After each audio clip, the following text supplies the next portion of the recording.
that people looked forward to hearing I didn't know I on was. the news. I didn't know I was until they told me, like you're saying it now. Yes. Well, there were times I felt, excuse me, that, okay, am I really the kind of person that would be that voice? I never saw myself as one. Because they were, can you beat Patrick Okey's voice? No, you couldn't. So, Yeah. or even you, your voice. Well. You know, so I think it was just a stroke of luck for me. Well, what about the commitment that was required? All right. Now that you said that, Yes. yes, What I about was the very commitment? committed. Yes. I was, and I was also particularly, I saw myself as somebody who had an assignment, and no matter what, I had to do it right. Because I was always told, put your best foot forward. Make the best of what you get, and try and live by it. Yeah. And then the rest is history. The rest is history. Well, historically, you will recall that governments used to change in the Radio Nigeria studio. I, Major General, or I, Colonel so and so. Joseph Navim Garba. Exactly. Right. Sani Did any of those Abacha. coups catch you in the studio? 7. 7 caught you there. Not in the studio, Yeah. but enough for them to come and pick me They'll at pick home. you. Oh, yeah, I think naturally. it was Rosalind Ogunro that was really caught. trapped. Yes. You know, and she spent 27 hours. Yeah. And that was the Dimka coup that killed Muritala Mohammed.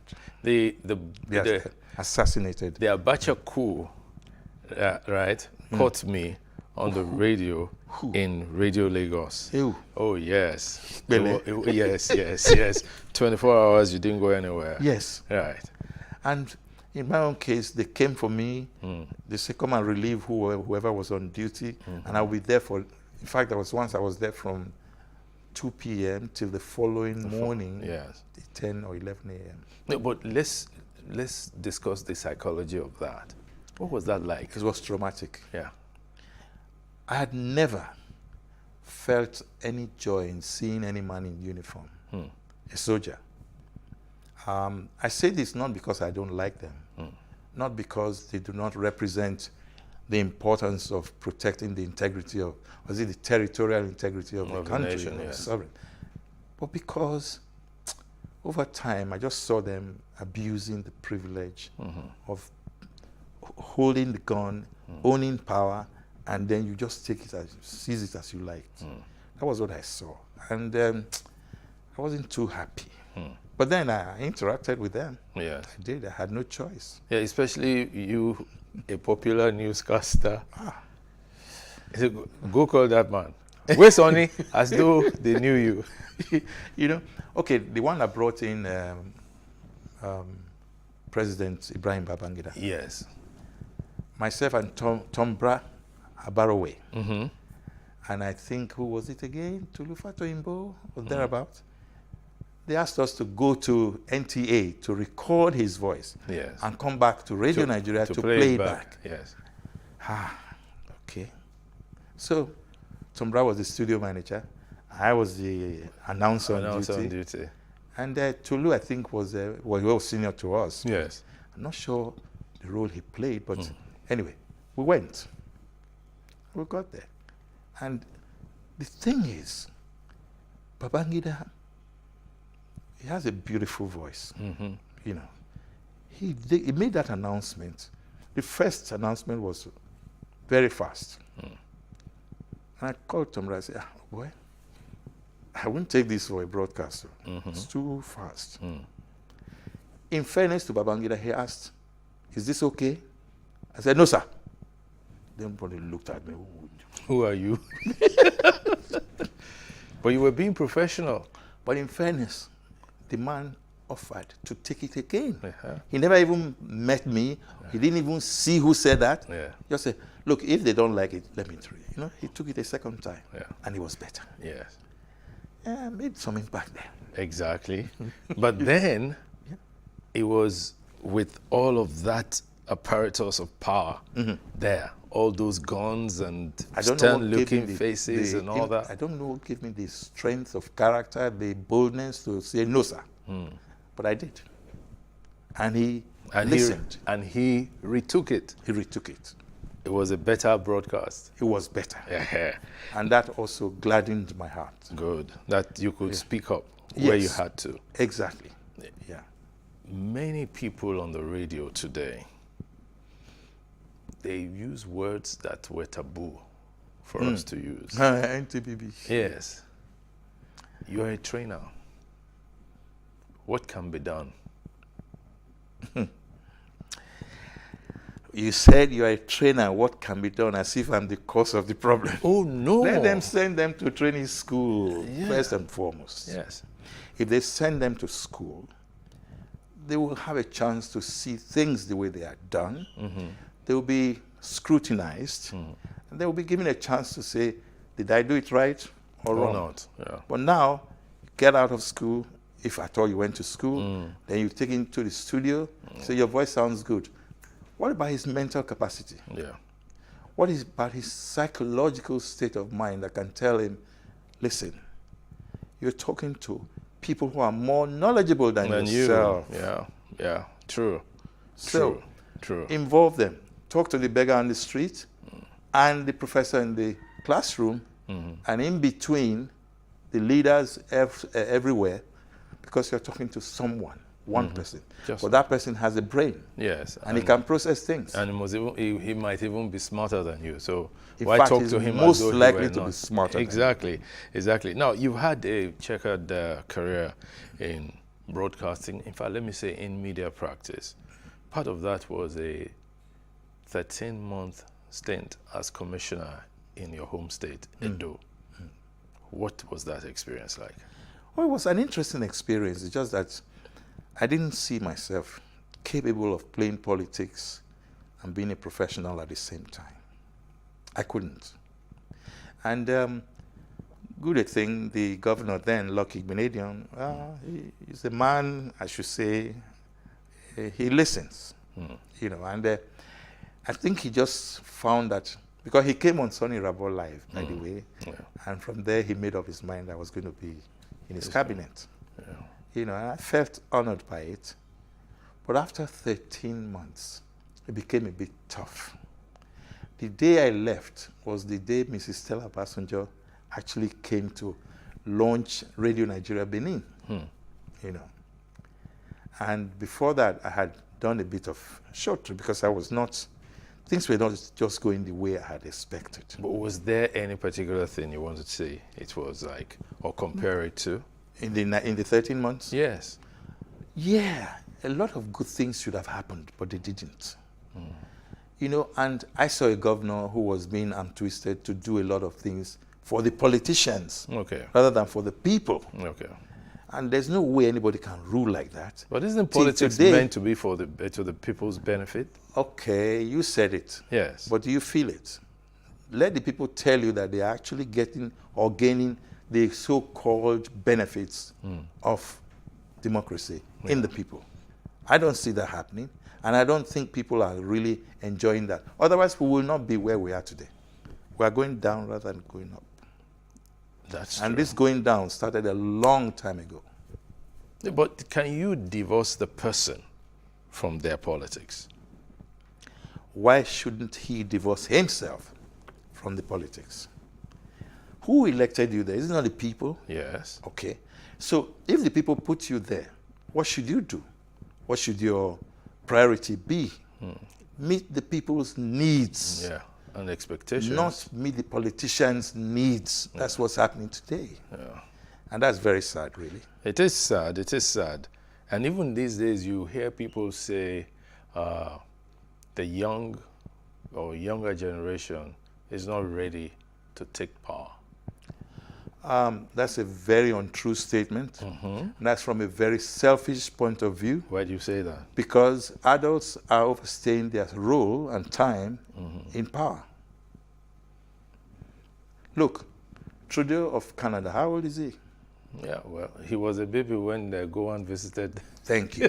1971 or Yes, thereabout. 72 or 73. Yeah. Because I think it's about 48 now or so. So you can imagine how many years he's put in now. Yes.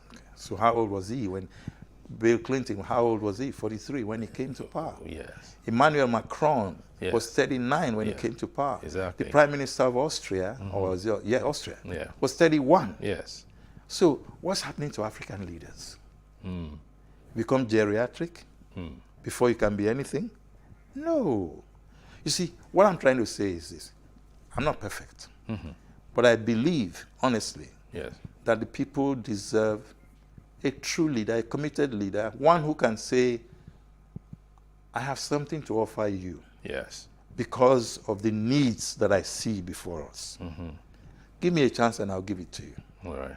Now, if that happens and you actually perform, then you're being creditable Okay. and creditworthy. We're still on Timeless Conversations. My guest is Sonny Irabor. We'll take a short break now. We'll be back shortly.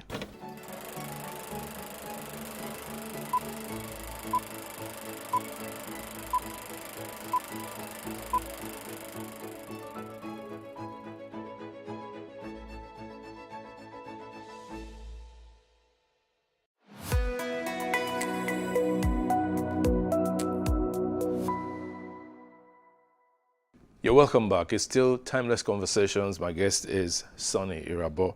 We're talking about the role of the youth and the older generation in politics. And you've expressed this salient fact that the older generation is overstaying Yeah. its role or its position in power. Both.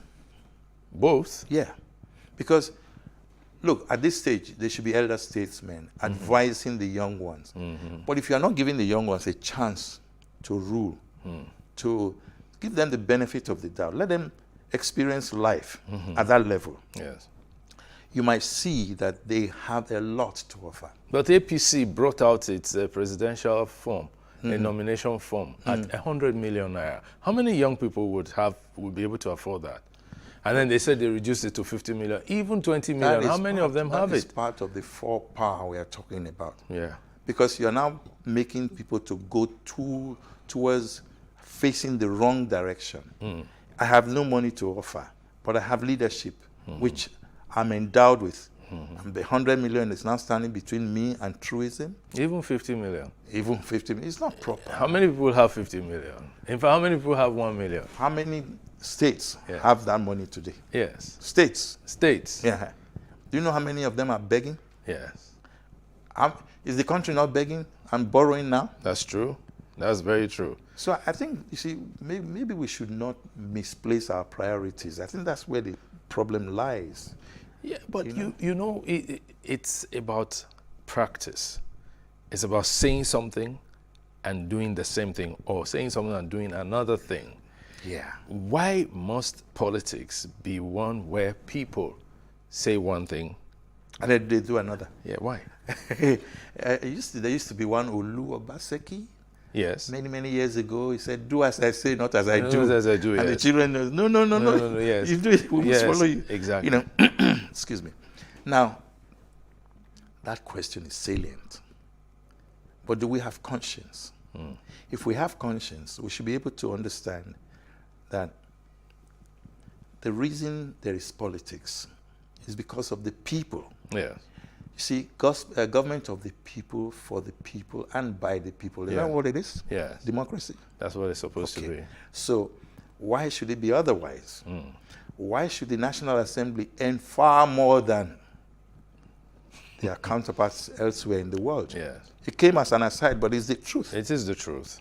Why, for example, should we now see a situation where there's no money to do certain things? We say, okay, don't worry, we'll go and borrow money to do it. When the money is brought, you divide the money into different bits and take it for other things instead of what it was meant for. Yes.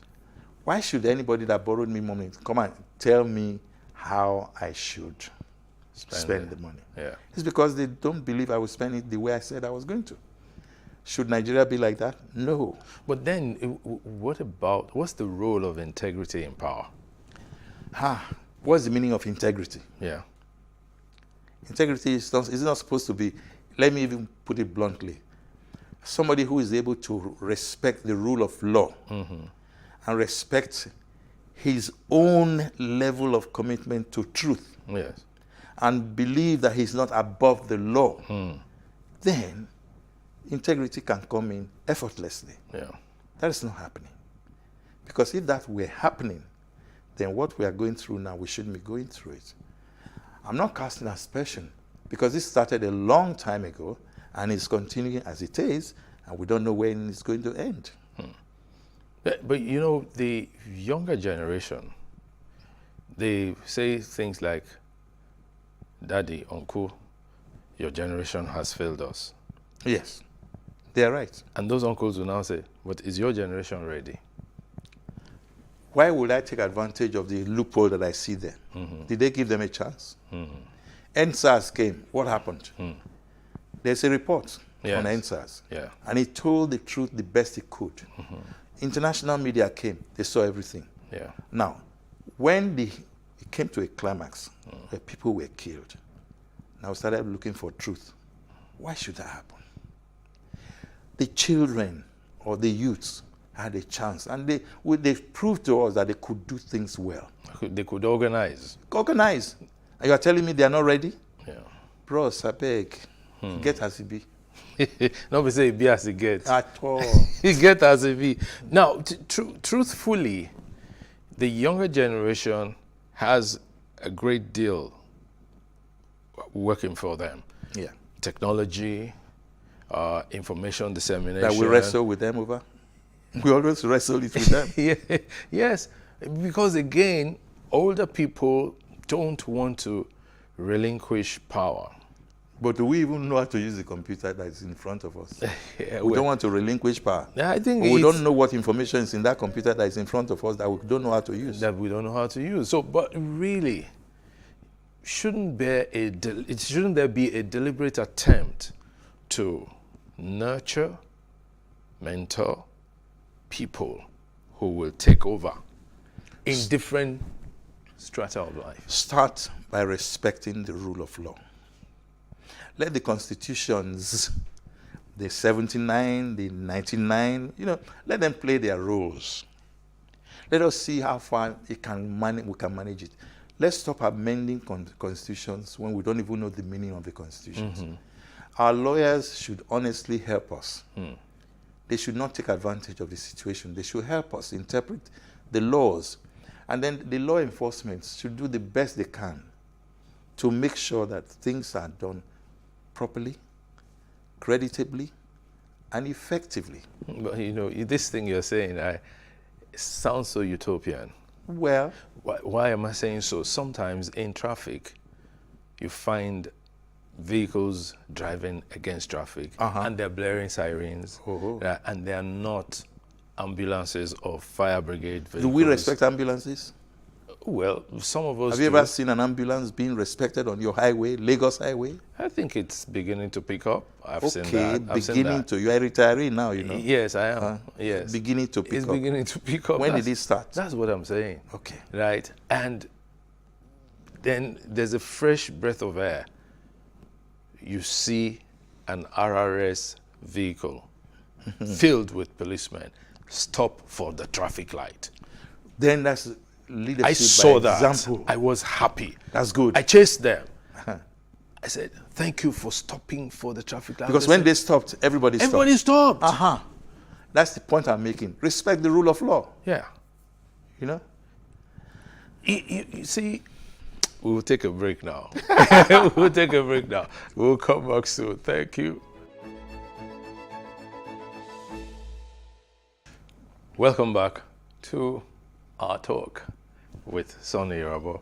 Now, you have had the unique opportunity of being a public and private sector broadcaster. What's that experience? Can you compare both? Well, it's interesting to talk about. It's rather intriguing because for the public, which is the government-owned, Yes. they see us as civil servants, but we see ourselves as private servants or private sector people. You know, and the reason for that is because we still try to maintain some form of professionalism, Yes. which is required. So I entered broadcasting at a time when the competition was not that strong. But in 1992, which was halfway through, Yes. Babangida opened up the floodgates. Yes. So private radio stations, private And TV TV stations, stations. they all came up. Yeah. But don't forget, there was always private print. Yes. Yeah. That's always been there. Yes. In fact, that's why they've been seen as bolder than the rest of us. Yes. Now, when you look at it from that point of view, you also see that the private sector radio, which I really got fully involved in with the advent of the establishment of Inspiration Inspiration FM, FM, yes. you know, and of course there was Sonny Rabol Live with AIT. Yes. I saw myself listening to both sides of the coin. I saw a bit of public service, and I saw a lot of private sector service, if there's any phrase like that. But what happened was that, hey, private sector, sometimes the private sector, they will do their best to make sure that salaries are paid as and when due. That was, with Inspiration, that has always been the case. And I enjoyed that. I think AIT, I wasn't part of it. I was just an artist that took Sonny Rabol Live there. So my program earned its money. Yes. You know, it was sponsored by others, and then I paid my dues, and so that partnership was there. But I think the best option would be to look at it from the Inspiration point of view, where I'm still serving on the board. On the board, yeah. Yeah, there's been a lot of challenge, but met with reality, met with meeting the expectations as required. Okay. But not without sweat. Yes. Not without sweat at all. Okay. The public sector, however, is you're waiting for government to do everything for you. That's not very helpful, Okay. you know. So it compromised quality, professionalism, Yeah. but at a stage it also started trying some people. To pick up. Yes. No, but yeah, let me take you back. Was this Sonny Rabol Live that made you leave Radio Nigeria? It wasn't. I just saw my hands getting fuller and fuller and fuller. At Radio Nigeria, I was already dabbling in too many things. I mean, I was an actor, second chance, Yes. you know. And then I've been training. Training was part of public service for me. And I was reading news. I was doing so many things side by side. Yeah. Everything was just moving so fast. And I said, oh boy, Sonny, slow down. Do things your way so you can still maximize certain qualities and profits. It was tough. And then you had to leave. I just told my DG then Yeah. that I needed to leave. I gave 6 months notice and he gave me 2 weeks. 2 weeks. I said, bros, thank you, sir. And I left. So I moved from, public service to private sector because I already had Rui Communications Limited. Oh, okay, and then that was already running. Yes. That was being run by your wife. By my wife. Okay. And of course, thank God, because when she now woke up, the magazine came to birth, you know. No, now, talking about waking up, you turned 70 recently. And that was in March. Yes, Yeah. March 23. March 23, you turned 70. First, you don't look 70. Thank you. Second, you've never looked your age. No, you have never looked your age. Okay. At least I've known you for not less than 40 years. Thank you. I feel talk.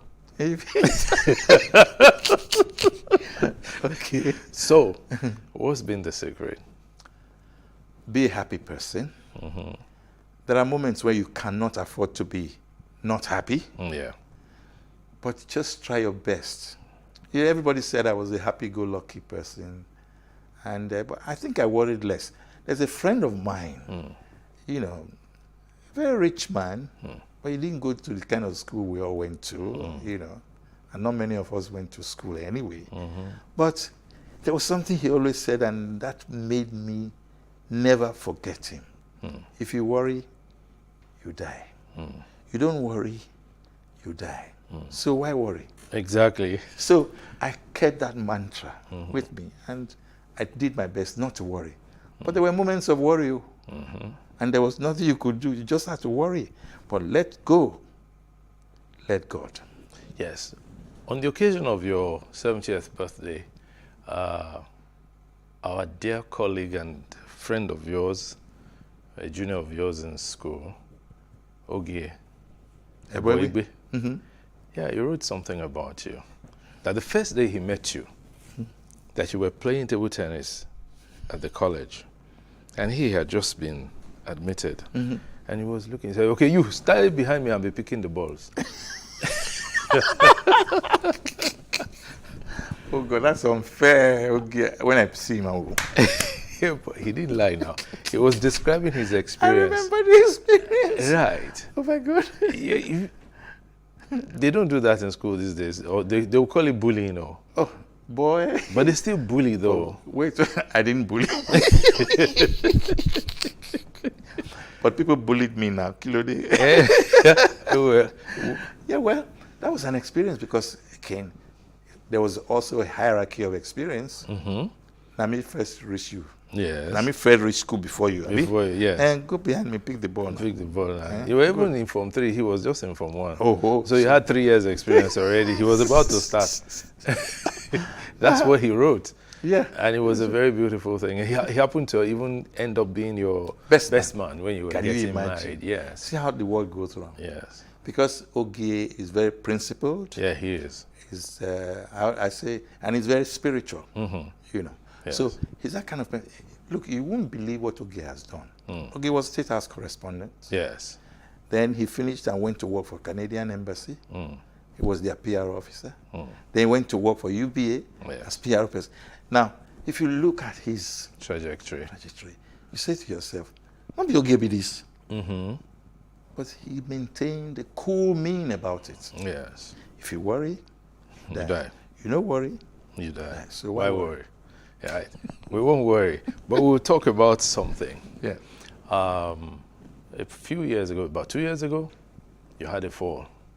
Yeah. 2020. Oh my God, blues. That year, pandemic year. Yes. I think the world stood still. In my case, my world almost stood still.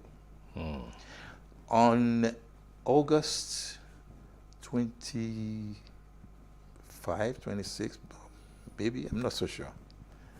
I ran through the kitchen, which was being cleaned up, washed, you know, they mop it. Yeah. So it was wet. Just to give the driver the car key. I was feeling spriteful. I just,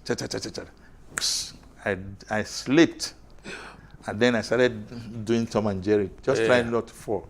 Oh, no. I navigated my way through the back door and zoom. I hit the sharp edge of the steps. My chest at the back. And it was bang. I saw, well, I don't know if you can look at elephants as stars. That's what I must have seen. So I recovered and just got up and sat there. Poor drivers, they were just looking at, sorry, sir. They made poor girl almost crying because she felt she caused it. And I got up and I just went back in as if nothing happened. A few days later, I was not feeling my best. And Betty, my wife, said, why is your shoulder slumped? It's like your one side was, you know. And I said, I don't feel it, but somehow I just feel one kind. I said, I know, call the doctor, blah, blah, blah. Anyway, I felt good. I thought I felt good. Then I said, I'll call the doctor later. And I didn't. Anyway, what then happened was that all of a sudden, I started feeling uneasiness and kind of heat wave around my system. Wow. So I now called the doctor. The doctor said, what's wrong with you? I said, I don't know how I'm feeling. But I had a fall. And when? I said, some days ago. Did you hit your head? I said, well, no, I didn't. Are you sure? I said, no, I didn't. Okay, come to my house. So we drove to his house. My son drove. My daughter I was at the back. No, I was in front. the two women were at the back, at my the wife back. and my daughter. So we got there, and his wife was having, this Dr. Sheyi Roberts, Okay. his wife was having her 60th birthday. Yeah. And so they didn't have any major, this because pandemic, there was really no noise making of any kind. Anyway, so they came out and looked at me, examined me and said, if you feel like this by morning, go and go and do MRI. But he shook my hands, and I shook his hands with this hand. He said, grip me, and I gripped him. That's He your pulled right me. side. Yes. He pulled me and I pulled him back. Oh, yeah, okay, okay. So far, so good. But please, if you feel any discomfort or any change, call me and make sure. But in the morning, go and see go to MICU and do your MRI. So everything seemed okay. I slept well. I went to do the MRI in the morning. By then, I was beginning to limp, and Betty said, take me. Because Betty, who had done surgery some years back, Yes. some her clutches that she used. So yeah, take. So I started using that, and then got to do the MRI. Sitting down waiting for the MRI must have taken about 5 hours, and my system was degenerating. Oh no. So I felt something was really not the best for me. I said, no, it must be that fall, it must be that fall, it must be that fall. Anyway, I finally went into the MRI. One noisy machine like this, oh God. Kai. And 20 minutes later, I came out. He said they would send the results to the doctor. But by the time I came out, this hand Had gone limp. and oh wow. Betty was upset. My children were very upset. They didn't know what was happening. Because everybody sees me as like I've never, by the way, I've never ever been admitted in any hospital. Wow.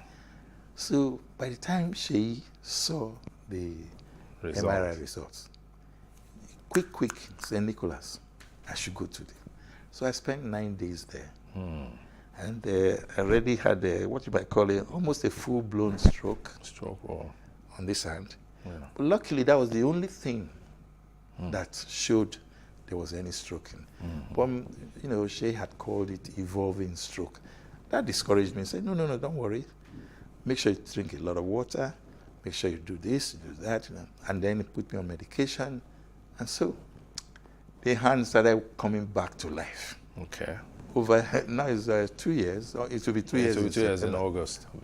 Well, August the 4th. Okay, but the stroke was second September. Wow. You know. So that was it. What has it been like for you? You're somebody who is on the go. Hey. On the move. It was. It's been tough because even my family, they don't want me to do anything at all. They don't. But then when I insist, they say, no, it's okay, but you have to obey the doctor's orders. I say, you're right, it's true. So we've done a lot of physiotherapy. The hand is a lot better now. I can now lift up a little bit. You know? Yeah. But sometimes if I keep it for too long, I just start feeling. So you just have to keep it mobile. You need to keep moving it. Yes, that kind of thing. So, well, here I am. Getting back to track, back on track, as they say. Well, you know, like we joked the other day that old age is catching up with you. So it sent you a message through that phone. Oh boy, the guy needed joke because I never would. I'm just 70, going on 70. You're a septuagenarian. Okay, sir. Septuagenarian. Septuagenarian. Yes. No, don't be conscious now. I'm conscious. I'm not teaching you. You taught me before now. I have to be conscious. I wanted to learn from you.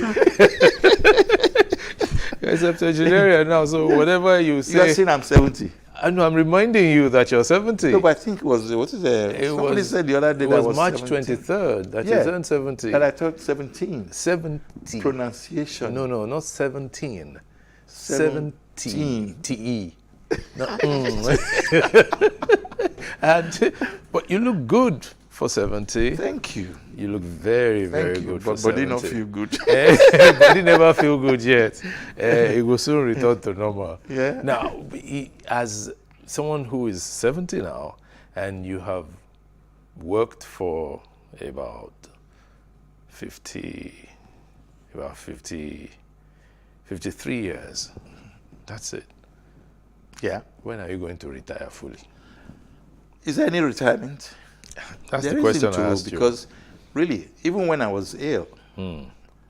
and I didn't feel like doing anything, believe it or not, there was a kind of degenerating or feeling that I thought I had. Of just being immobile, Yes, of not doing anything.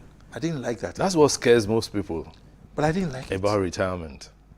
Well, why is there the word retirement? Maybe because you need to slow down as you get older. Yes, slow Maybe, down. But yeah. just say slow down. Yeah, well, slow down. Don't is say a- retire. Slow down. Those are two words. Retirement is one word. But what do we say go slow when we are If we say static? that in Nigeria, go slow. Look, my father, and in 1973, my father retired. Yes. And we said, Dad, don't go anywhere. Just, you know what he did? He escaped. Ooh. We thought he was missing. For 3 months, we were looking for this man. Wow. He went to a place called Eho on the way to Auchi in Edo State. Yes. It was Midwest there. Yeah. And the guy created a farm, a 5-hectare or acre land. Yes. Farmland. Got 8 able-bodied boys, 8 Yeah. of them. Yeah. My father looked so fresh. We only saw him 3 months after we declared him missing. Yes. But one thing he did that got us a bit comfortable was that he said, don't worry, I'm okay, nothing wrong with me, but if you want to know where I am, don't bother. Because he said we were hounding him to stop. To just stop working. He said, Okay. "No." So And we're you not know- going to hound you, so you So won't don't escape. hound me. So you won't escape. Yes. But one thing we're going to say is Yeah. that don't be in a hurry No, to to where? get many things done. Okay. That's a point. Yes, don't be in a But hurry. body is slowing me down, so I can't even hurry anymore. So, but at least take it easy. Now, taking it easy will make me ask you the question: what's your favorite meal? Oh, they stopped me on that a long time ago. It was sushi and banga soup. They don't stop. So Osi, what's Osi? sushi is that starch that they do Okay. in Urobo land. Okay. That is very yellowish Very because of the yellowish. palm oil. Yes. Yeah, by the time you don't beat and well. Okay. Then you don't do banga soup with fish. Yes. Yeah? Not frozen fish, oh. You know, fresh fish now. Fresh fish. Fresh fish, yes. Not fried, Not fried, but just the one that they it's dry broiled. up, you know. Oh, did you dry it up? Yes, and then Okay. they cook it, and the one that they turn together is a roundish Yes. fish. Like tilapia is the best, but these days now only this thing they see. The electric Catfish. catfish. Catfish. So anyway, I left that, and now I take So you found a new love. plantain mash with black soup. I was going to ask you about black soup. You know, I have a lot of friends who are Edo and all that. Bitter leaf soup. I love Black soup. Give me knuckles. Yes, you know that black soup. Yes, when you take it, It keeps my body together. I love the what's that Pounded yam? leaf now? No, I don't take pounded yam. Me too. Yeah. But I still at it is a little bit because No. The mix I of the love good I love the efirin, ewuro, the Okay, ewuro yeah. bean. You know, when you mix it together, and it's a beautiful there was one. one I took in Ibadan, Begiri soup. Begiri is out there. Phew. Begiri And is Lafun and all that. Begiri and amala. You understand me? And then when they add Begiri to the amala, and then with the soup, the other soup, that's The ewedu. Ogufe soup. Ogufe. Ewedu. So that's why they call But it Nigeria abula. is so rich. Yes, it is. Yes, it is. But if you talk about Nigeria, 2023 is around the corner. What's going on? How do you feel? You're an old man I'm now. seeing- Oh, sorry, you're an elder citizen now. Well, of the above. I'm seeing untruth. I'm seeing falsehood. I'm seeing a desire not to allow the young ones play their roles. people who should not run, there's no need for them to run. Come on, they've had the best of times. They should slow down, and give others a chance to roll. Honestly, I think what we are doing right now is like Shakespeare's Comedy of Errors. It should not be so. Some people said that Nigeria is at a precipice right now. We've been there too many times, and I Yeah. hope this time we'll be able to get away from it. We were in Get out of it. 1993, Yeah, we were in 1993. and that was very We were scary. in 1979. Yes. See? And the We were in the 1964 wet year. The truth is, 64, I wouldn't have been aware. I was just 2 years old then. Well. Right. So I was one of those they were carrying around. Not so for anything not to happen. Don't crawl out there. No, but seriously, why is it that every election year we heat up the politics so much? Some people enjoy that. They want the world to see, you see that fear-mongering, Yeah. fear factor. Yeah. It doesn't help anybody. It takes us back, actually. So if we can tell the truth to ourselves and respect the rule of law, I keep saying that. Yeah, but you keep saying rule of law. Yeah, what Right. is the rule of law? Who is going to lead in the respect of rule of law? There is something missing in the Nigerian political space. It's leadership, good quality leadership. Because the right people have not been given a chance to rule or lead by example. And so somebody makes a mistake, he's at fault, he's taken to court, he's guilty. Let the judiciary handle their case themselves. Yeah, but talking about going to court, people don't get punished. People steal money, huge sums of money, and then they do a plea bargain, slap them on the wrist 6 months. And then, why is the money so available? Shouldn't the money be in the banks? Yeah. Should it be in houses or bullion vans? The truth Should any individual own bullion vans? Should anybody even say why? Look, I don't see why our money should be doled out the way it is being doled out. But the point is that there is a law, there is the EFCC Act that says you cannot withdraw more than so much in Nobody's cash. obeying it. Why? No, nobody is enforcing it. Aha, The that's banks, the word. the enforcement should start from the banks. The banks, really. that's right, yes. The moment you are withdrawing more than so much in cash, it should be reported. Absolutely. You can't do it in other And if countries it's now. reported, who should follow it up? Yeah, but they should do the reporting first. True. Absolutely. I They agree with should you. do it Completely. up to today. Many arms of government, local, state, and even federal, they withdraw huge sums of money in cash. And that should To never do be. what? That shouldn't be. It shouldn't be at all.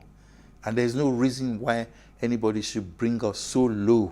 Yes. Because I think it's because of that attitude of, I can get away with it. That's why all these things are. There's even more than I can get away. We are getting away with it. That's it. Nobody is being punished. Nobody's So there is a dearth of leadership, And then we have leaders. supposedly. They call themselves leaders. Supposedly. But you see, it transcends those in public life. Even in private lives. Who put the people there? It's not us. Yeah, we do. So, But how many good people are coming out?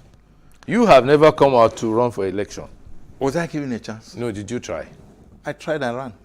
So then you didn't try? I tried and ran away. No, you didn't try. Okay. You didn't stay. You have to have a fighting spirit. No, but I was appointed. I wasn't elected. Yes, that's what I'm saying. That's what I'm saying. So it's not really a case of live and let live. Yes. It looks like it's a case of live and let die. Oh, not die. That's what's happening. No, it's a case of standing by what you believe in. For us, yes. Yes. But for those who are there now, who don't want to give anybody a chance, what are they doing? They're living to let die. Yeah, but then Me, myself first. but the whole thing will crumble. That's where we're at the precipice. That's what led us to this. It's scary Yes. because from what we've discussed so far, I'm almost giving up saying, no matter what has been said, there's nothing I can hold on to as being the solution to the problem. I've heard Peter Obi give such a beautiful analysis of our economy. I listened to Soludo at the platform, Yes. you know. But I was asking myself, on the Rewani, Yes. Bismarck, Yeah. who is listening to these guys? Yeah. Who is willing to take the advice they have given? Yeah. So everything's adding up. Yeah. And it's coming to the fact that me, if supposing I try, who would join me? I think that's the fear. Hey, well, you see, Should it be so? this is what it should be. Me, I would try. Okay. I will be known for trying. And Okay. we've had examples in the past. Okay. We had Aminu Kano. We Yes. had Tai Sholari. Yes. You understand me? We Yes. had other people, and I'm not mentioning the big names. I'm mentioning the moderately respected names. Names. Who stood for what they believed in. Principles. Yes. Yeah. That's what we're Absolutely. missing. That is seriously missing. Yes. And I don't see any, no light at the end of the tunnel. Well, if we say there's no light at the end of the tunnel, then what are we handing over to the younger generation? That question you've asked so many times. Yes. And honestly, I can only tell the world, give the youth a chance. That's all I can say. And on that note, I'd like to thank this is how he calls me, my brother, my colleague, and then I add my Egmo and my trainer. This is the first time on the air I will say Mr. Sonny Irabo. Usually we'll just say Sonny Irabo. Thank you so much for your time. Thank you very And thank much. you for sharing your passion with us. And thank you for still training people. Thank you. Thank you. You don't old though. If you worry, you die. Yes. You don't worry, you die. die. So why? Why worry? Okay. On that note, we want to thank you so much for being with us on Timeless Conversations for this episode. We look forward to joining you soon. Thank you.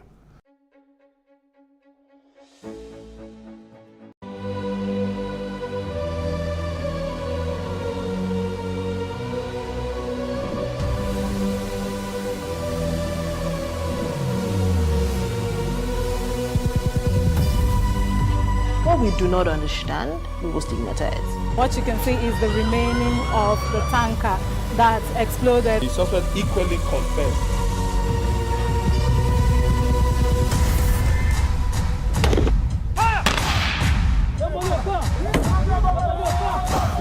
Na 500 naira they collect am. If you no talk, dem go beat you. Na 2,500 dey pay.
It is engagement we need to have. Those who suffer miscarriages are never taken into account. Members of the National Assembly are also influence peddlers. You are sitting on Nigerians' money. From the Babin, I pay my rent. On the Babin, I send my children to school. A consultative engagement. No any tangible notification before they ban us. It's one thing for people to be at your back and the heat of the moment, and another thing for them to still be with you when push comes to shove. I will do everything to take Lagos out of the national grid.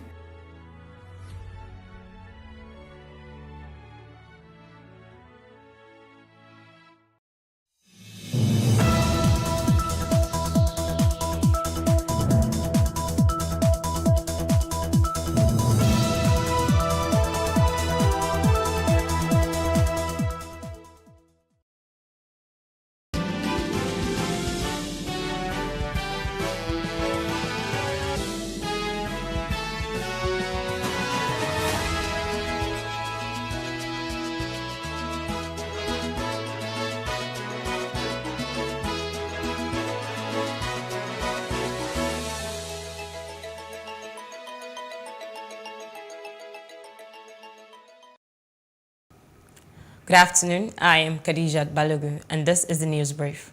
Troops of the 26th Task Force Brigade have found one Mary Ngoshe, who is believed to be one of the kidnapped girls from Government Girls Secondary School, Chibok, in 2014.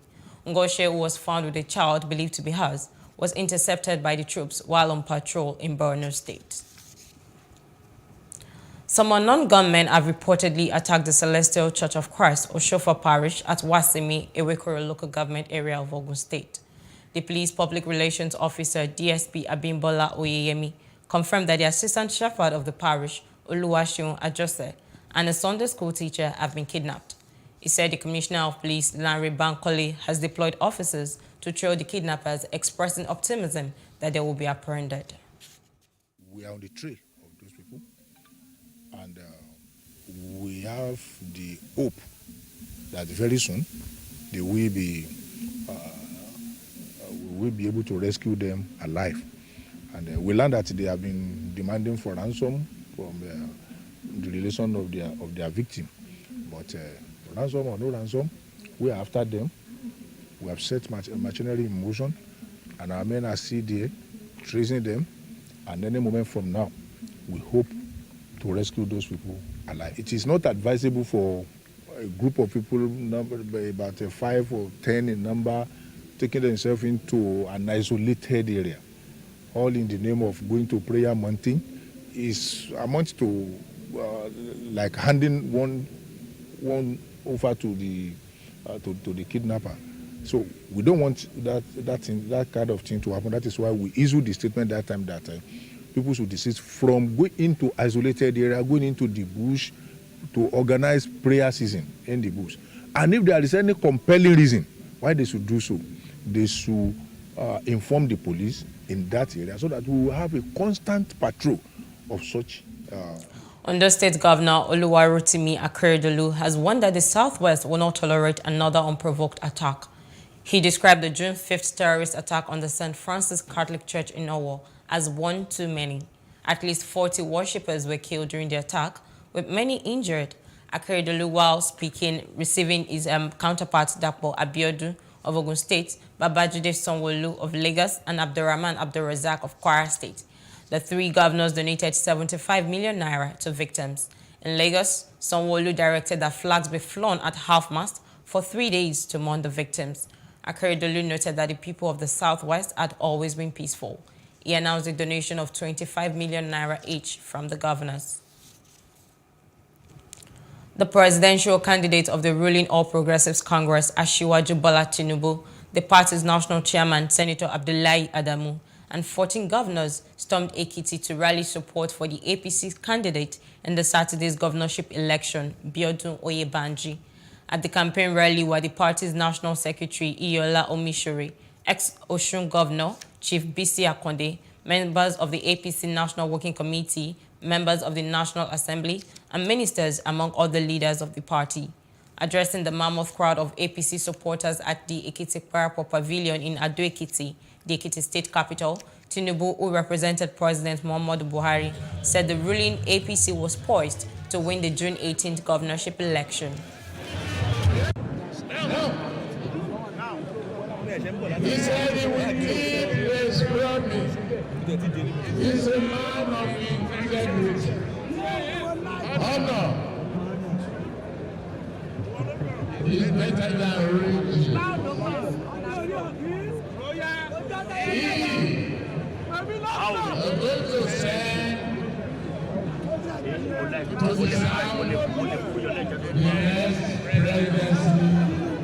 of Nigeria.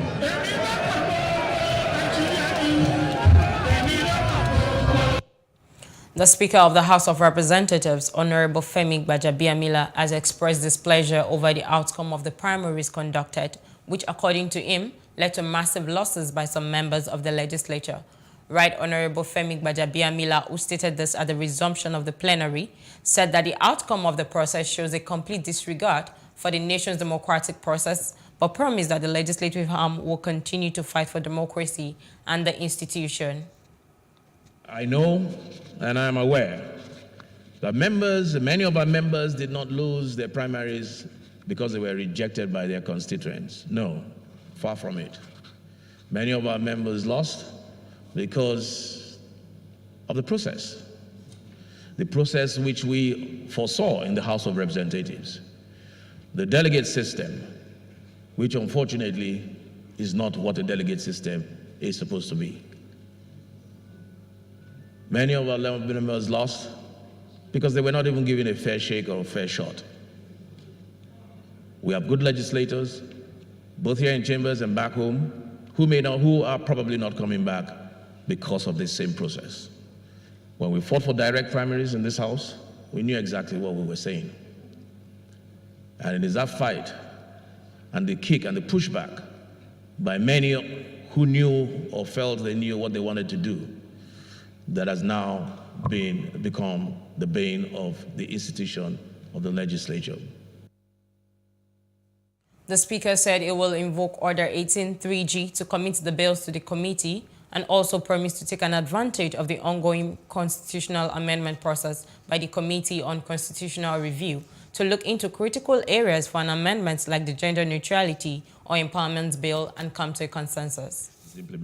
I have long believed that legislative control of the public purse is one of the most important and consequential responsibilities. Since we resumed office, we have been responsible for passing 3 appropriation acts, with trillions of naira in public expenditure included therein. In this our final year in office, it should be a matter of the highest priority for us to thoroughly review the implementation of those appropriation acts across the ministries, departments, and agencies of the federal government of Nigeria. I urge the chairman and members of the oversight committees of the House to begin now to undertake this review and to prepare reports that will be considered by the House and form part of the legacy of this 9th Assembly. And as the preparations for the 2023 general elections gradually climax, Nigerians have continued to express their worries over the state of insecurity in the country. A chieftain of the People's Democratic Party Lagos State Chapter, Chief Olabode George, while addressing a world press conference on the state of the nation in Lagos on Tuesday, says Nigerians want to be reassured of what is going on. Plus TV correspondent Love Ikukoye Dokun was there and now reports. It was another moment for the party chieftain to touch on some salient issues bedeviling the nation. From heightened state of insecurity, kidnappings and killings to unemployment, Bode, just like most Nigerians, is not pleased. He believes it's no longer safe to be quiet. How can we have degenerated to the level where the house of the Almighty God will be desecrated? To shed the blood. And he told us in the Holy Book, don't shed the blood that he created, because that land will be a reject forever. It's unfortunate because they are picking students, they are picking young ones, they are picking wives of people all across the Southwest. And I know that if we have good governance at the top, if we have good governance, I want to repeat, at the top, something like this would have been arrested. The worries of the party chieftain are also on the 2023 general elections, as he is concerned about the characters of some presidential candidates put forward as flag bearers of some parties. You said you have a CPA. That's the equivalent of ACCA. The British, we call accountants, ACCA, but American CPA. You say you have CPA. Today you tell them you are a guru in economic whatever. Your character, your age. You have a daughter who is 61. You say you are 70. So did you start procreating at the age of 9? The former deputy national chairman of the PDP had earlier taken a swipe at the amalgamation of Nigeria by the British and also frowned at the Nigerian constitution. He charged youths to secure their future by participating fully in the forthcoming elections. You hear stories, PVCs they're not giving them their PVCs, they're not giving them their voters card, they're not giving them all kinds of stories. Are they genuine stories? The youths must not sit back now. They must get, because that is the only power they have to have an impact on their future. While acknowledging God's unfailing love for the nation, Bode George urged all Nigerians, irrespective of tribe, religion, or creed, to continue to pray for the well-being of Nigeria. From Lagos, Love Ikuku Oyeduku, Plus TV News. The Nigeria Center for Disease Control said 36 cases of monkeypox have been confirmed in the country. The NCDC disclosed this in its latest monkeypox situation report. According to the NCDC, the disease has been confirmed in Lagos 7, Adamawa 5, Delta 3, Rivers 3, Cross River 2, FCT 2, Kano 2, Bayelsa 2, Edo 2, Imo 2, Plateau State 2, Nasarawa 1, Niger 1, Oyo 1, and Ondo 1. The agency noted that from January 1st to June 12th, 2022, there had been 141 suspected cases so far. According to the NCDC, monkeypox is a rare viral zoonotic infectious disease transmitted from animals to humans that occur sporadically, primarily in remote villages of Central and West Africa near tropical rainforests. Parenting practices must be included in curriculums and taught at tertiary levels of education to bridge knowledge and skills gap of young adults who are the next set of parents for the future. This was contained in a statement issued by a group, a Mother's Love Initiative, ahead of the Day of the African Child. Chief Executive Officer of the initiative, Anato Ewemadu, says the theme for this year focuses on eliminating harmful practices affecting children, progress on policy and practices 2013. Ewemadu is of the opinion that the goal of eliminating harmful practices is a daunting task that requires a collective voice of all well-meaning Africans. She recommends, among others, that school systems must review their policies to accommodate the concept of play, reduce unhealthy competition, and promote social and positive psychological capitals from the early childhood to tertiary level of education. In Bayelsa, stakeholders have asked the federal government to take proactive steps toward ending corruption and epileptic power supply in the country. It is believed that with this in place, there would be robust private sector development. Our correspondent, Jesse Ese, reports that the stakeholders have helped on a good road network and a better business environment. Privatization involves the transfer of a business, industry, service, or means of production from public to private control. The reason for this is the shared belief that privately run businesses are subject to the discipline of market forces and therefore more efficient. However, efforts by successive administrations in privatization are yet to yield the expected result. Stakeholders believe it is time for the federal government to take the backseat and create the enabling environment for full-scale industrialization and privatization, starting with the provision of constant power. Government has a basic responsibility to create a conducive environment for businesses to strive, for investors to come and invest, like good roads, power, good laws. You can see all the refineries in this country. Which of them is working? They will tell you, so amount has been budgeted, they are doing this, we are doing that. Turnaround maintenance every year, you millions of dollars and all that. What is coming out of it? In the private sector, of course, is business. You know what it means for you to have a business to manage it. the place of efficiency is number one. And government will benefit more. The taxes that will be coming into government to accrue into the IGR of government. The lack of due process is blamed for the slow result in privatization. Because most of these things that have been privatized to the Nigerian government, the Nigerian officials by themselves.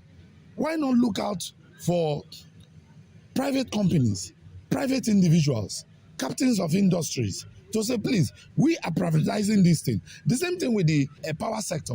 If they had privatized this power sector to individuals, I mean, not the politicians of Nigeria, but other persons who have the capacity and the resources to run these private sectors, I think Nigeria will be a win-win. But look at it now. With another general election approaching, citizens are asked to look critically and elect the right leaders who can fix Nigeria's economic problems.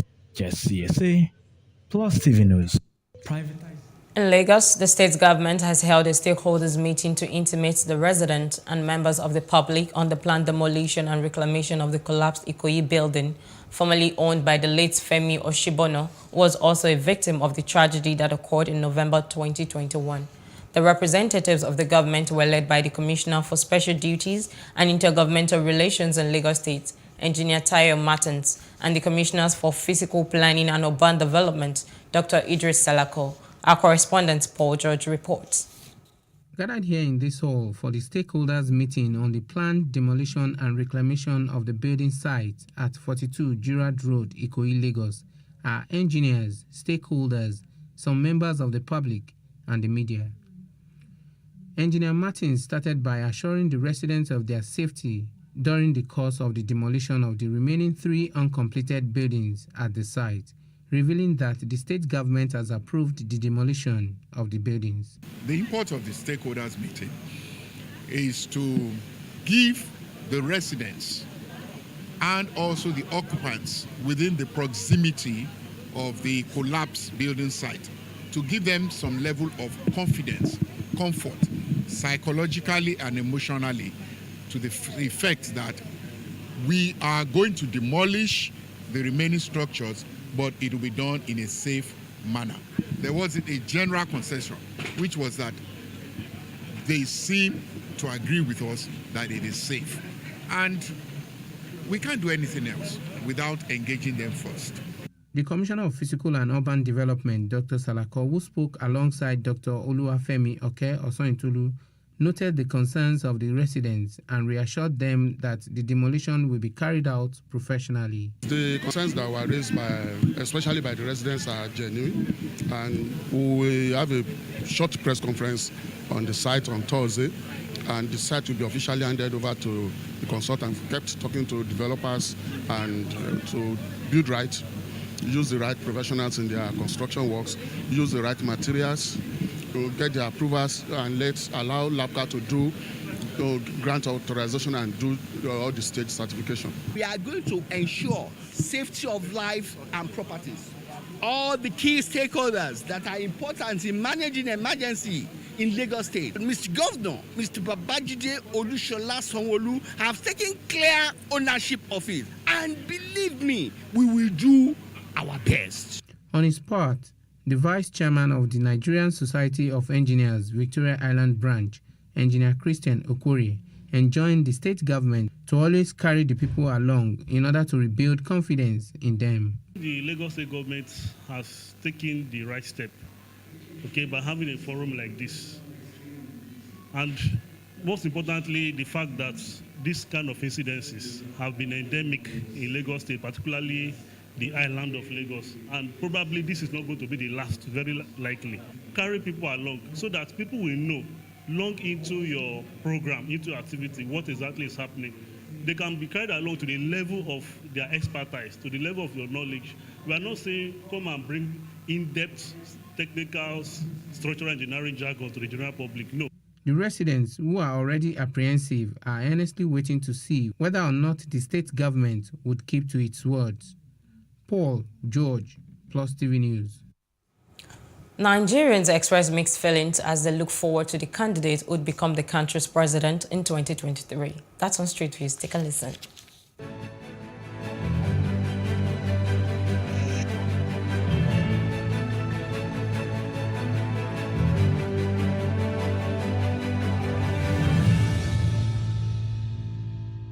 We should vote wisely so that things will be better, because masses are suffering now. In our own perspective, we see future, but in the hands of our leader, they can manipulate it. I foresee future, because if we can vote the right person, I think Nigeria will be great. We have the ruling party, and it will be a difficult to be for junior party to overcome the ruling party. It will be very difficult. For my own opinion, I think I prefer Peter Obi. The government use poverty to control the masses. Because when there is poverty, somebody that don't have 1 square meal to eat in a day, and a politician comes and gives him money to vote for him, the followers don't have any other option than to vote for him. Nigeria has no future. We have no future for the instance that those that we are clamoring to become our leader, our president of today, are all of the same feathers. Well, what I know is that I must vote. Whether they count it or not, whether anything they like, they do, but I will believe that God Almighty that we are serving will give us a good leader in Nigeria. That is my belief. If they can follow the word, or if you can consider the people that they are following them, if they can pity them, but because most of what they are saying, they are different people. But if they can change with what they are saying, and they can follow what they are saying, we have a future bright in Nigeria. Now, I don't prefer anybody, but only God can choose for Nigeria, so that it's going to deliver us in 2003. Nigeria is already dead, but I don't know about our good leader that is coming, whether good or bad. They'll be saying things, all those promises about us every day, and the country is getting more worse. But we pray, and the future will take care of himself if anyone believe. Oh, they are not good, but we will still give them a chance, because there's no youth to step up for the future. For me now, it's Atiku, because it's chop by chop, because he's a good man, even though he's a Muslim, he still care for the Christian. How many youth today, they chase the money, they believe in present, they will never think of the future. Say Tinubu, because I believe he must have done a lot for the country in the past, but we can't join the past with the present. But we can still give our try and see what he's going to do for the next election.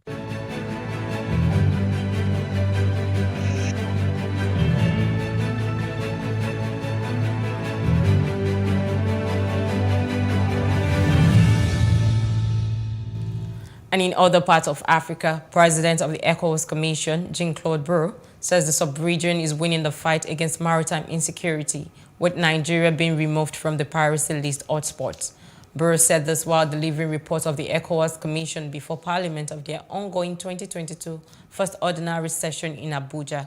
Brou said winning against maritime insecurity could also be seen with a decreased rate of attack in the Gulf of Guinea following actions by member countries. He said that implementation of a regional action plan remained a high-level priority and resource mobilization was key.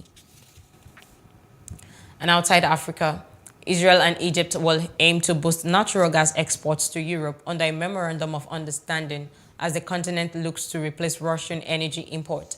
Israeli Energy Ministry says the framework deal signed with the European Union will be the first to allow significant export of Israeli gas to Europe.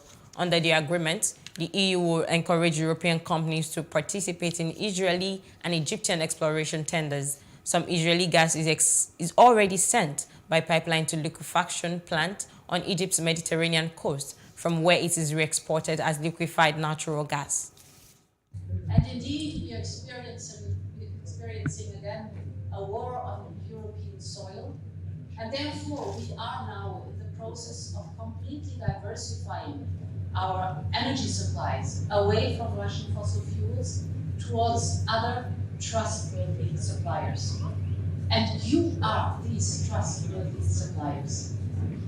And I see it as a first step leading to a Mediterranean-wide agreement, because I see that the energy supplies that traditionally were mostly more than part, now are shifting towards the global south because you have an abundance of natural resources. You have the sun, you have the wind, you have partially the hydropower. So these are the preconditions, the resources that will feed the renewable. And in business news, many filling stations across the country are currently out of business due to their inability to purchase diesel required to power their tankers and transport premium motor spirit to their various outlets. Marketers also stated that the cost of diesel would keep increasing and might hit 1,500 naira per litre in the next 2 weeks if nothing drastic was done to curtail the current challenge faced by importers of the deregulated commodity. Dealers under the aegis of the Natural Oil and Gas Suppliers Association told journalists in Abuja that this was also the reason why petrol scarcity had failed to abate in Abuja and neighboring Nasarawa and Niger State, among others. Speaking on behalf of the marketers, the national president, Nogasa Bennett Kore, explained that the only solution to the current challenge was for the federal government to raise the pump price of petrol a little in order to reduce the huge foreign exchange used in PMS imports. And in entertainment news, Netflix Incorporation Most Watched series is no longer just a fictitious television show after the streaming service greenlit its biggest reality competition ever, called Squid Game: The Challenge. Unlike the series where the stakes are life or death, the worst possible fate in this 456-player competition will be living without $4.56 million winnings, which Netflix claims is the largest lump sum prize in reality TV history. Squid Game became Netflix's most watched series when it was released in September 2021, as it told the story of cash-strapped contestants who play childhood games for a chance to win life-changing sums of money. The first season holds the record as Netflix's most popular series of all time, with over 1.65 billion hours viewed in its first 28 days. And in sport news, Costa Rican soccer fans were delighted on Tuesday as they watched their national team beat New Zealand 1-0 in their intercontinental playoff to secure the last place at the World Cup in Qatar. Watching at Hispanidad Square in central St. Joe's, supporters erupted with delight at the final whistle as they celebrated Joel Campbell's early goal sending Costa Rica to the World Cup for a third successive tournament. The former Arsenal striker scored after 3 minutes for Costa Rica as he squeezed between two defenders to touch home a square pass from Jowison Bennett, with the New Zealand defense slow to react. The playoff between the fourth-place team in the CONCACAF region and the Oceania Federation winner at the Hamad bin Ali Stadium brought to an end the qualifying campaign for the 2022 finals in Qatar, which runs from November 21 to December 18th. And that's the news brief. For more stories, please follow us on our Facebook, Twitter, and Instagram. And do subscribe to our YouTube channel at Plus TV Africa and Plus TV Africa Lifestyle. I am Khadijat Balogun. Many thanks for watching.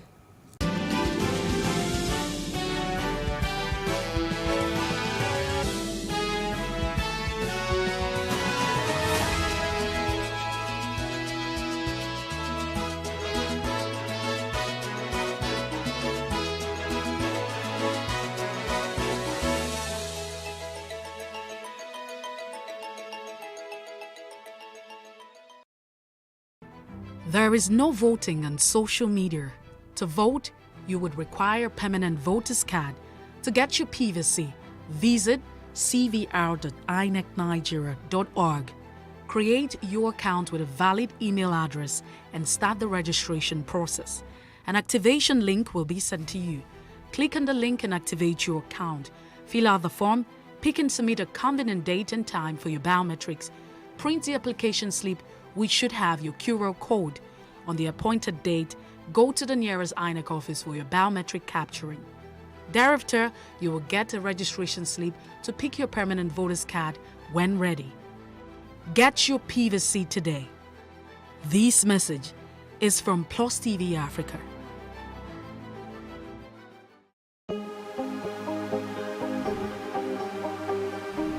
This is it for upcoming artists to blow in Nigeria.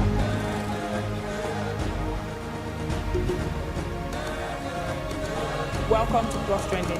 I am Buki November, your host, saying thank you for joining us on today's episode. Welcome back. It's tea time on Plus TV Africa. Practice makes perfect. I'm not perfect yet, but I'm a lot better than I used to be. He's a king. He's entitled to marry 100 if he wants to.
Hello and welcome to What Are You Saying?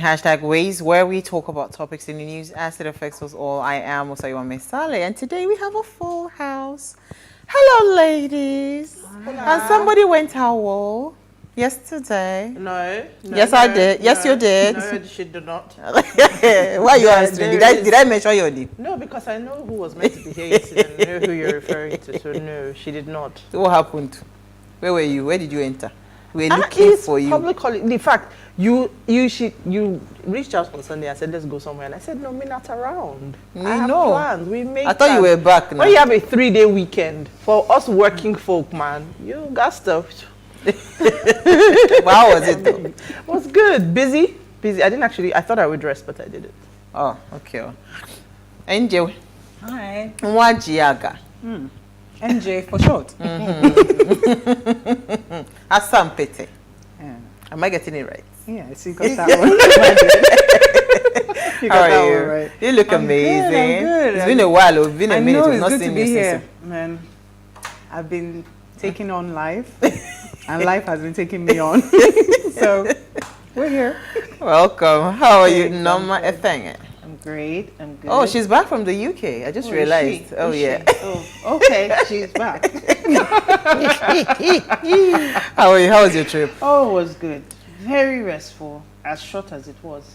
Very restful. Until I came back to your reality. Obodo, Nigeria. Oh, stop it. It's normal. That knows how to. I know. It's normal.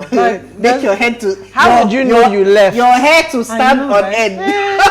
I think for me, always the anticlimax escalator for me. The moment that escalator is not working, man, you know you're back in No. that escalator. No, or the air conditioning is not working. Once you step on.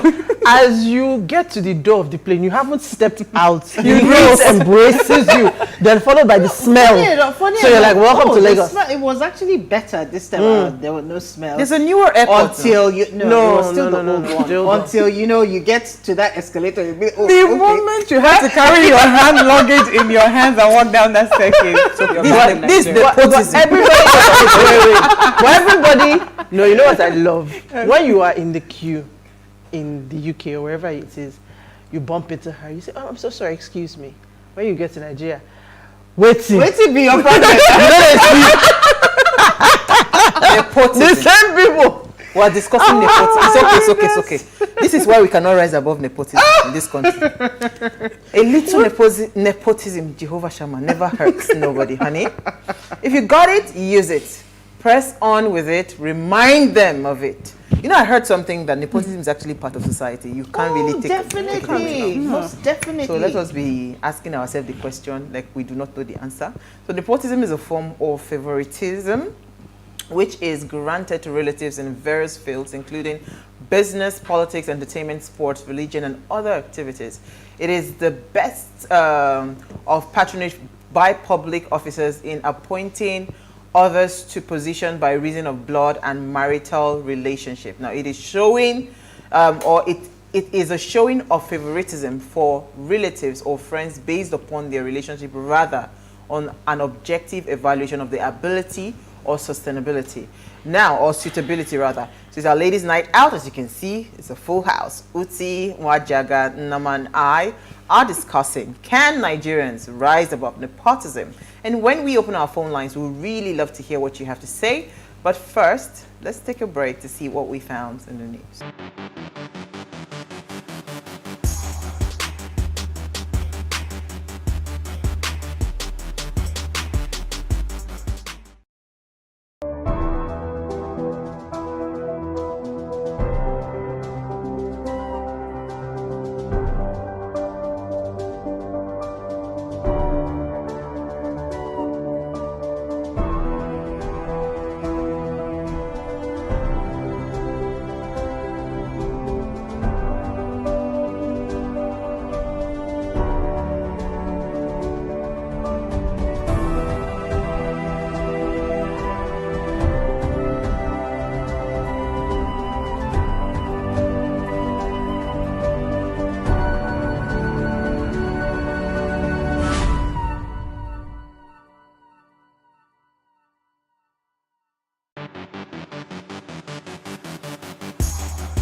All right, every year, thanks for staying with us, every year countries around the world celebrate World Blood Donor Day.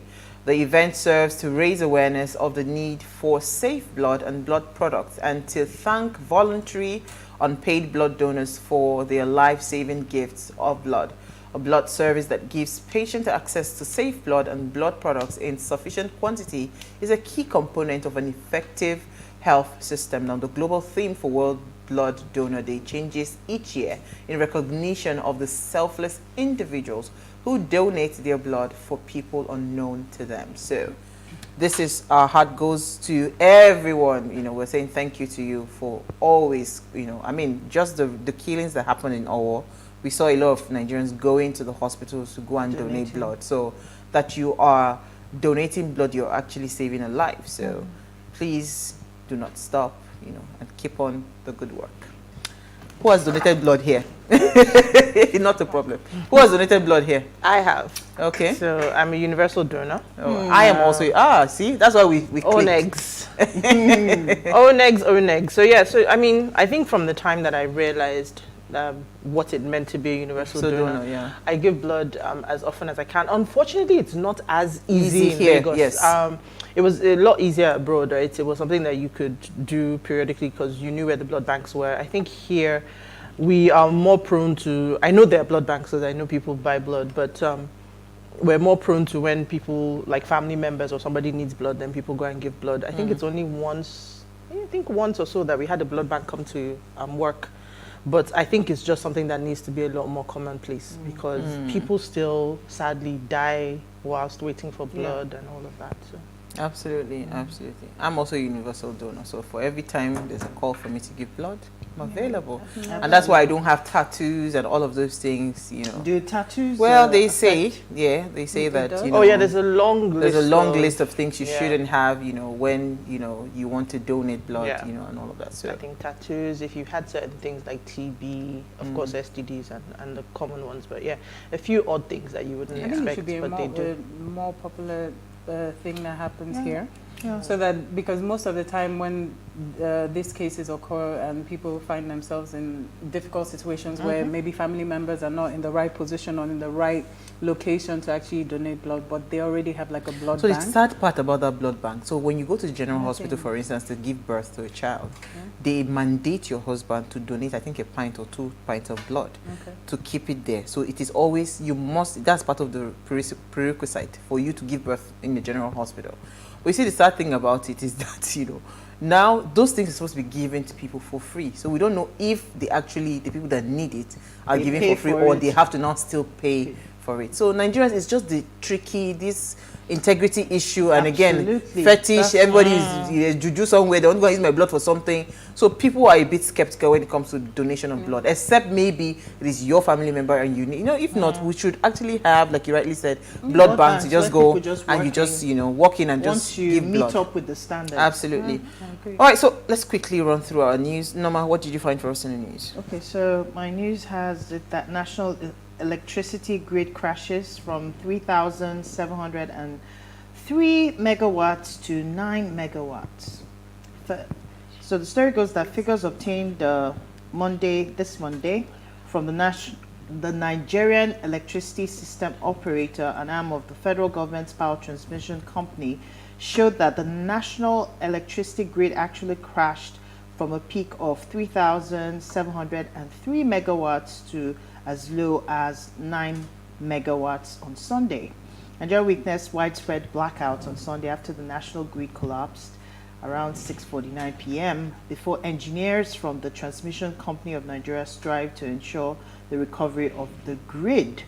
So basically, we've been having these issues. I think this is about the 5th time that we're having this issue of national grid shutting down and people not having light. I mean, various places in Enugu, Abuja, Kaduna, all of these places confirmed that the grid collapsed in various areas. I think this is something that the federal government needs to really look into, because if we do not put our acts together, electricity is a major aspect of the resources that should be readily available. If we are going to have investments, if we're going to have people coming to partner with Nigeria and they do not have the means to handle their business because there's no light and this really tells bad on us as a nation. And if they do not handle it, it's going to really affect a lot of things, economy, whatever. It cuts across board. A lot of people are suffering. I mean, some of us are really, really suffering from the recent developments, the high tariffs and all of that. And not even having the light at all will make things even worse. So it's just something that the federal government needs to pay attention to as quickly as possible. All right, NJ. My story today is, okay, so recently every time I open the news, I see something about rape, and it's starting to become like a norm. Yeah, like it's almost normal. Like already this week, this is like the 2nd story. So this story comes from Warri Delta. I think it's a private secondary school. So it's an English teacher in, the name of the school is Gabriela School. I don't know if I pronounced that well, but that's in Warri, in Delta State. And she, a 12-year-old JSS2 student got raped by her English teacher. Oh, wow. And it's not the first time. Apparently, he's been harassing and, making passes at her. And at some point in time, he was able to get her alone. And not until her parents realized that something was wrong with her. After such an experience, there's always that reaction, and that's, so by the time they realized and they started asking questions, then the truth came out that this is not just now. So it's not a one-day thing. It's something that has been happening over time. And just a few weeks ago, there was also another story about a young man who raped his neighbor's niece, who was 14 years old, to death. Oh, wow. So I'm wondering what is happening in schools right now. Is it that we're getting to the point where we have to separate? We have to always make sure that male teachers are not left alone with female students, and female students are not left alone with female teachers, because the harassment is getting too much. It's bad enough that you have to send your kids to school wondering what they're learning, but to also know that they're not even safe in the hands of the people who you have trusted and you have paid to protect them. It's something that I don't know how the schools, whether public, federal government, private, can explain this, because you don't want to send, people are going to start homeschooling because it's becoming threatening to send your kids even to at home school. they're not safe. I mean, there was a story I think I saw, was it last week, of a home lesson teacher.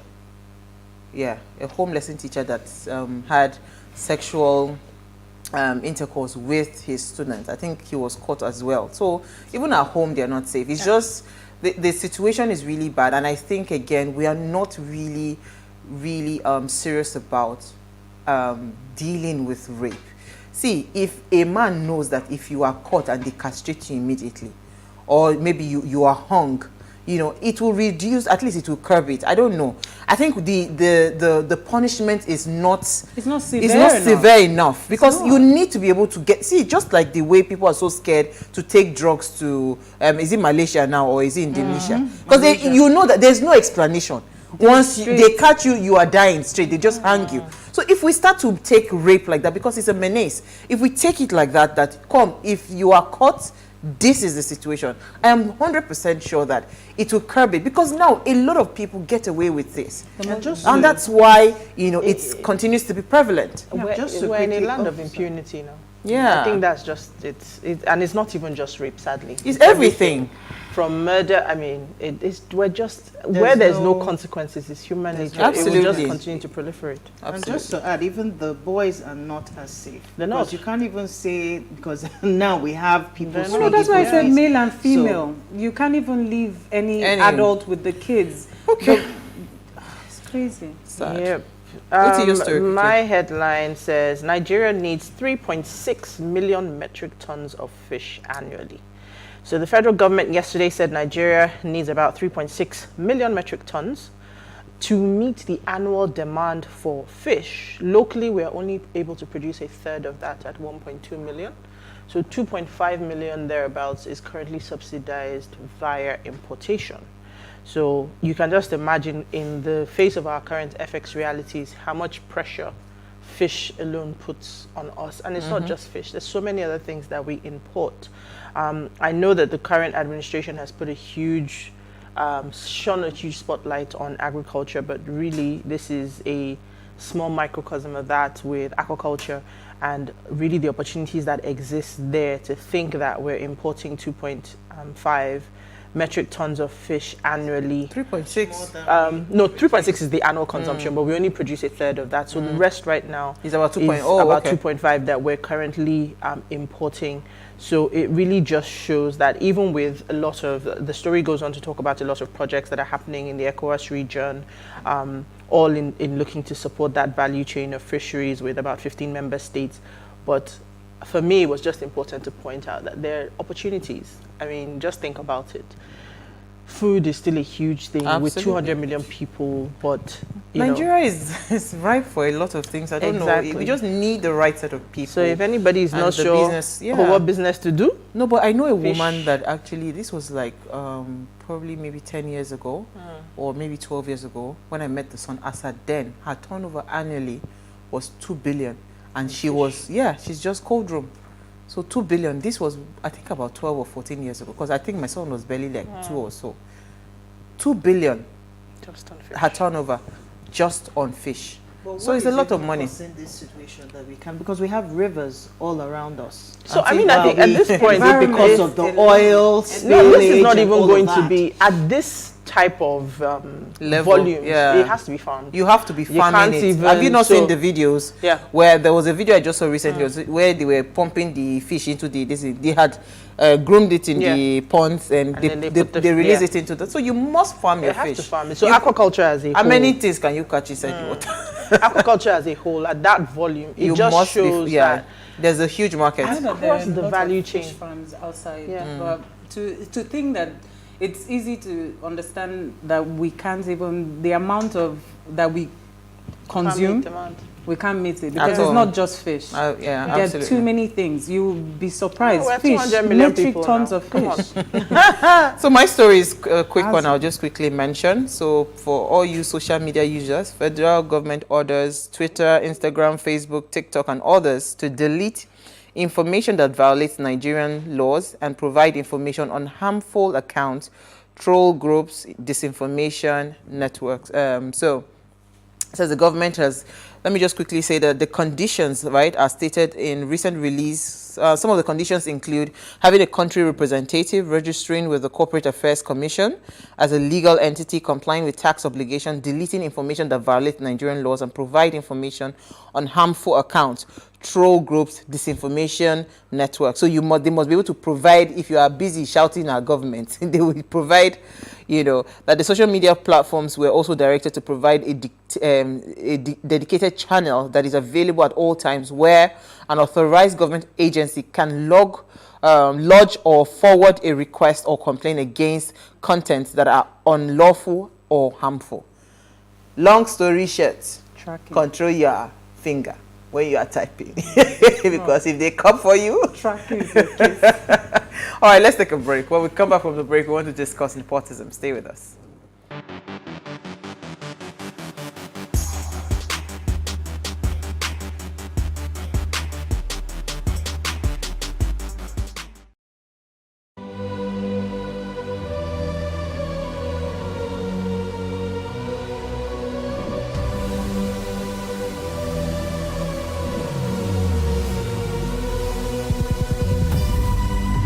What we do not understand, we will stigmatize. What you can see is the remaining of the tanker that exploded. The suspect equally confessed.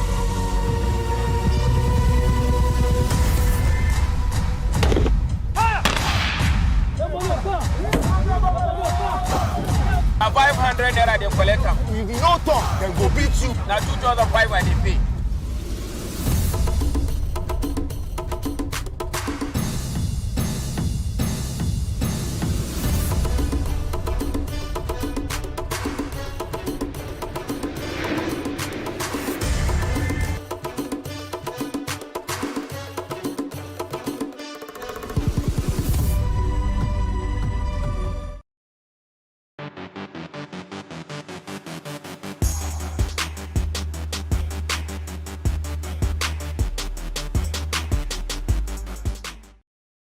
Now, thanks for staying with us. Now, according to this day, the presence of nepotism in Nigeria has taken a toll on our development. How can new thinking, worthwhile policies and development occur when those appointed are there to defend tribal interests rather than those of the majority? In a country where ethno-religious considerations, zoning and federal characters are deemed more important than talent, how can we be surprised rather that nepotism and ethnic competitions are rampant and things seem to remain the way they are? Where being a relative of a or a politician rather comes with advantages, where close relatives of politicians are likely to be employed in the public or even private sector and earn higher salaries, while those that are suitable and best for the position are ignored. We are all guilty of favoring people we know or are related to, or at some point, right? All of us were all guilty of that. People that we know and we favor them. So we're asking if Nigerians, today we're asking, can we rise above nepotism? That's a question. Now, please, let's hear what you have to say. Remember, you can join the conversation. Send us an SMS or WhatsApp to 081-803-4663. You can also tweet at us at Wayshow, AFCO1 with the hashtag Wayshow. I think we had a video. I don't know if they have that video. The late Obafemi Awolowo, MK Abiola, when he was talking, it was a video that went round during during Democracy Day when he was saying that, he would hire based on competence, never about, where you're from or what tribe you're in. And again, juxtapose that to a video that Father Kuka was accusing the president of nepotism and all of that. So I'm just wondering, yeah, nepotism is here, and I don't think, it's going anywhere anytime soon. But like the quote, I like that quote, a little nepotism does not hurt, But let me take the video quickly, then we'll come back to the conversation. As president, it's none of my business what religious color anybody wears. In ITT, in Concord, in RCN, in Summit Oil, in the bakeries, in the bookshop, in the presses. And so we employ people purely on merit.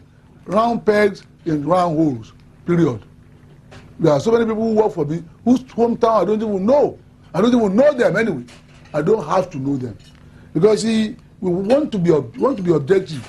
The percentage of those who want this country to sink, probably less than 5% or 3%. So over 90% of ordinary Nigerians just want to be left to do. I think we have oversubscribed in terms of what government has the capacity to do. Because beyond electing a man from your village, after the election, you won't see him again. So, and there is nothing to suggest that the people from the president's town are necessarily benefiting more than other people, except of recent, where some people have on their own carried projects to Daura. And I'm not sure that president himself necessarily asked them to do that. But short of that, we're still struggling to get to Mina. Mina has given us 2 former heads of state. If you go to Jonathan's hometown, it's not as if you can drive with your eyes closed. Okay, if you go to, I've been to Shagari, where President Shagari came from. And I've not been to Obasanjo's hometown, but when I met Obasanjo first time, he was talking to me, he said to me, I swear, I'm sure your village is better than my own. But things may have changed now. But I'm just saying that let's look for the government to create a space that all of us can flower in, because government can never employ everybody. As president, is not... Okay, so... two different people, the 2 different perspectives saying the same thing, but just in different, I think this is across 30 years, across 3 decades. But let me hear your thoughts on nepotism, because whenever I look at the Nigerian system, right, it's almost really difficult for you to see some level of progress, because for every single time that we think to get the man for the job, right, I mean, the elections are around the corner, we're already hearing what people are saying, and all of that. And it seems like this thing is here to stay, is never going to go away, But I always believe that there's always a solution. Can we find, right, a middle ground where you can do what you need to do, but at the same time, you also ensure that, we're getting things done right, So that's where the conversation, is stemming from. If we truly can, yes, there's nepotism. Can we rise above this and start to actually find the right people, square pegs and square holes, like that kind of situation, to move the nation forward? Is that possible? Okay, so let me try and set the scene with some numbers. Nepotism is not new, and it's not a Nigerian concept, but it is, in my opinion, we've taken it beyond. And in fact, if you have 100%, right? And the survey says that in 2019, 44% of the respondents of that survey who got a job in the public sector in 2019 paid bribes. 32% got it based on nepotism. 44 plus 32 is what, 76? So bribe was 30. Bribe was 44. 44%. Nepotism was 32%. Nepotism was 32%. Which leaves us with a meager 24%, less than a quarter of the people who we can assume just by elimination will say, okay, maybe got it on competence. That's a clear picture of, for me, why we are where we are today. Public sector is a good mirror of where things don't work. And things can work in the public sector. I know we talk about it, but we've seen some states distinguish themselves, so it's not impossible. But if I borrow the words of the late MKO there, if you don't put square pegs in square holes and round pegs in round holes, what you get is just a full ship of people and nobody's steering the ship and the ship is not going anywhere. So I think the public sector is a good sample to use. In certain industries, it's just one tribe. A lot of the federal parastatals and all of that, it just feels like it's one tribe. So even when I think of it, that I say, okay, maybe a little bit of nepotism is not bad. It will add to the diversity and inclusion, because in some places when it's completely skewed, perhaps nepotism or bribery is the only way you can get in. But the bigger problem for us is, I don't think that we can rise above it. One, because we are not programmed on merit. So even in the corporate sector, nepotism exists. But it is whether we now see it as detrimental to us as a nation in terms of, okay, how do we move forward? We all keep saying we want change, you go and get your PVC, Nigeria has to change. But if we don't address key issues like this, where people are in there, and whether they're capable or not.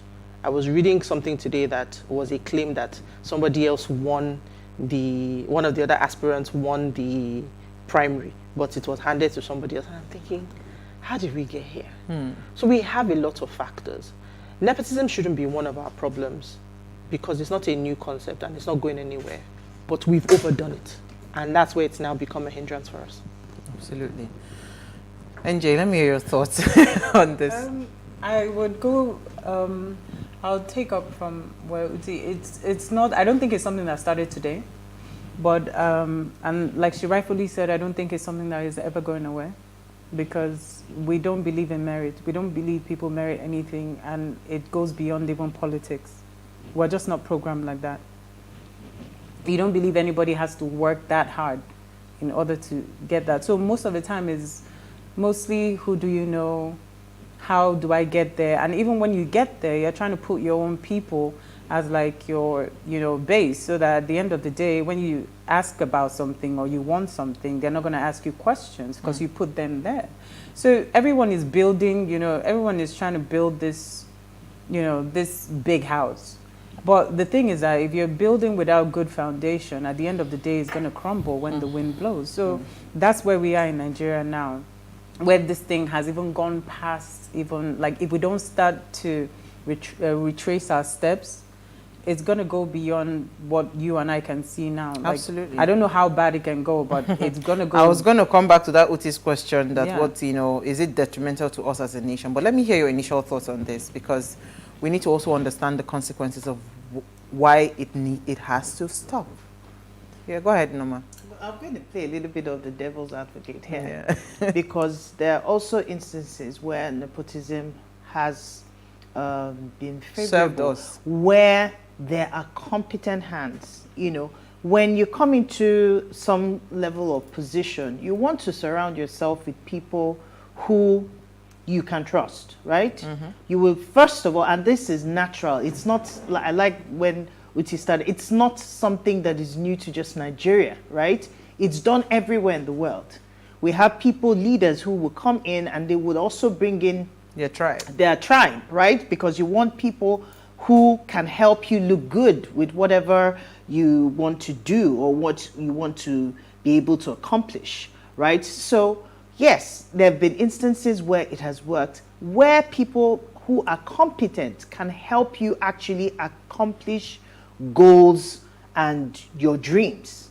However, like we always do in Nigeria, anything we learn, we overlearn, so to speak. So we find countless times where people have had the opportunity to engage in nepotism, to actually bring in people that are incompetent, people who have nothing to offer.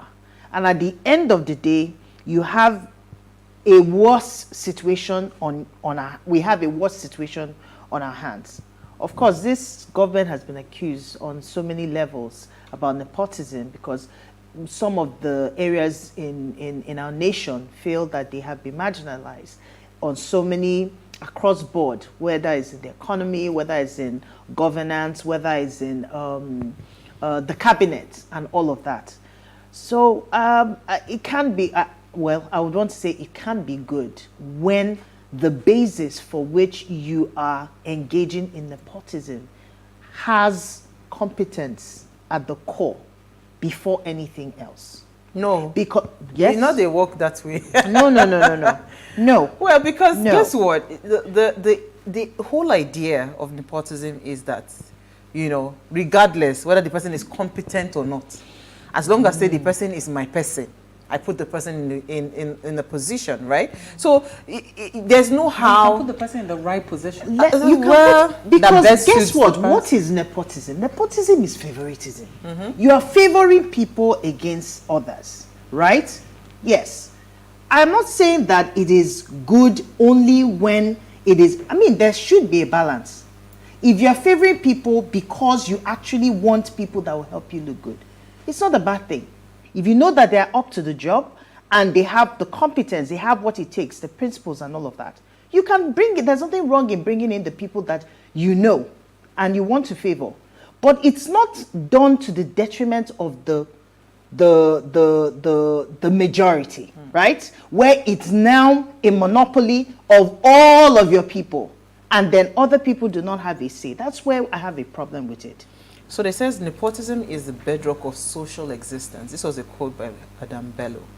So if they say that it is the bedrock, tell me how. No, I mean, Norma has said it right. If you go in somewhere, you want people that you can trust, right? You build your team around you. Now, ideally, you should build that team with competence at the back of the mind. People. But I even want to go, for me, it's like from a Genesis point of view, where did we start to get it wrong?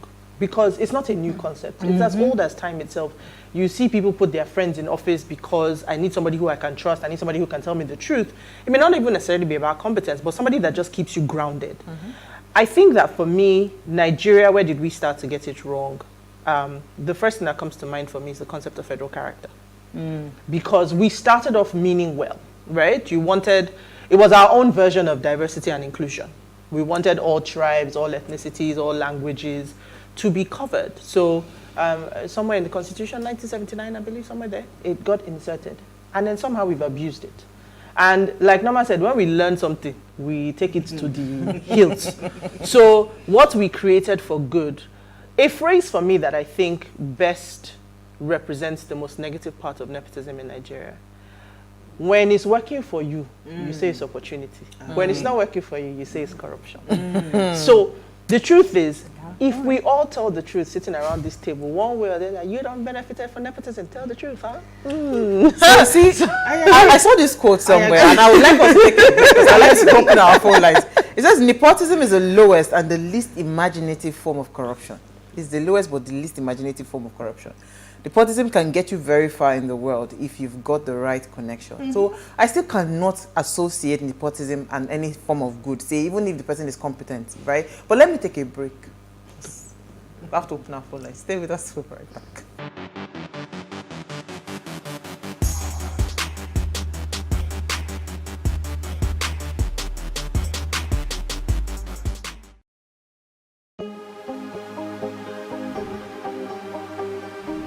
This is it for upcoming artists to blow in Nigeria.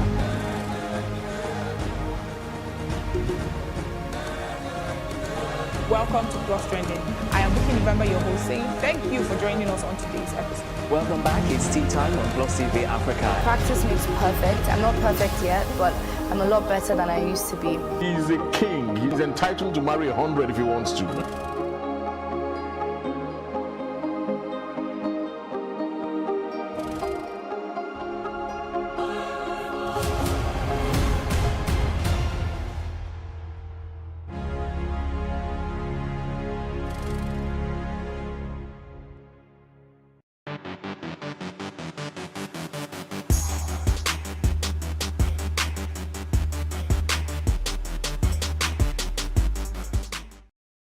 Now, thanks for staying with us. If you just tuned in, it's our Ladies' Night Out, and we're asking, can Nigerians rise above nepotism?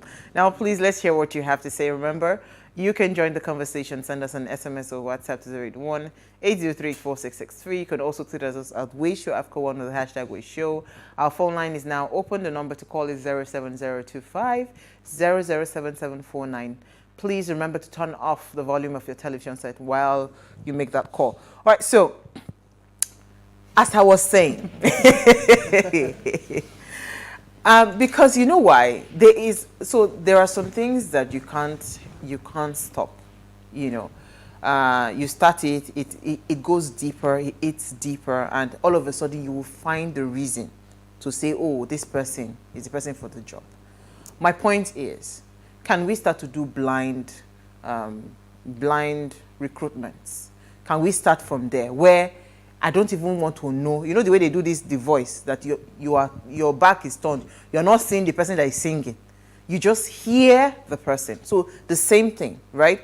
Where let our credentials go forward.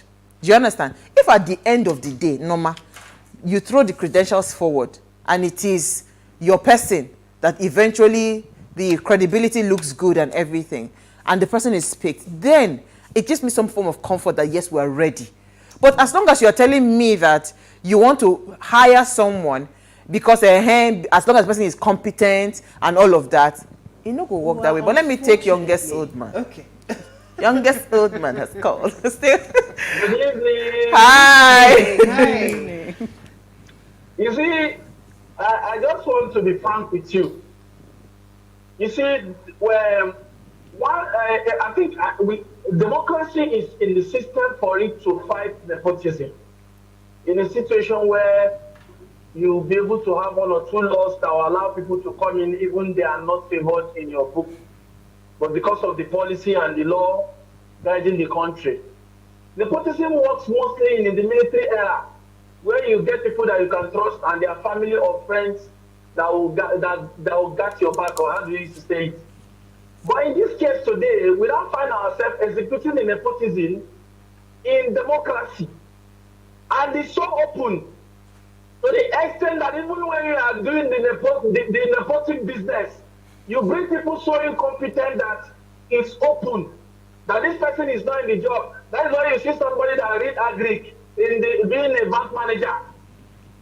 So all that kind of thing, it's so painful. And I come to see that the word of my professor that said that the people of today are suffering from emotional bankruptcy and a psychological holocaust. I come to believe with my prof on that, because that nepotism is so open that they don't even hide it. It's supposed to be timed and kind of you do it with a close concept. This time is so open. If you're not my brother, you don't do the same thing I do, you're not getting anything. So I hope we wake up to that. I understand that democracy is even there to fight nepotism, so that everybody can benefit, even if you don't have a direct connection with who is in turn or in power. Thank you very much. Thank you so much.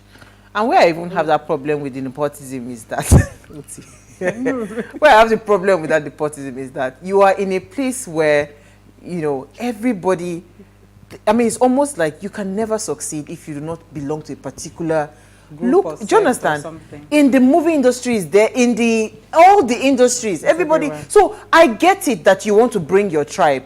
I get it that you want to bring the people that are that you can trust to deliver the job. But there are still good people out there. There are still competent people out there. My point is, keep widening the net, because that way you get more people into that pool. So here's what I wanted to say.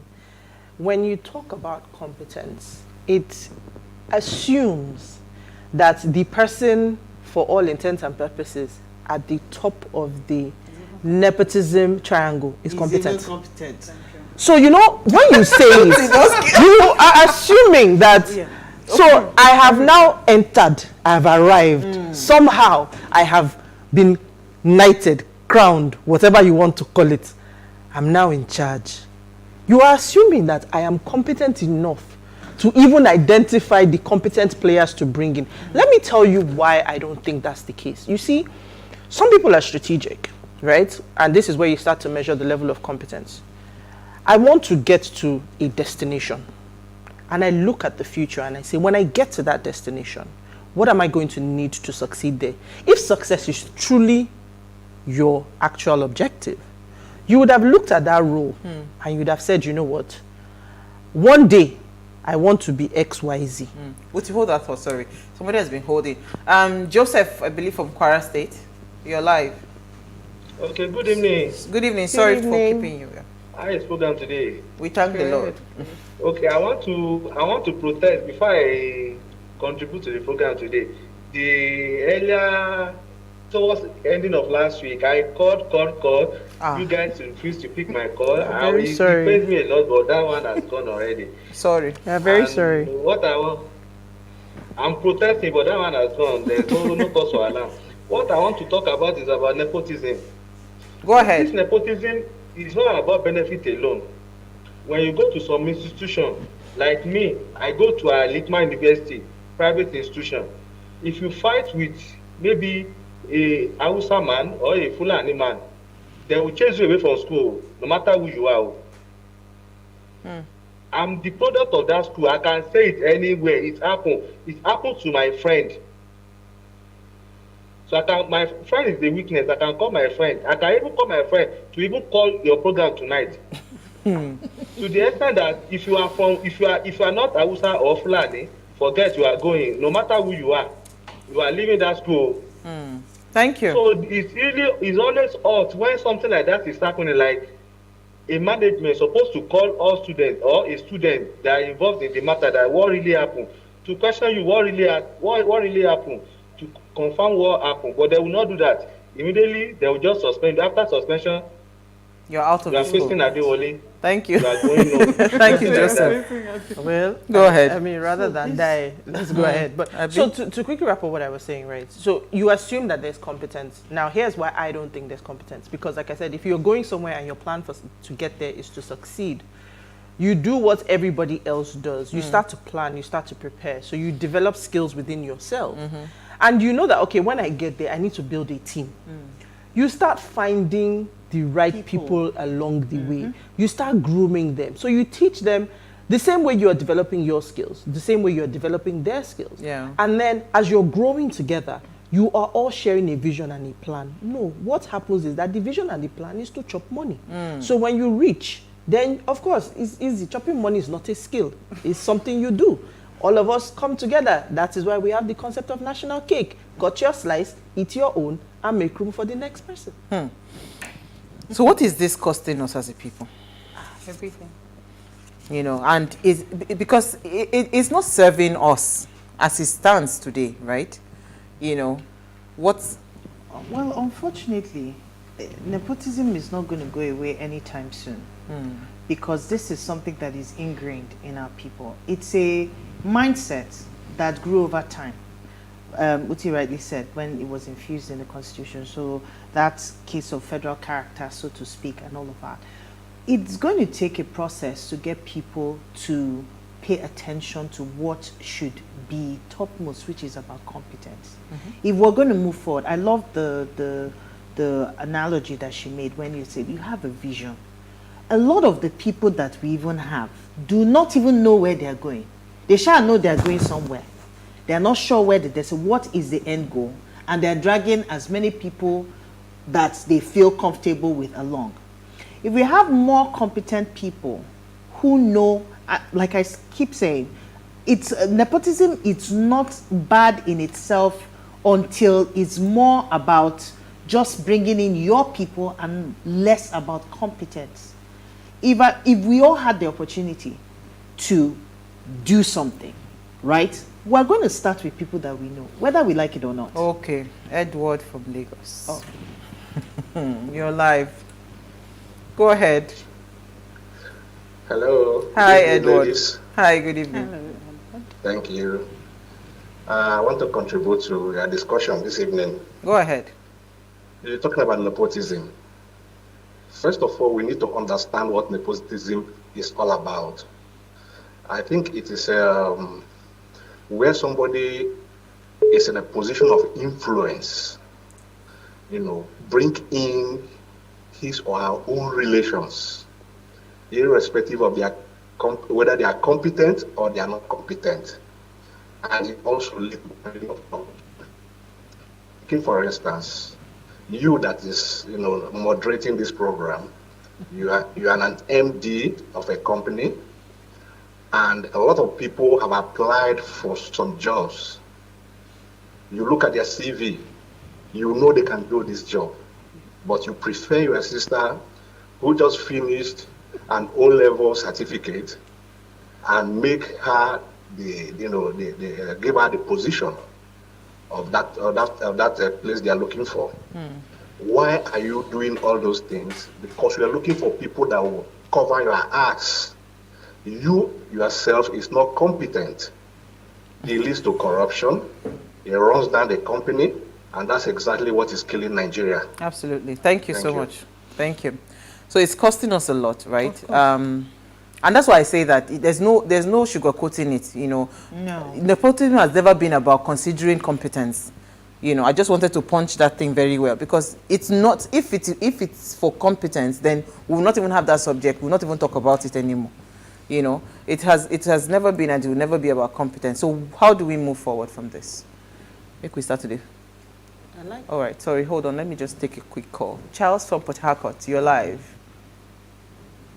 Hello? Good evening. Hi, Charles. Good evening. You guys are looking very lovely. Thank you. All right. Nepotism. I think I want to look at nepotism from this angle, in security aspects. Take for instance in this country, I think it's one of the ills of this Buhari administration. If you look at this government thoroughly, you've discovered that no president in any administration has showcased this level of nepotism in their government. Look at, okay, for instance, we're having issue of insecurity in this country, and you're telling me that these insecurity chiefs can only be found in one part of the country. And look at the way the country is today when it comes to asking something with security. You have the chief of army staff, the chief of whatever, custom, immigration, and all. All these things brings about unproductivity, the highest form of corruption. Take for instance now, if I'm an army officer and I discover that maybe I'm in a particular rank, maybe I'm a general, and I discover that maybe people ahead of me, they might be retiring very soon. Because I'm not from the north, I probably think maybe I don't have any chance of being the chief of army staff. These are the things that brings about bickering in the system, brings about murmuring, and thereby in general brings about unproductivity. It doesn't really help. It can never help. I think to me personally, if I want to describe it, I want to describe it as the highest form of corruption. It's not helping this country, and it's one of the problems that is benefiting this nation. Absolutely. Thank you very much. Thank you. So thinking Nigeria first, because we have like just a few minutes to go. Think Nigeria first, because now when I listen to MKO Abiola talking, he was saying that the conversation has never been about whether the person is a Yoruba or whatever. It has always been about who is competent for the job, and that's his own thought process. Our thinking has been skewed. We think Igbo, Yoruba, Hausa, like that. So if we start to think Nigeria first, I'm sure we would kill all of these conversations around, nepotism or, Well, guess what? Again, by the time you think Nigeria, which should be the situation actually, and there are people who are competent, unfortunately, they are from a particular part of Nigeria. It's also going to be seen as... Hold on. Hassan, you're live. Hey, that's the power that I have. Hold that thought. Hassan, quickly, you're live from Edo State. Oh, shoot. Sorry, we can't take... Hello? Hello? Go ahead, please. You're live, quickly. I think we lost the call. So you were saying? I said that, so this mindset, because sometimes when we say competent and then you're dealing with people who are competent, unfortunately, they are from a particular part of the country. You are still going to be seen as being nepotic because it seems like you're favoring a particular side, but people will not see it that you are also, employing or you're taking them on based on their competence level. Oh, God. So let me just... Quickly, Uti, we don't have time. A couple of things. So I think that this thing we're talking about, we were having a conversation a few days ago around the presidency and the fact that we all focus on that. And I come back to the public sector because that's where it's most rife in Nigeria. And it's also the place where we almost need the most change, to see the kind of change we want to see in Nigeria. It comes to how do we fix the problem? Because you're now saying, are we going to rise above it or we're going to find a way through it? Because it will always exist. Please, if the corporate sector can do it, where we have everybody represented and it's based on competency and skill, people still need to keep their jobs, people still need to eat. Can we start to look for round holes and square places where we can fit people? So the concept for me is, do we start to assess people's competency? You're already in the public service today.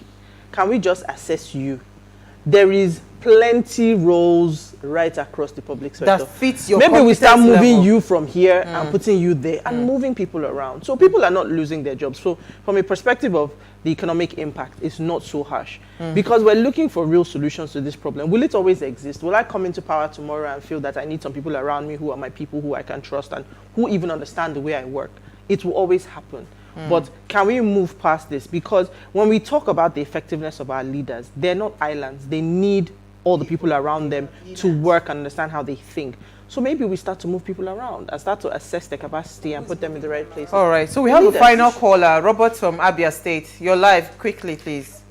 Okay, good evening. Hi. Beautiful ladies in the house. Hi, go ahead, please.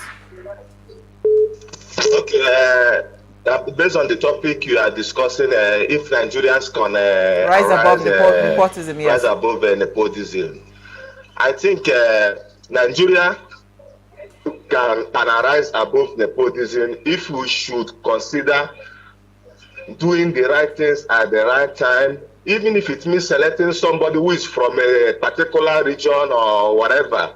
It's possible that those people can do well, and if they do well, I know Nigerians, I know the generation I belong to, who will appreciate the fact that those people are from a particular region and they are doing the thing. You cannot hide when things are going right. Yes. There's no way it can be hidden. It will be glaring to all of us that things are moving right and those people are the right people for this war. Absolutely. But when the things are not moving right and you keep insisting that let them be there, whether they get it right or they don't get it right, they are doing well. You see, there will be chaos in the society and there will be agitation and people will not be happy. Why don't you give other people opportunity to do something these people are doing and see if they can move the country forward? Absolutely. So and I my totally own opinion, agree with you. we can rise above nepotism, and I believe my generation can move forward and have a rethink about all this I think it's just nepotism starts or from- whatever. Thank and you so move much, on Robert. This country. Thank you. I think it's about the mind, but let me quickly take a comment. No, you have one. Hi, guys. So I think that constitutional review could help. That's from Chisom. Thanks. It's. I think that if we start to think, because now I don't think across tribal lines. My thought process, that's how I was raised. I see you, I see a human being. I do not see, that's what I'm saying, it's just me. So if we start to have a collective that we're thinking like that, we're not thinking across lines. We're just thinking who is the best fit for this conversation. It's just like when we do the little schedules we do on the show here. The schedules are done based on the person's strength and competence to deliver on the topic. Do you understand? It is not about whether the person is my friend or not my friend. It is, can this person deliver on this topic? And the schedules are done. Do you understand? So that's how it's supposed to be, not about who is my friend, who I'm to be favoring, right? But that is a sad reality. But quickly, Norma, your comment, and I think we've run out of time. Okay, so this is from Austin, from Delta. Says societal pressure encourages it. If your spouse recommends an unqualified in-law to run your company, do you go ahead to engage the person? If you don't, the home front becomes hot. So what do? You either choose bad manager to run your firm aground or face war at home. Think about it. Absolutely. Okay. Yeah. Let's move on. Thank you so much, ladies. It's a continuous conversation, even though we don't know it. But the truth is, I want to find that solution where we can work with it because it's not going anywhere. I think, like, if I would just quickly put in this issue of tribe, if we can just delete it. It's impossible. If you delete tribe, then you put in religion. You're going to be putting, there's always something So to as replace long it. as these There's always things gonna be continue to something. play a significant role, it's Just stick definitely to not going merit, anywhere. competence. Those are things that can be checked. Before we go, thank you, Norma. Thank you. Thank you, NJ. Ensure you follow us on Instagram, Celebration Africa. You can interact with us further, drop a comment, and more importantly, follow all our engagements on social media. Like, share, invite your families and friends to watch and follow the conversation. Thank you so much to all the people that called in. Now, if you missed today's quote, a little nepotism never hurts nobody, honey. If you got it, use it. Press on with it. Remind them of it. I like this quote. I don't know why. It's so sarcastic. See you guys tomorrow at 8 p.m.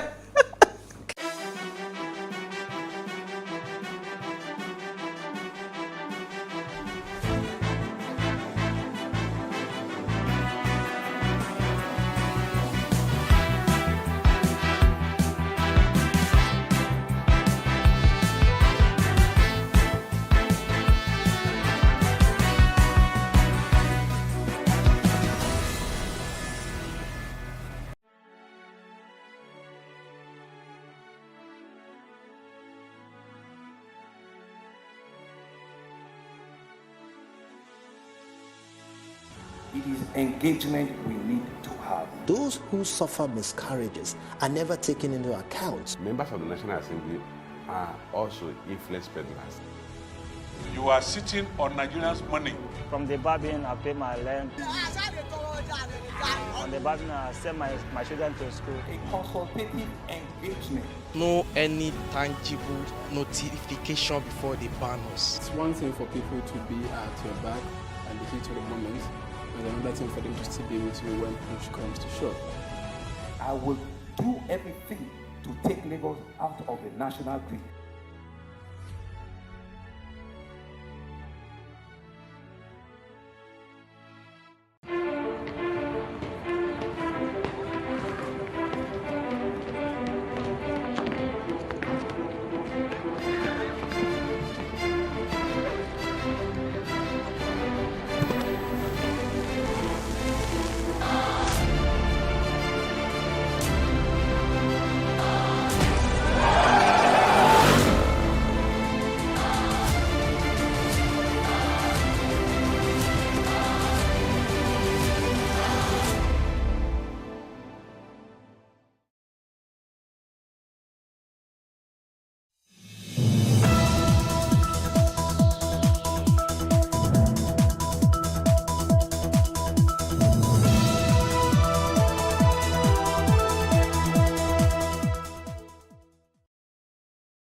My name is Oluwatosin Ari, and I'm the founder CEO of Farm Fresh Grocery. I started out as a model in like over 2 decades ago.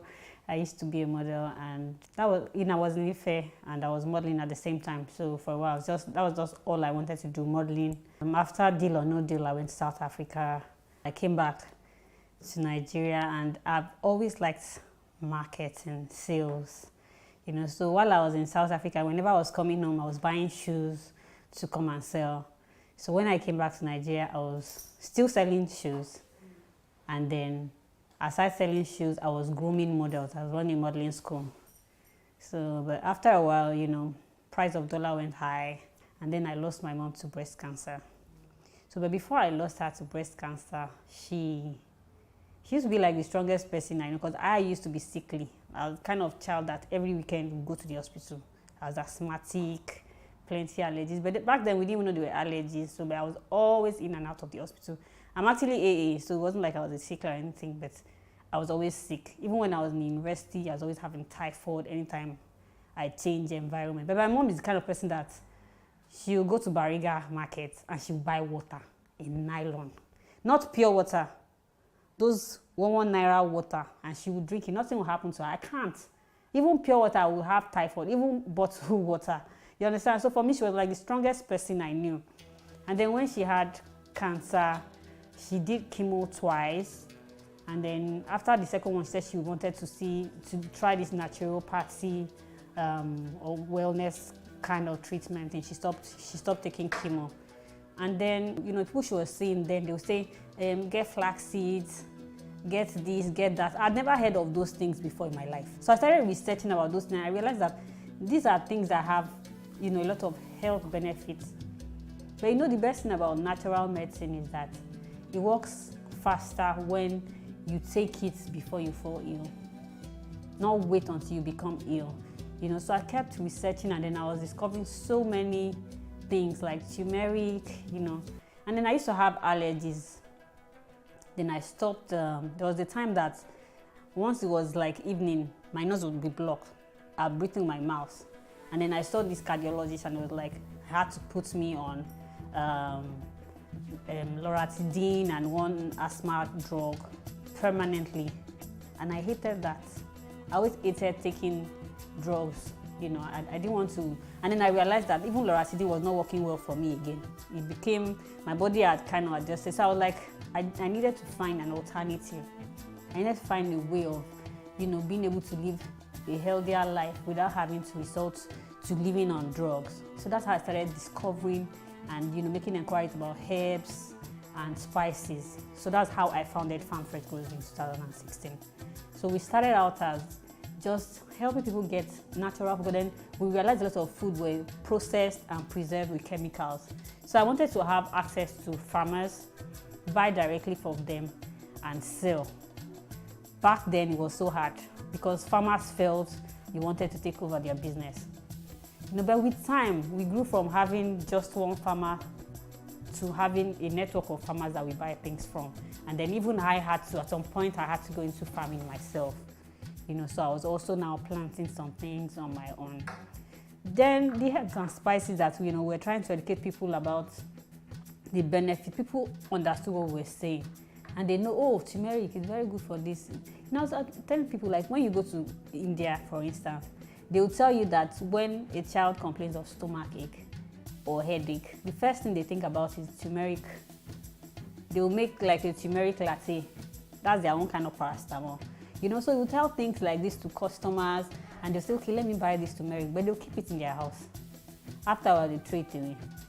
So food wastage was not just now, associated to just farmers and processors or distributors. It extends to, the final consumers.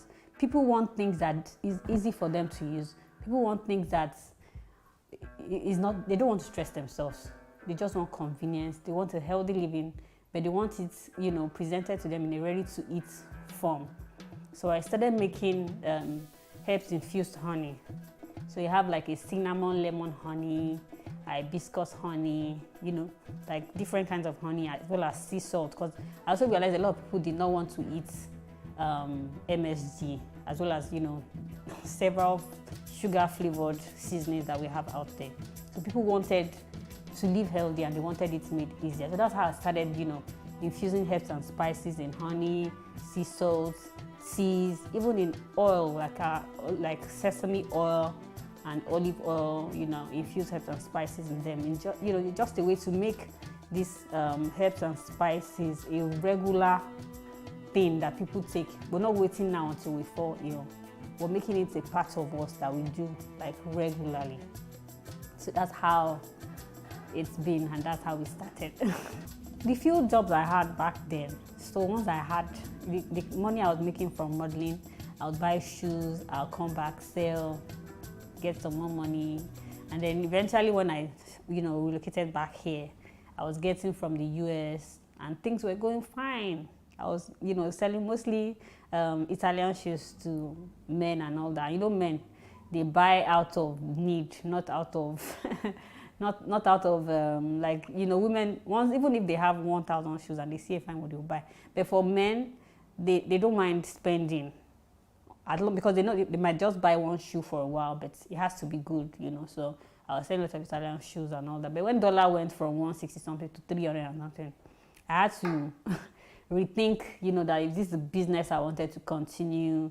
And then after I lost my mom, I just thought that food is actually becoming more and more important, the kind of food you eat.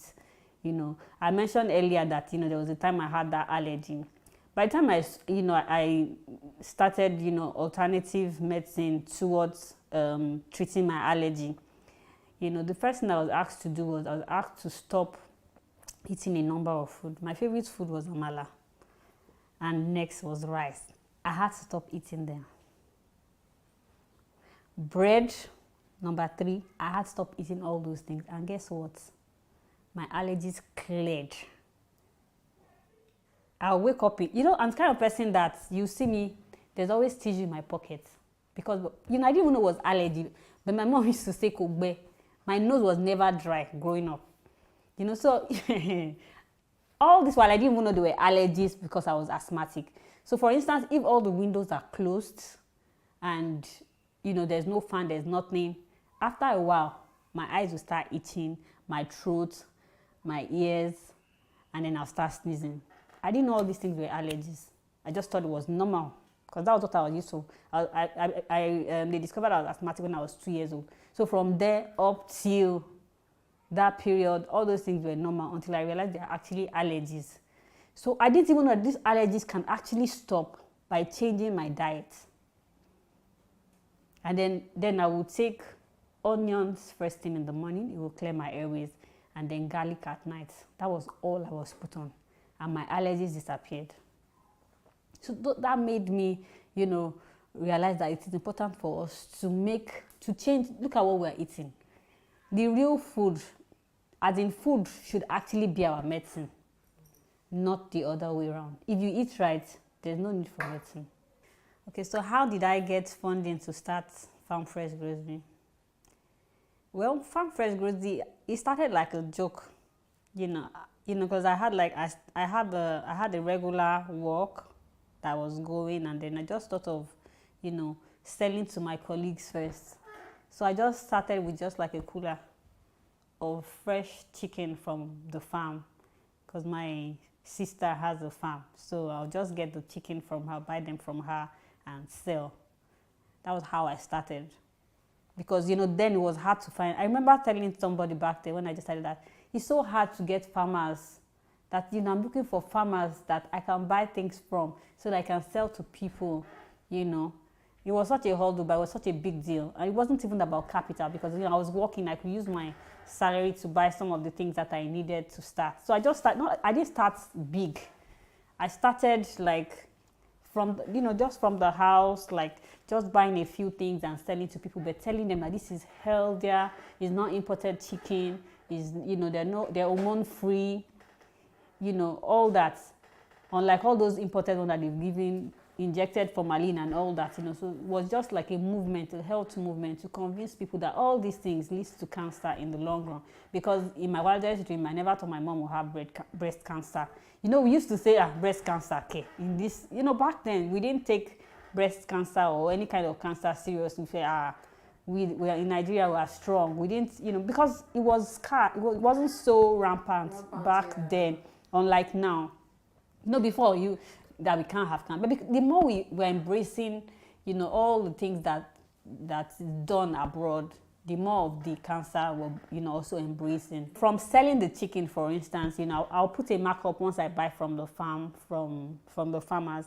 I put a little markup, and then, once you sell that, you order more, and then, there's family, my family invested in me, and like my husband, So I just started gradually. First it was chicken, it was bell peppers.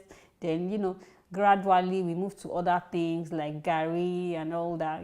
Just like that, little by little. It wasn't like I started, there's no big finance that came from anywhere. I just started gradually, and, But I got a grant recently from Under 40 CEO.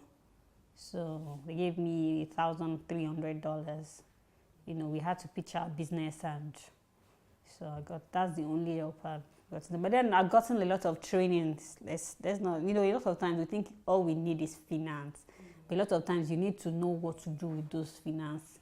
And that is why we're trainings, all these entrepreneurship programs coming. So I've gone to a couple which has actually helped to form how my business has developed so far.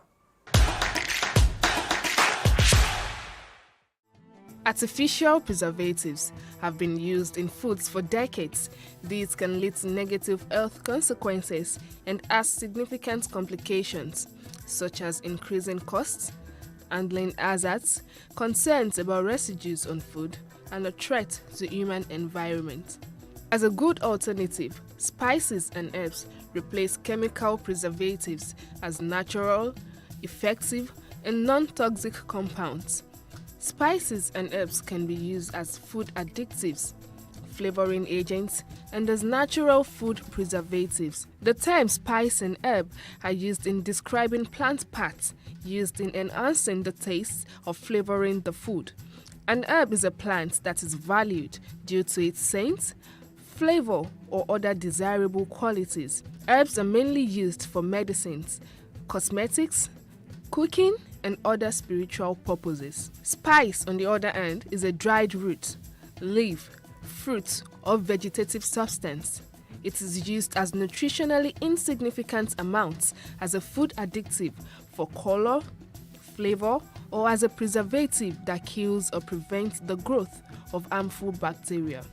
Several spices show antimicrobial activity against different types of microorganisms.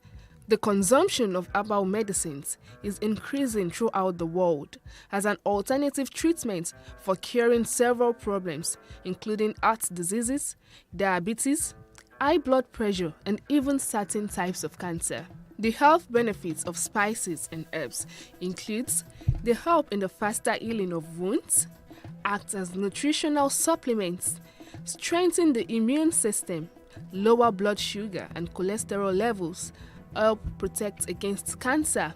Herbs eliminate nutritional deficiencies and thus restore the correct functioning of the body. They rectify various problems rather than suppressing them.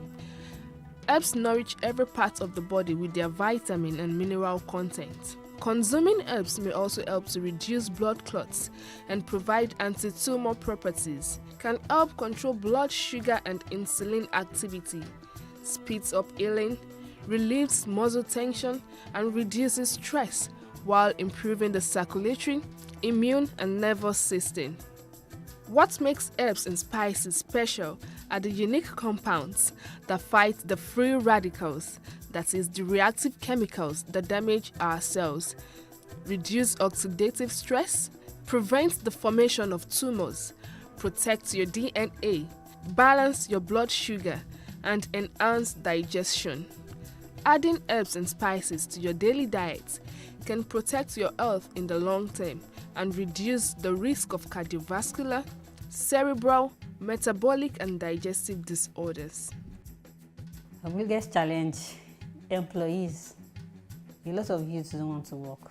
Seriously, a lot of youths don't want to. There are few that want to, but not everybody. It takes a while to get. I don't know why, but they probably just used to easy money come, and a lot of youths don't want to work. So to get reliable staff is usually tough. So most of the time you have to, they go, you get another one, retrain, they go, they come. It has been one major challenge. The second challenge is packaging. It's so expensive. Packaging is so expensive. People want to see your product on the same level with imported products, but they don't consider at what cost, it takes to get there. And then sometimes it's not even just the cost, it's the availability. For instance, the flavored honey, we put them in jars, and then the jars, in some places we get them reasonably, like two places I get them that the prices are a bit reasonable. But once those two people don't have, you can get a jar as expensive as 600, 700. So how much am I going to sell the product inside? The other alternative is to import from China. And there's so many challenges that can happen along the way. So it's a bit, dicey. People want to see pretty things, but they don't want to pay for it. You want it to be cheap, but they don't want to pay the price. And there's also the cost of production. The cost of production is so high, especially if you look at, we have to dehydrate our products. Like the raw materials, we always have to dehydrate them. The cost of electricity is really high. And then a lot of our processes are still manual. So we need to get some equipment to make it, better. Okay, if you look at this, for instance, I'm trying my hands on flavored, sachet flavored honey. So I try to do this manually. See what this is the best we could get. But if we have that machine, you get those imported kind of thing. And to get one of those machines, you spend, at least like $3,000 or $2,500, yes, to get it into here before you pay for the price itself and then the bringing it down here and all. So cost of, getting those automated machines are not so cheap. I wish that, each time that the government say they support farmers, that they actually do, but we haven't seen it. So there was a time I, leased land from the government in Ogun State. It's a palm plantation. So they had this, they have like over hundreds of hectares just, there. So they were leasing it out. So I leased about 20 hectares and I decided to start with 4 hectares. I planted cassava, a trailer load of cassava. And I did pick ₦1 from there because herdsmen, they went there, they harvested them for their animals and even burnt the whole place down. And the government who is supposed to be my landlord could not save me from them. ASF, African swine fever, happened, and we lost a lot of our pigs. The government, we're yet to hear any support from them up till today. During the strike, nationwide strike, we planted cucumber. The cucumber was ready for harvest. We couldn't get to the farm because there was riots everywhere. We tried several times to go to the farm. All the cucumber wasted, like 20-something bags of cucumber. The few that we were able to take to the market, when we got to the market, was rejected. That is already changing color. You know, in a civil environment, the government will subsidize things like that. Like, Okeawe is a very big farm. And a lot of farmers lost their life because they lost billions to this African swine fever. We're yet to hear anything from the government. Nothing. So I don't know what to ask them because I don't know if they do anything. Because, all we've asked is that they subsidize things for us when there are problems like this. But, they don't even show up. So we've learned to do everything by ourselves. Well, for me, the joy is mostly when, customers are happy about what you're doing, especially like the flavored honey, flavored salt, the teas, when a customer says, can you make a tea for me to help me sleep better? And the customer is happy that, the herbal tea helped and, she was able to sleep. Those are the kind of things that you just, sometimes when these are flavored honey. When we are making it, can be very tedious because we have to squeeze out the herbs from the honey manually. It can be very hectic. And some days I just wonder, why am I stressing myself through all this process? But then when a customer tastes and this is really good, it actually makes you happy. And then when we get recognitions, like when we got the grants or like when we got picked for programs, like a lot of programs that were not funded by government, like private NGOs and all that, but you learn quite a bit, Like we recently concluded a program by Cherry Blair Foundation and Enterprise Development Center on financial literacy. That kind of training is invaluable. It's more than asking for money. Because if you have the money and you don't have the idea of how to channel it into your business, how to come up with a plan, then so it's not all the time that all we want is money. Sometimes it's just free trainings, like what some of these NGOs have done. If the government can even do some of that, you understand what I'm saying? For the youth, you're saying youth should go into agriculture, but the few that are going, how are you supporting them? What are you doing to support them? Agribusiness, like any other business, it's a tough business. A lot of times you feel like giving up. I know I felt like giving up after those experiences, because is it only me? First, I went to Jebugbo, invested so much money, paid for 20 hectares, plant the stress from Jebugbo to that farm in Akboje. It takes like an hour from Jebugbo. You can imagine me leaving Lagos and facing there and coming back. One challenge or the other, and then the stress of even planting them. The labor there is highly overpriced. Battling with all that, and then at the end of the day, nothing to show, nothing at all. So I always advise, people want to go into agribusiness, you must have knowledge before you go into the business. You must have adequate knowledge. People will take advantage of these so-called people that you think are your friends or somebody from church. They will show you Niger. So you must have, adequate knowledge about the business yourself. You must have time. Because if you don't have time, they'll cheat you. There's no two ways about it. And then I always say that if you want to invest in a farm, make sure you can fence the place.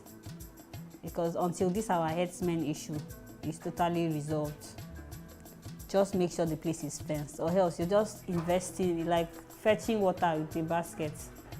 No matter how much you pour water into it, you're just wasting that energy. There's no guarantee that you go away with anything from there. Okay, so I had a staff that was always going to check what was going on in the farm. And then he went there once and he saw them there. He took a picture showing them in the background. They were even, telling him that why is he taking their picture? Because they don't go in, they go in numbers. They go in numbers, so he couldn't challenge them. So he just took the picture, as they were in, like thousands of the animals and the people, moving them. So I could see that those were the people, actually. So for distribution, so far, we got our NAFTA for like 6 of our products last year, towards the end of last year. So we've been trying to sell to the supermarkets.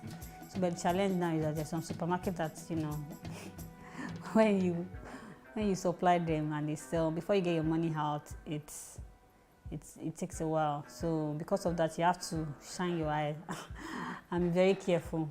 Because I heard that some supermarket that over a year, if you won't get your money out, so one has to be careful. But we're in a number of places. We're at Araba's Homemade.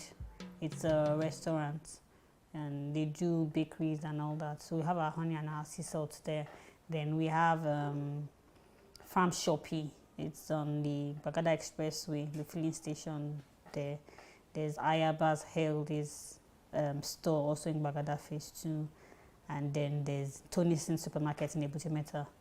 We plan to extend to more places, so working on that. We're also talking to them at Amazon Farms in Ikoyi.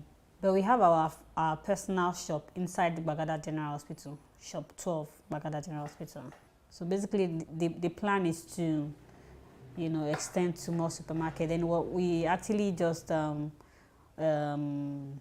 some platforms, e-commerce platforms like Jumia and Flutterwave.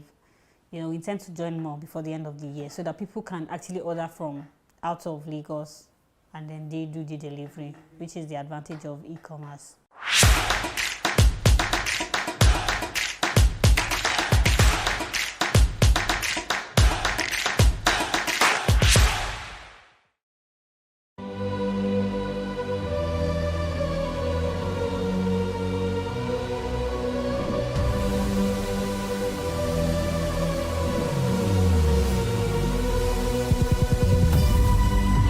What we do not understand, we will stigmatize. What you can see is the remaining of the tanker that exploded. The suspect equally confessed.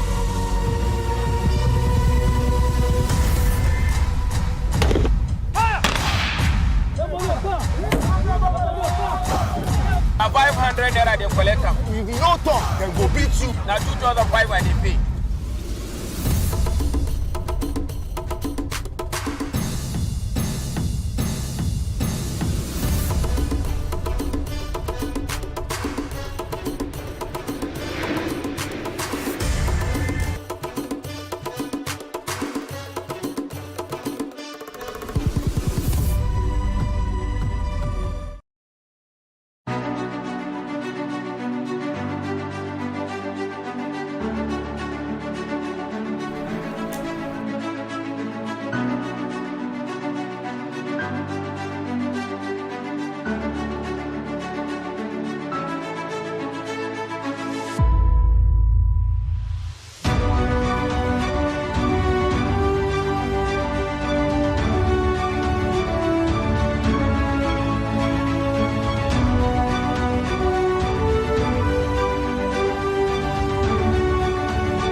How can we have peace without justice? Plus Politics. It's not just another political conversation, it's about keeping you in the know. The relevant interviews, asking the tough questions to those that matter. Get the answers you need. Does it mean that the people who were injured, people who were shot at, those who were involved in that stampede are not going to get justice? It is unfortunate, it is sad that we have a government of deaf and dumb. Analysis from top experts. The last election was not really an election. We feel that Obasanjo has a very special place in his heart for hating Ijaw people. I think it really boils down to two things. One, trust and accountability. Plus Politics, every weeknight at 7 p.m. on Plus TV Africa.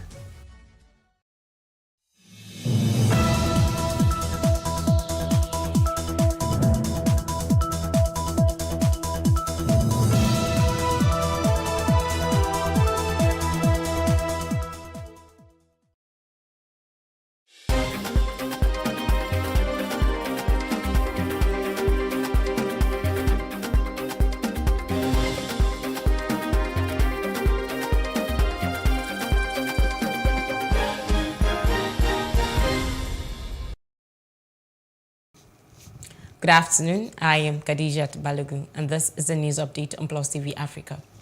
A fire has gutted a residential building on Inabere Road in the Ikoyi area of Lagos State early Wednesday. This was made known by the Permanent Secretary of the Lagos State Emergency Management Agency, Dr. Olufemi Okeosanyintolu, in a statement on Wednesday. He stated that officials of the LASEMA response team were deployed to the scene of the fire incident as soon as it was reported. Okeosanyintolu added that LASEMA was working with personnel of the Lagos State Fire Service to prevent the fire from spreading to adjoining buildings. There has been no report of any casualty to the fire at the time of filing this report. The abductors of the Zamfara wedding guests have demanded the sum of 140 million naira ransom to secure the release of the victims. They requested a sum of 5 million naira each as a ransom for the release of the 29 victims in their captivity. Over 50 guests returning from a wedding in Sokoto State were abducted on Saturday evening in Dogonawa, a community between Toreta and Bakura located on the borders of Sokoto and Zamfara State. However, more than 20 of the victims later escaped, while some were rescued by security agencies in collaboration with local vigilantes. Troops of the 26th Task Force Brigade have found one Mary Nkoshe, who is believed to be one of the kidnapped girls from Government Girls Secondary School, Chibok, in 2014. Ngoshe was found with a child believed to be hers, was intercepted by the troops while on patrol in Borno State. Some unknown gunmen have reportedly attacked the Celestial Church of Christ, Oshofa Parish at Wasemi, a Wekoro local government area of Ogun State.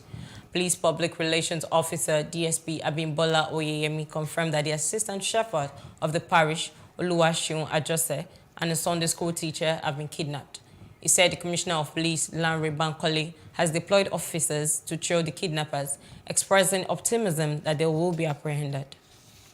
We are on the trail of those people, and we have the hope that very soon they will be able to rescue them alive. And we learned that they have been demanding for ransom from the relation of their victim. But ransom or no ransom, we are after them. We have set machinery in motion, and our men are still there, tracing them. And any moment from now, we hope to rescue those people alive. It is not advisable for a group of people, about 5 or 10 in number, taking themselves into an isolated area, all in the name of going to prayer mountain, is amounts to like handing one over to the kidnapper. So we don't want that kind of thing to happen. That is why we issued the statement that time that people should desist from going into isolated area, going into the bush to organize prayer season in the bush. And if there is any compelling reason why they should do so, they should inform the police in that area so that we will have a constant patrol of such. Now, Ondo State Governor Oluwarotimi Akeredolu has warned that the Southwest will not tolerate another unprovoked attack. He described the June 5 terrorist attack on the St. Francis Catholic Church in Owo as one too many. At least 40 worshippers were killed during the attack, with many injured. Akeredolu spoke while receiving his counterparts Dapo Abiodun of Ogun State, Babajide Sanwo-Olu of Lagos, and Abdulrahman Abdulrazak of Kwara State. The three governors donated 75 million naira to victims. In Lagos, Sanwo-Olu directed that flags be flown at half-mast for 3 days to mourn the victims. Akeredolu noted that the people of the Southwest had always been peaceful.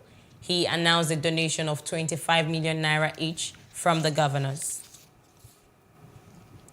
Now, Chief Whip of the Senate, Senator Orji Uzokalu, says there is nothing wrong if the presidential candidate of the All Progressives Congress, Bola Ahmed Tinubu, runs a Muslim-Muslim ticket. The matter has been on the front burner of public discussions as Nigerians have expressed diverse views. While speaking before commencement of plenary, Kalu said it would be politically naive for Tinubu to choose a minority Christian from the north as his running mate. He insisted that since Tinubu's wife is a senior pastor with the Redeemed Christian Church of God, she will balance the ticket as the de facto deputy president should Tinubu win the presidency. While the Christian Association of Nigeria, CAN, has rejected the idea of Muslim-Muslim ticket and warned parties against it, some stakeholders have asked Nigerians to focus more on competence than sentiment. Now, the People's Democratic Party has set up a committee to screen its vice presidential candidate for the 2023 general elections. The party spokesman, Debo Ologunagba, said members of the vice presidential candidate screening committee were nominated by the PDP National Working Committee. Ologunagba, who announced this in a statement, explained that the National Working Committee constituted the committee in line with the electoral guidelines of the main opposition party. Parenting practices must be included in curriculums and taught at tertiary levels of education to bridge knowledge and skills gap of young adults who are the next set of parents for the future. This was contained in a statement issued by a group, a Mother's Love Initiative, ahead of the Day of the African Child.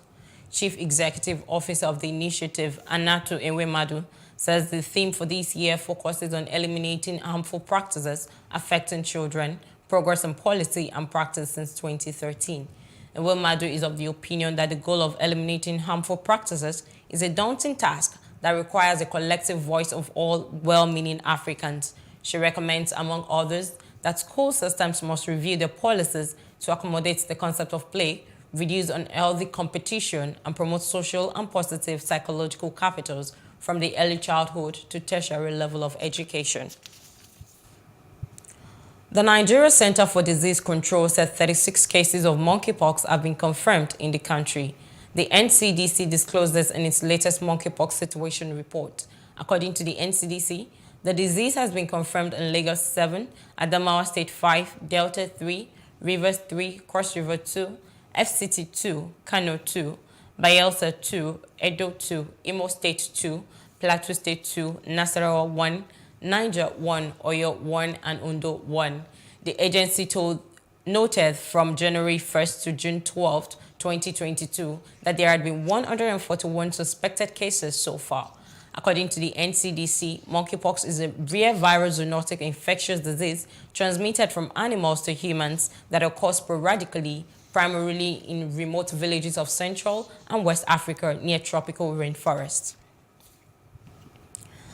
Nigerians express mixed feelings as they look forward to the candidate who would become the country's president in 2023. That's on Street Views. Take a listen.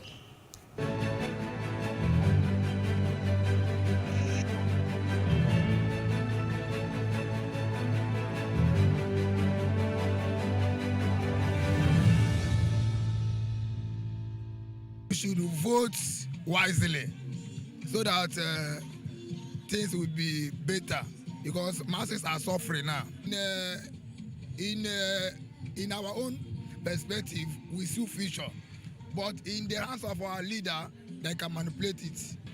I foresee future, because if we can vote the right person, I think Nigeria will be great. We have the ruling party, and it will be a difficult to be for junior party to overcome the Rone party. It will be very difficult. For my own opinion, I think I prefer Peter Obi. The government use poverty to control the masses. Because when there is poverty, somebody that don't have 1 square meal to eat in a day, and a politician comes and gives him money to vote for him, the followers don't have any other option than to vote for him. Nigeria has no future. We have no future for the instance that those that we are clamoring to become our leader, our president of today, are all of the same feathers. Well, what I know is that I must vote. Whether they count it or not, whether anything they like, they do, but I will believe that God Almighty that we are serving will give us a good leader in Nigeria. That is my belief. If they can follow the word, or if you can consider the people that they are following them, if they can pity them, but because most of what they are saying, they are different people. But if they can change with what they are saying and they can follow what they are saying, we have a future bright in Nigeria. Now, I don't prefer anybody, but only God can choose for Nigeria, so that it's going to deliver us in 2003. Nigeria is already dead, but I don't know about our good leader that is coming, whether good or bad. They'll be saying things, all those promises about us every day, and the country is getting more worse. But we pray, and the future will take care of itself if anyone believe. Oh, they are no good, but we will still give them a chance because there's no youth to step up for the future. For me now, it's Atiku. Because it's chop by chop. Because he's a good man, even though he's a Muslim, he still care for the Christian. Many youth today, they chase the money, they believe in present, they will never think of the future. Say Tinubu, because I believe he must have done a lot for the country in the past, but we can't join the past with the present. But we can still give our try and see what he's gonna do for the next election.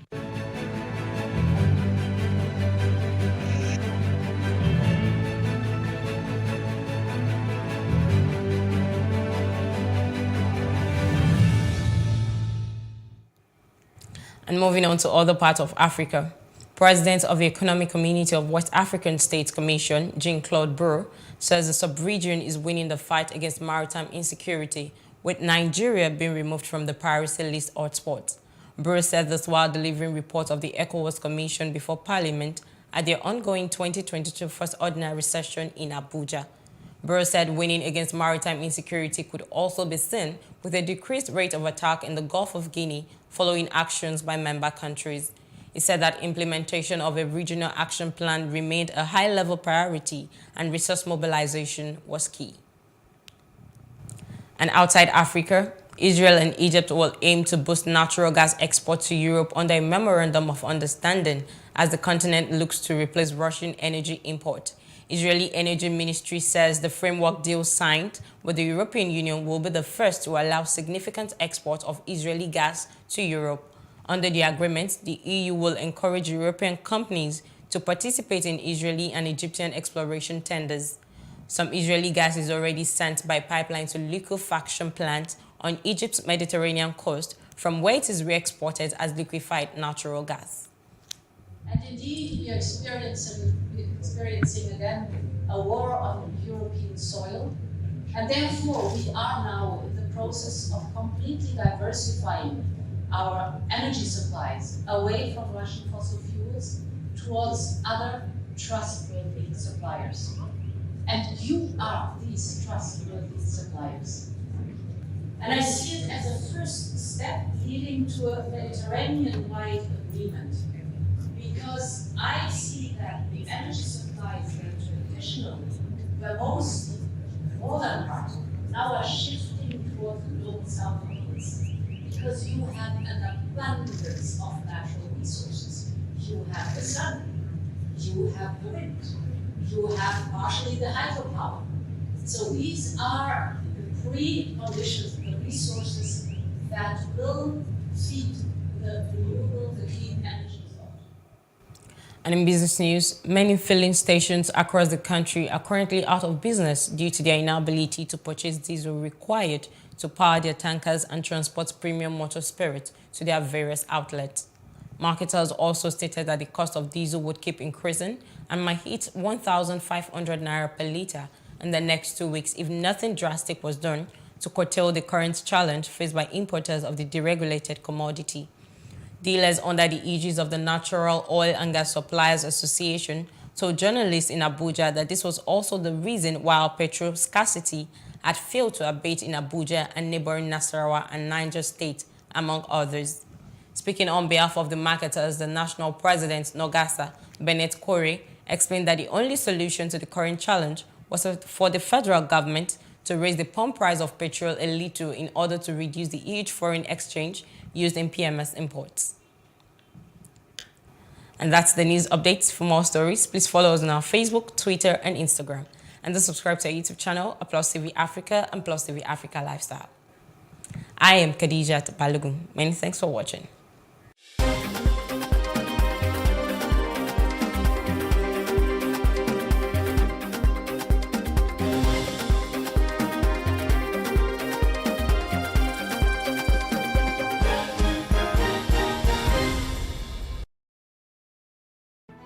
There is no voting on social media.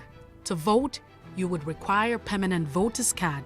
To get your PVC, visit cvr.inecnigeria.org. Create your account with a valid email address and start the registration process. An activation link will be sent to you. Click on the link and activate your account.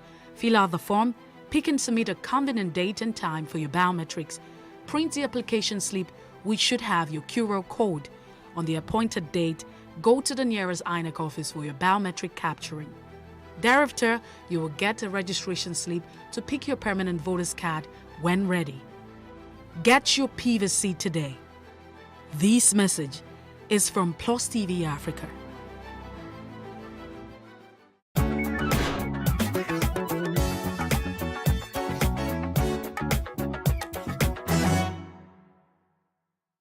According to Minister of State for Health, Dr. Olorunimbe Mamora, about 18 states in the Federation are still endemic, with more than 1,000 new leprosy cases yearly. He explained that the number of new leprosy cases detected yearly has significantly dropped from over 7,827 in 1994 to less than 2,000 in 2020. The Voice of Humanitarian AIDS Foundation took to the streets to march against the ostracization of people affected by leprosy and loud about changing the narrative. At her office, the National Coordinator of Voice of Humanitarian AIDS, Franca Emekobum, shared the group's experiences on the field with people affected by leprosy. Even we that are even speaking up for them, sometimes, it wasn't easy for our families and our friends to even accept, that what we are doing is not risky. They are even afraid to come close to me. They're scared. They say, oh, no. We don't want you and this your leprosy people, please. Franca maintained that discriminating against the people with leprosy in itself is a deadly disease. Already they are in pain. Already they are in sorrow. We should not add to that sorrow by discriminating against them. Rather, we should, come together as, people of God, one nation, one love, one family. Dr. Yohan Akase is the head of infectious diseases at the Lagos University Teaching Hospital, Luth. He confirmed that leprosy is not contagious. With leprosy, the truth of the matter is that over 90% of people, in fact, that's a conservative estimate, to be honest, but over 90% of people who get exposed to leprosy are not going to have leprosy. Okay? So yes, it's not such a contagious infectious disease in the context of how we look at contagion, that, if somebody has leprosy, touches you, you're going to get leprosy. In fact, it's well known that there are a certain, for lack of a better word, genetic predispositions to getting, not everybody is going to get leprosy, even if they get exposed to that. Picking somebody who has already had a deformity at that time to keep him isolated, apart from the fact that it's not interrupting the chain of transmission, it has, like you said, it entrenches the concept of stigma, denies them of being productive, being rehabilitated and getting on with their lives, living a normal life as possible. and also generally doesn't achieve much, to be honest. G. Mohammed is a survivor of leprosy. He was affected at the age of 19 when he gained admission into Ahmadu Bello University but could not continue his studies. That was 1999, the first time I just detected that I got a leprosy, because I don't even know that it's a leprosy before. I was just told that I have some patches in my body, which I was just think that it's just be a ringworm. They are calling it a las egedomi. And I went to some people that are selling the herbs, that okay, I need the herbs for this thing, and they give it to me, and I'm using it. After using it, I don't even see any changes. That is why my mom just took me to one herbalist, which we are calling Babalawo, and the man just said that this one is leprosy. The father of 3 recalled how he battled with discrimination. During that time, I have some challenges with some maybe neighbors, even in where I'm living with my mom. One of the person that, the owner of the house, because we rented that house by then, we just said that this one we have to take it outside, because his father has house. Definitely you should go to his father's house. Don't let me lie to you, my faith is not solid by then, because I was just thinking, asking God, why me? The survivor is the chairman of the Association of People Affected with Leprosy and the PRO of the national body.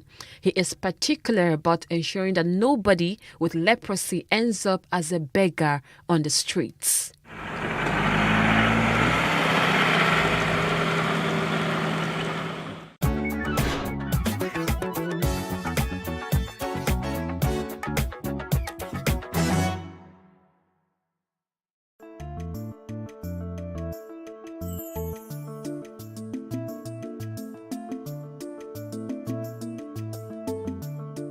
Peptic ulcer disease is the disease of, not exactly disease, a condition, a clinical condition where there is an ulceration, meaning a wound in the stomach.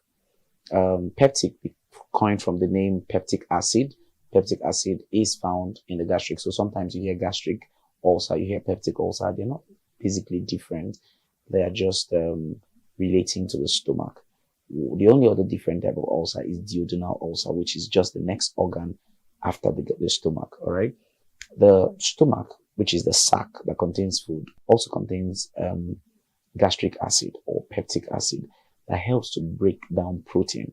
The word peptic there is directly related to protein, okay? So it helps to break down protein. But over time, there could be hypersecretion of this acid that could now cause a breakdown in the walls of the stomach. Now, the stomach walls originally contains mucous membranes or mucosa that prevents this acid from eating up the stomach lining. For some reasons, again, this mucous membrane could also be reduced or absent, and further allowing this acid to eat up the stomach. And when this happens, you come down with what you call the peptic ulcer disease.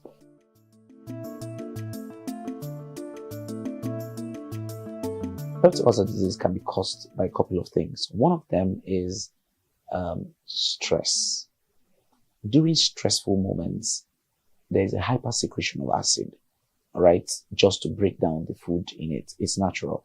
In the whole body, when you're stressed, the body metabolic rate is increased and intensified, and you have many activities going on. Carbohydrates is broken down, more proteins are broken down, fatty acids are broken down to provide one major thing, which is glucose, to allow you to think, send glucose to vital organs. One of them is the brain, the other is the eye, the other is the heart. All these organs, want to function optimally. Now, the gastric juice is also enhanced to break down any food in your body. So that's why if you just ate and you get into very major activity, not long after you'll be looking for the food. Or if you're chewing gum, because those are signs of stress. Now, so stress is one of them. But then when you try stress in an empty stomach, recurrently, you are giving room for this acid to act on the walls of your intestine. The second major cause of peptic ulcer disease is a bacteria called Helicobacter pylori. Helicobacter pylori is a very dangerous bacteria because, a bacteria that dwells in acid, I really don't know what you want to do to that bacteria, but basically, it stays there and it eats up the lining of the intestine. All right. So this is one of the implicative factors for those who are positive for ulcers. One of the third causes is the use of drugs, certain drugs or certain chemical substances that are erosive. Okay, caustic soda. One of that one is some of all these drugs you buy on the road. You just ingest them, you swallow them anyhow, especially pain relievers. That's why you don't just go out to take pain relievers just anyhow. They affect the stomach, and of course they potentiate, because what they do is they inhibit that mucous membrane I talked about that prevents the acid from getting on the stomach, and then they remove it. And you see, you have the acid, the direct contact, and then you have some ulceration, wounds in your stomach, and it can get so bad that by the time those wounds get then straight to a vessel, it ruptures the vessel, and then you have bleeding. So you have people bleeding sometimes. All right. And then one other cause is a genetic factor. So sometimes ulcers can be genetic. All right. It's called the Zollinger-Ellison syndrome, where the vagus nerve that supplies the intestine is hyperstimulated. And so you have excessive secretion of acid. And listen, this is specific for certain people. Okay. Just the way some people sweat more than other people, just the way some people, eat more than the other people. Some people produce saliva more than other people. You can also produce gastric acid more than other people.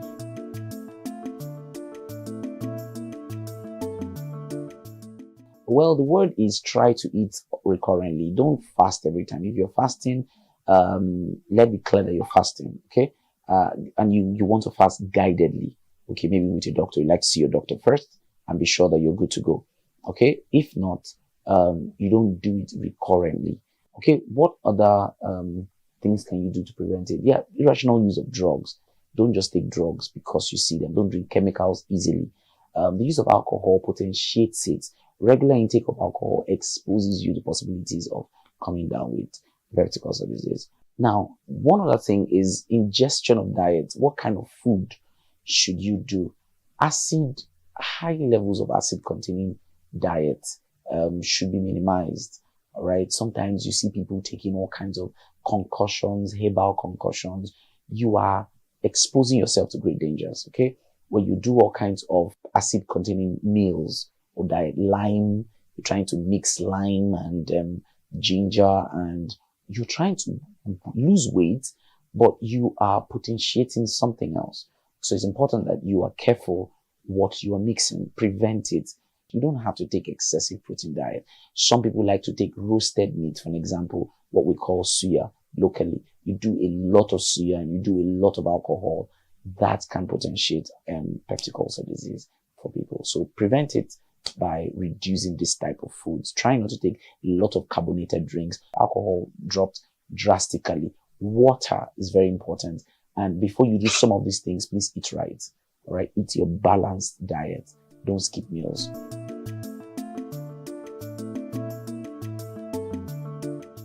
For basic treatments, you just get to meet your doctor who would prescribe the drugs for you. But you're not supposed to eat heavy foods, but just eat in bits. All right. So you wake up in the morning, you want to sometimes do alkalinized water and then a slight breakfast, not anything acidic. A balanced diet is fine. If you must go for a fast, then tell your doctor. Major symptoms, remarkable symptoms of peptic ulcer disease is that you have painful sensation here on your upper stomach, many times that gets you to the back. Many people have diagnoses of peptic ulcer disease, which are really not peptic ulcer disease. So they come up to the hospital and they say I have ulcer. And I say, who said? And they say, well, my auntie said, or my uncle said. No, you have to have a diagnosis of peptic ulcer disease. And one of them, like I said, is a test of H. pylori. The other test is, which is usually the gold standard. There's URABRET test, one of the tests, but the gold standard is an endoscopy, where you get to see the internal organ and be sure that there's a wound there. And this usually happens when there's bleeding, from the mouth or from the anus. All right. Other symptoms, like I said, is bleeding. You have bleeding. So you don't just have pain, pain that spans from this upper stomach down to the back. So it feels like a dagger piercing through you, down to the back. It's characteristic of that. Okay. Especially worsened when you've not eaten or when you just ate. The moment you take in food, you feel that sharp pain that, wanes for a while. So food affects the pain. Okay, of course, bleeding is one of the side effects, one of the symptoms of peptic ulcer disease, bleeding, either from the mouth, just see slight trace of blood, or from the anus. One more thing is the heartburn. You feel that constricting pain, heartburn. Then lastly, there are few other symptoms, but one of the remarkable symptoms is a headache. You have a persistent headache that can be called a migraine. Not necessarily a migraine, but many people just say, oh, it's a migraine, but it's not. You notice that headache coincides with when you have the stomach pain, or it precedes the stomach pain. Now, that is a kind of symptom of a peptic ulcer disease. Usually, it's said that some of the brain cells, have some mimicking cells that look like the ulcer cells. So whenever the ulcer is firing, or whenever the gastric acid is firing, you have the same firing occurring in the brain, and you have that headaches. Whenever you have it, you need to treat properly for peptic ulcer disease.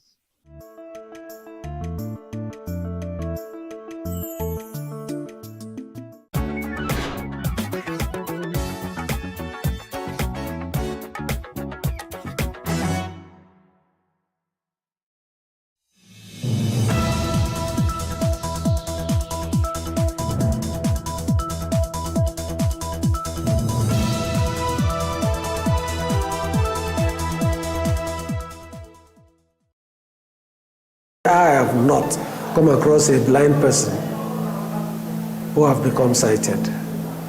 Unfortunately, I've come across too many sighted people who have become blind. I stood for like maybe 2 or 3 minutes, was like, a blind individual writing like this. Even a typical human being cannot do most of what he is doing. They are pushed aside. They look them as perpetual beggars, and it's not supposed to be. Some of us, we are learned. We don't need pity. We need opportunities. We need encouragement.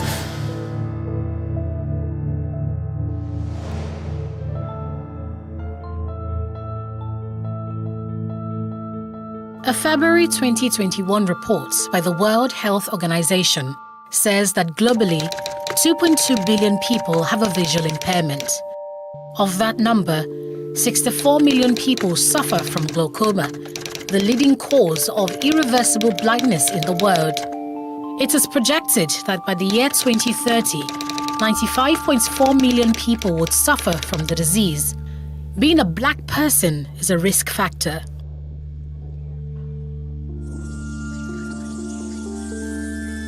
At Ikeja Junior High School, Lagos, Nigeria, there are 55 steps from one end of the hallway to the other. There are 18 steps down the stairwell and 15 steps between classes. Cyril Ujime counted them all because he needed the figures as well as his white cane to find his way around work. It's more than the cost price. Cyril is a 48-year-old visually impaired mathematician. He teaches math here to students with and without hearing disabilities in junior secondary classes 1 to 3. This situation presents a peculiar communication challenge. Imagine they will do sign language, I cannot see what they are signing. I will talk, they cannot hear what I'm saying. So if they want to talk, I cannot even hear them. They will make noise with it. And it has really been a very difficult situation. How are you today? Fine. I had to learn a little bit of sign language, and that gladdened their heart. They love seeing me making that effort to communicate with them. Unfortunately, they feel, because I cannot see them back, they feel saddened about it, that I'm not seeing them sign back to me, communicating with me in their own way. Here's where 30-year-old Tawalkat Babatunde comes in. Take note, it's over the cost price, not the selling price. She's a sign language specialist at the school. She works with Cyril to coordinate and communicate math lessons to the class. I'll make sure the class is being arranged. Okay, keep quiet, watch what he's saying, explain. When he's explaining, I'll demonstrate. You do give them classwork and homework. I'll mark it, distribute it to the students. Honestly, the first day we worked together, I stood at just for like maybe 2 or 3 minutes, was like, a blind individual writing like this. Even a typical human being cannot do most of what he is doing. So I was amazed. Cyril Ojeme is a 1996 graduate of Pure and Applied Mathematics from the University of Ilorin, Kwara State.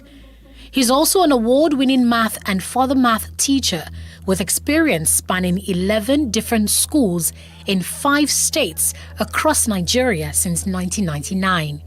Cyril recalls a childhood experience that motivated him to take up teaching as a career. I used to have a math teacher. He would just put some problems on the board and I would just be smiling. We would not be able to solve it. So in my mind, I said, I want to be a teacher whereby I will make math to look simpler than what this man is doing. That resolve made in the early 80s still nudges him to demystify math for children today. However, in 2012, Cyril was diagnosed with glaucoma. This almost puts paid to his life ambition of teaching math. When I first of all found out 2012, it was like a shock to me. Because as at then, in my family, the extended family, we only know for maybe eye issues such as myopia or long distance issue. Then maybe at worst cataracts, but nothing like glaucoma. So it was a surprise to me. And when it started, it was as if it was an insect in my eye that was blurring my vision. So when I was told it was glaucoma, I went to Google it to read more about it. When I learned it was white blindness, I got a bit scared at first. But I said, okay, let me see what can be done. Dr. Adiola Onokoya is a professor of ophthalmology at the Lagos University Teaching Hospital, LUTH. She throws some light on Cyril's condition. Glaucoma is the commonest cause of irreversible blindness. It's a disease of the nerve of the eye. That nerve is like a cable that connects the eyeball to the brain. In glaucoma, what happens is there's some damage, inside the eyeball where you have those nerves originating from that we call the optic nerve. They are damaged. And what damages them? Well, it's either there isn't enough blood flowing into them or because there's a lot of pressure inside the eye. And once those cells in the eye die, even the eye is opened, is looking at whatever object, but there is no connection. There's a disconnect between what the eye sees and the brain. So the eye looks normal, but no image processing is taking place. What causes glaucoma and how can it be treated?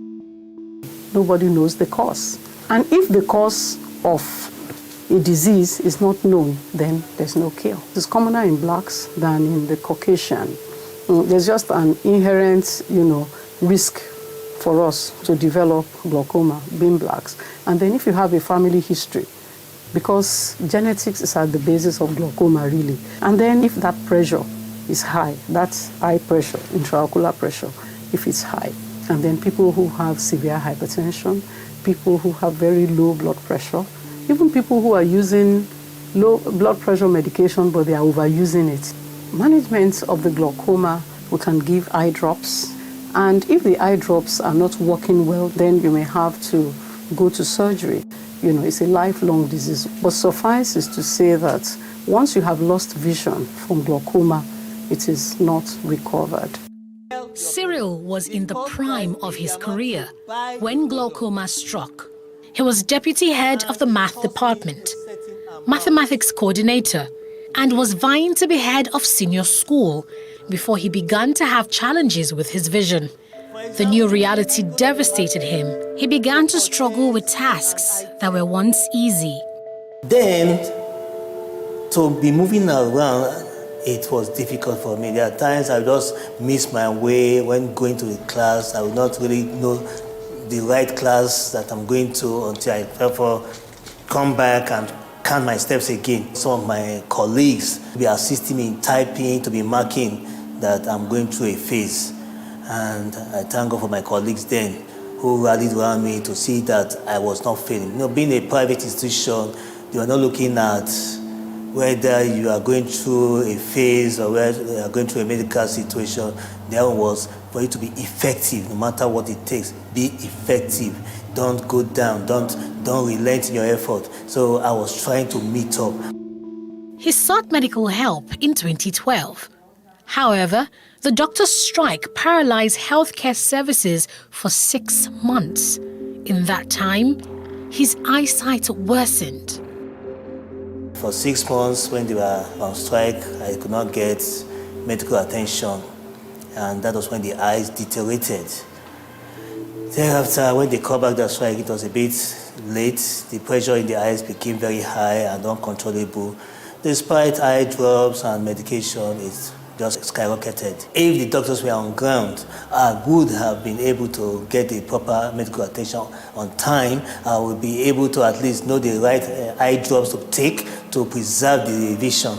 And I'll be able to at least, if it was not becoming better, at least the doctors would have been able to refer me to Lutz or even to another institution entirely for me to get proper attention.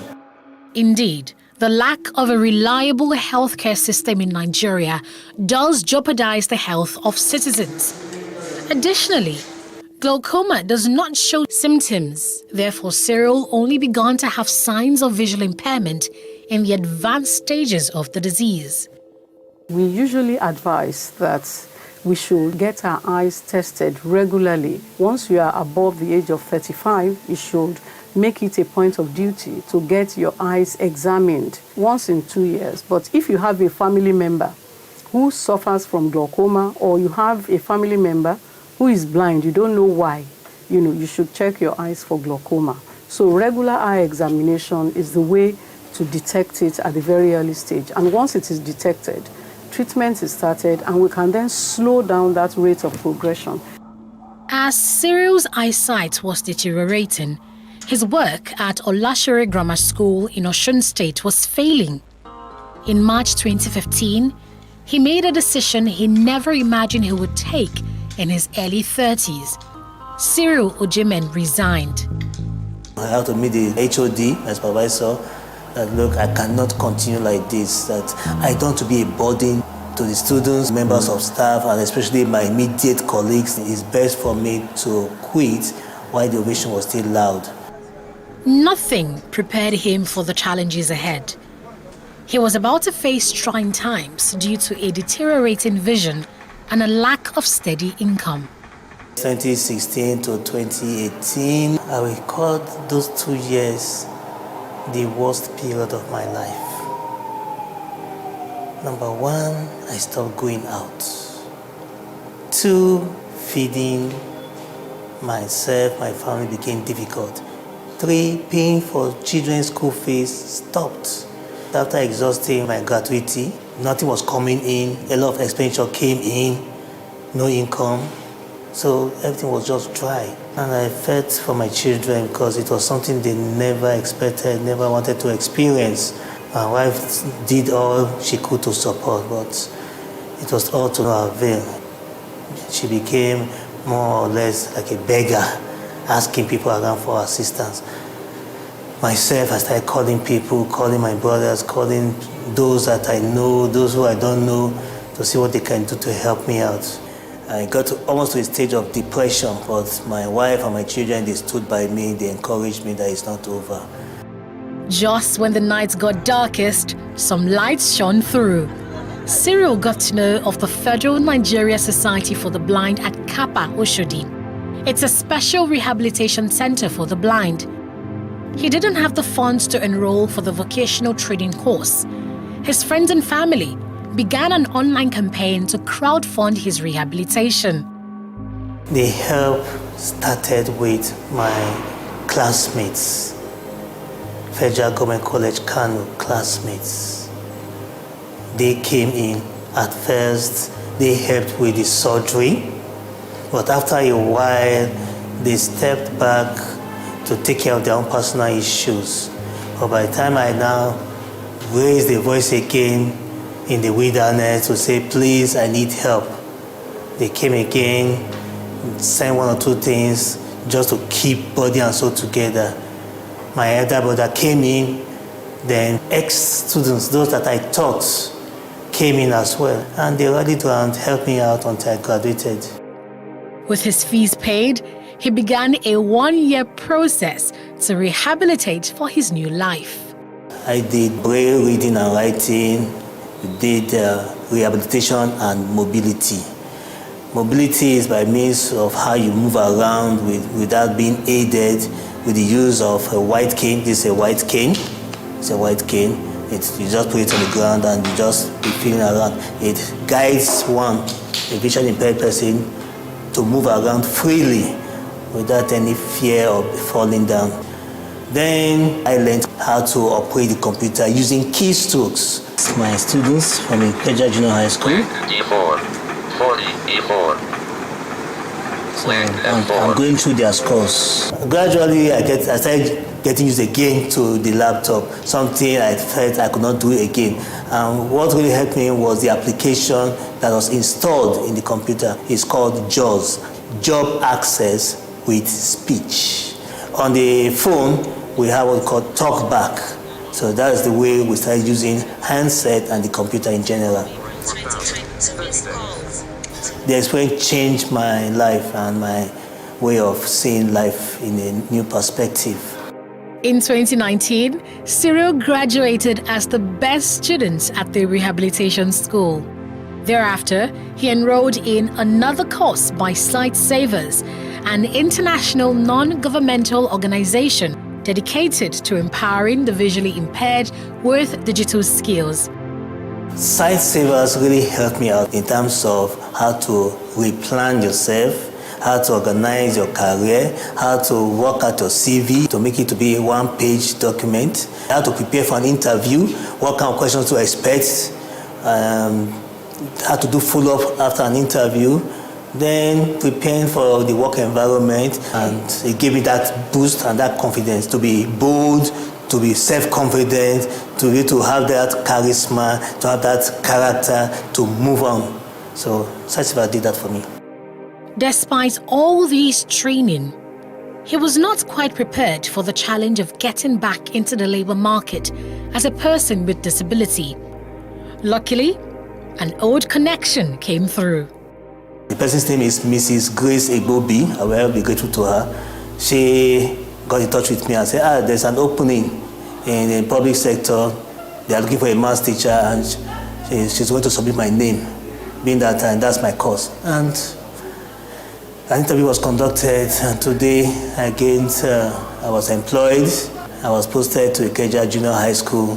When I first of all met the principal, Mr. Safiu, he said he's not going to reject me because he sees in me something that will be of benefit to the school. He gave me a brief interview in my office, and he told me that he will be able to handle mathematics skillfully. So I said, let me give him a try. And since then, I've been watching him. What I noticed about him is that he has great passion for this job. You will never see him coming late to work. He's always front in the class, and he does the work with passion. I'm happy his decision of accepting me is paying dividends now. And ever since I stepped in here, I've been putting my best, and I believe the best is still yet to come. Just when he thought getting a job was hard enough, commuting to and from work as a visually impaired man became a tough road to travel. When I leave the compound, I stay at the gate side. The person that do help us at times, he comes in, he will take me to the bus stop. I will enter a bus going to Oshodi.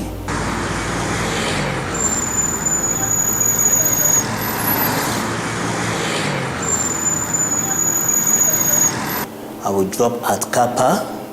From Kappa, I will take a bus coming down to PWD. Drop at PWD. When I get down, God has been faithful. Somebody is always there. They will take me across the railway track and to the other side, bring me over to this side, to the GRA side, drop me at the gate. At times it will be a teacher, a fellow teacher. At times it will be a student. At times just be a passerby who has a measure of kindness in him or her. This is David Okon, former president of the Nigeria Association of the Blind. He is the current chairman of the association's education committee. Okon was born sighted, but became blind as an infant.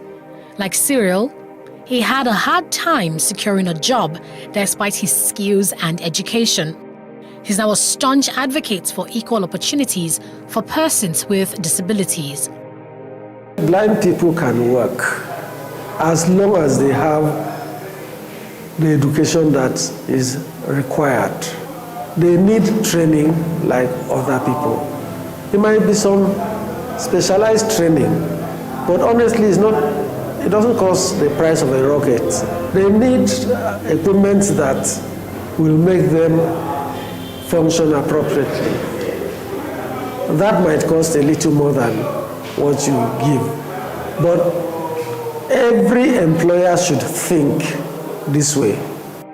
Okon also analyzes the role that the Nigerian society has played in perpetuating the belief that persons with disabilities are outcast. The society is yet to come to terms with the fact that a blind person or a person with disability is a member of the society. Or they see him as that lesser being. You can even hear things like, this handsome man or this beautiful girl or lady is blind. That is just nothing but pity. But are they ready to see you as an equal stakeholder in the society, in the organization, in the workplace, in school environment, even in the church? The answer is not in the affirmative for now. A blind person would have ordinarily not been so disadvantaged if the society was more enabled. The environment, the road networks was not built with me in mind. And even when the government even did some walkways, pavements that you could walk and not be run down by moving traffic, you find out that that is not possible because the walkways have now become markets. The bike owners, ones we call Okada, park their bikes on top there. And so I now would then be as if I'm more handicapped than I should be. Drawing from his personal experience with disability discrimination, Cyril makes a passionate plea for an inclusive society. Those who have physical disabilities, they are pushed aside. They look them as perpetual beggars. And it's not supposed to be. Some of us, we are learned. We don't need pity. We need opportunities. We need encouragement. Those who are lacking education, they need to go to school. Those who need employment, they need to get employment. Those who need to even start their own crafts and their own little business, they need such help. Every 6 minutes, someone is told they're going blind. Leading medical journal Lancet Global Health projects that global blindness will triple by 2050 to 115 million.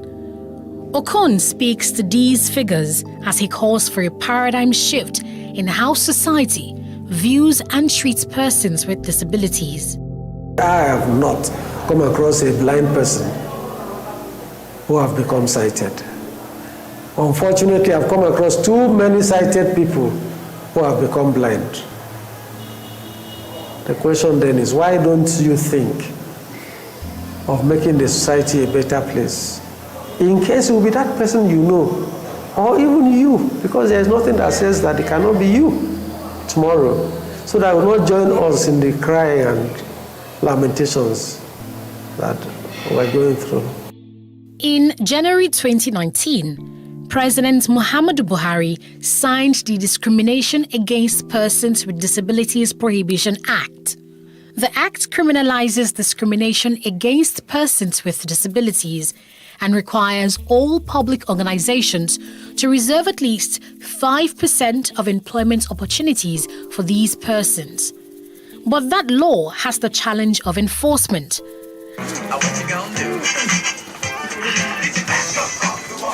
As for Cyril Ojemen, he has found a job that pays him 2 times Nigeria's minimum wage, and he plans to retire in the teaching profession.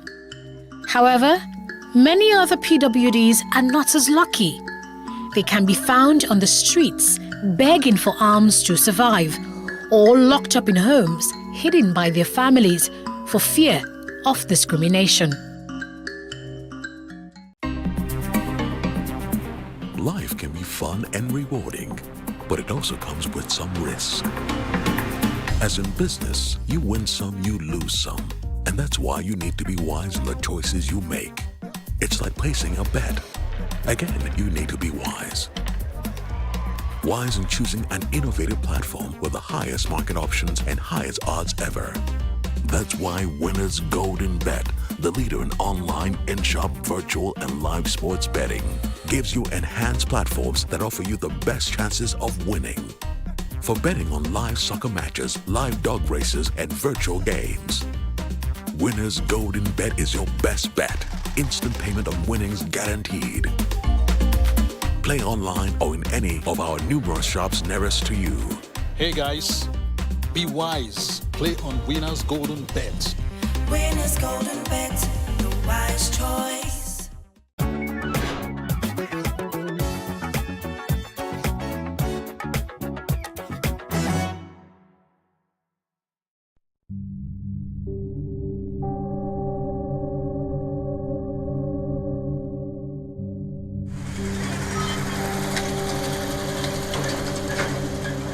Lagos, the commercial capital of Nigeria with 351,861 hectares of land, is the authentic home of every tribe and tongue in Nigeria. The state, though small in landmass, is controversially the most populous state in the country. One of the neighborhoods in the state is Obalende, located in Etiosa local government area.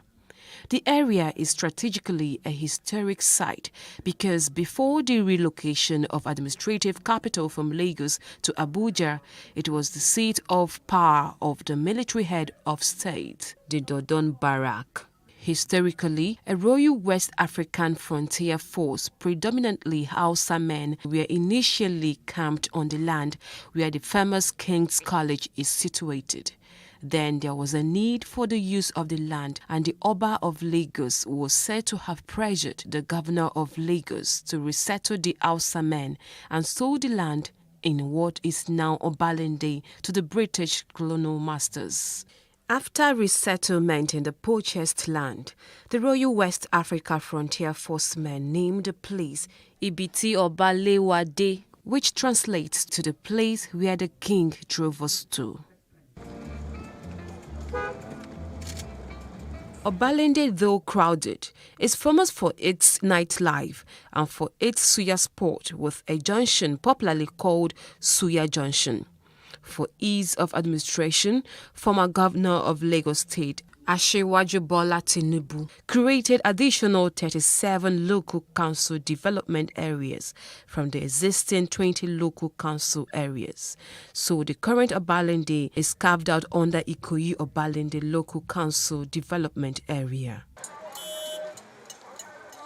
Ikorodu town is another historic location in Lagos, located in the northeast area of the state along the Lagos Lagoon and shares a boundary with Ogun State. Currently, the town houses Ikorodu local government area and 5 local council development areas. Kabiru Shotobi is the king of Ikorodu, traditionally known as Ayogbunre of Ikorodu, who ascended the throne from October 24, 2015.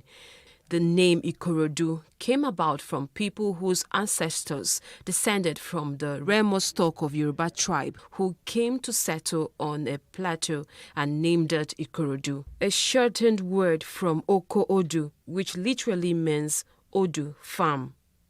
The current metro area population of Ikorodu in 2021 is 989,000, a 5.44% increase from 2020. Trading, farming, and manufacturing are some of the things Ikorodu is known for. Ikeja is the capital of Lagos State, formerly called Akeja. It was named after a deity of the Awori people of Ota, who originally settled there. The area was invaded for slaves until the mid-19th century. Ikeja, an abbreviation meaning of Ikorodu and Ekpe joint administration, was coined by colonial administrators for ease of administration. It is the official seat of the governor of the state, where the state secretariat is also located. It is also where the domestic and international airports are located. Its population as of 2006 census is 330,196. Ikeja is home to one of West Africa's largest gadget markets, popularly known as Computer Village, and home to a shopping mall known as Ikeja City Mall, which is the biggest mall in Lagos mainland and also has a cinema. These are some interesting places that make Lagos a world-class destination.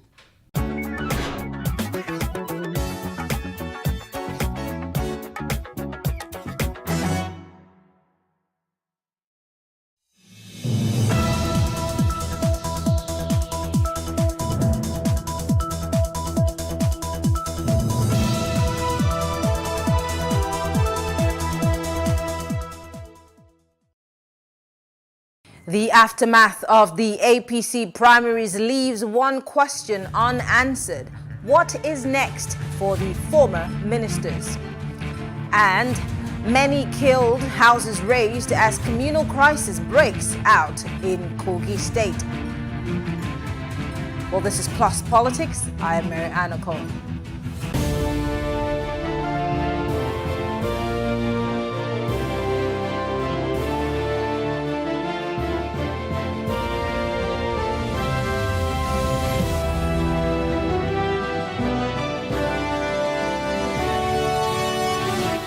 Four ministers have become politically stranded, if you'd ask me, after their defeat in the presidential primaries of the All Progressive Congress, APC, which was held in Abuja. Now, former governor of Lagos State, Bola Ahmed Tinubu, eventually won that primary by taking about 60% of the votes and will be flying the flag of the APC in the February 25th, 2023 presidential elections. The ministers who were forced to resign last month after obtaining forms were Emeka Mwajuba, Minister of State for Education, Godswill Akpabio, Niger Delta Affairs Minister, Ogbonnaya Onu, Science and Technology Minister, and Rotimi Amechi, Transportation Minister. And the big question tonight is, what is next for these gentlemen? Well, joining us to discuss this is journalist Carl Chinedu and the legal practitioner Deji Awobiyide. Thank you so much, gentlemen, for joining us. Thank you. Great. I'll start with you, Deji. Now, all four of these men who were seemingly forced to resign, and some resigned of their own free will, even before the imbroglio of whether they should stay or not. Many people had wondered if it was even a good move in the first instance, looking at their political pedigree. I mean, I'm talking about all of these men that I've mentioned, aside from maybe the transportation minister and this science and technology minister. Let's start from there. How great an idea was it for these men to leave their jobs in pursuit of this presidential bid? Well, thank you, Marianne, for the question. You recall that a few weeks back you had me on your program, and I did wonder why these ministers were running, unless they had some form of assurance from the president or from somebody high up, saying that they had the confidence of the party to secure the ticket. But now that the primaries have come and gone, where it looks very clear to everybody who can see that it was a very ill-advised decision. Only the Minister of Transport was able to muster some votes, came second in the primaries. The others, basically, Nwajuba did not show up. He boycotted the convention. The Minister Onu went on a rant at the convention, did not secure any votes. Godwin Akpabio, maybe the wisest of them all, was able to quickly pitch his tent with the eventual party's flag bearer. So I don't know, maybe it was some form of importance that they attached to themselves, but clearly they did not have the political capital or the political muscle to get the party's ticket. So it was a very ill-advised decision. And I just hope that for their sake, that the money that they spent on the party's fund would somehow, some way, be either be refunded to them or be given back to them at a reduced price. A compensation of sorts. Well, let me come to you, Carl. Carl, can you hear me? Let's look at the second runner-up, which is the former governor of Rivers State and, of course, the current, well, former now, Minister of Transportation, Rotimi Chibuike-Amechi, who also was one of the presidential aspirants on the platform of the APC. Let's start by looking at his performance, not just as minister, but let's take a look back at him being governor. Could this have also played a role in his surety of wanting to run for this office and even taking that leap of leaving his current job? So I was saying that those that the ministers that left out of the primary, it was basically a donor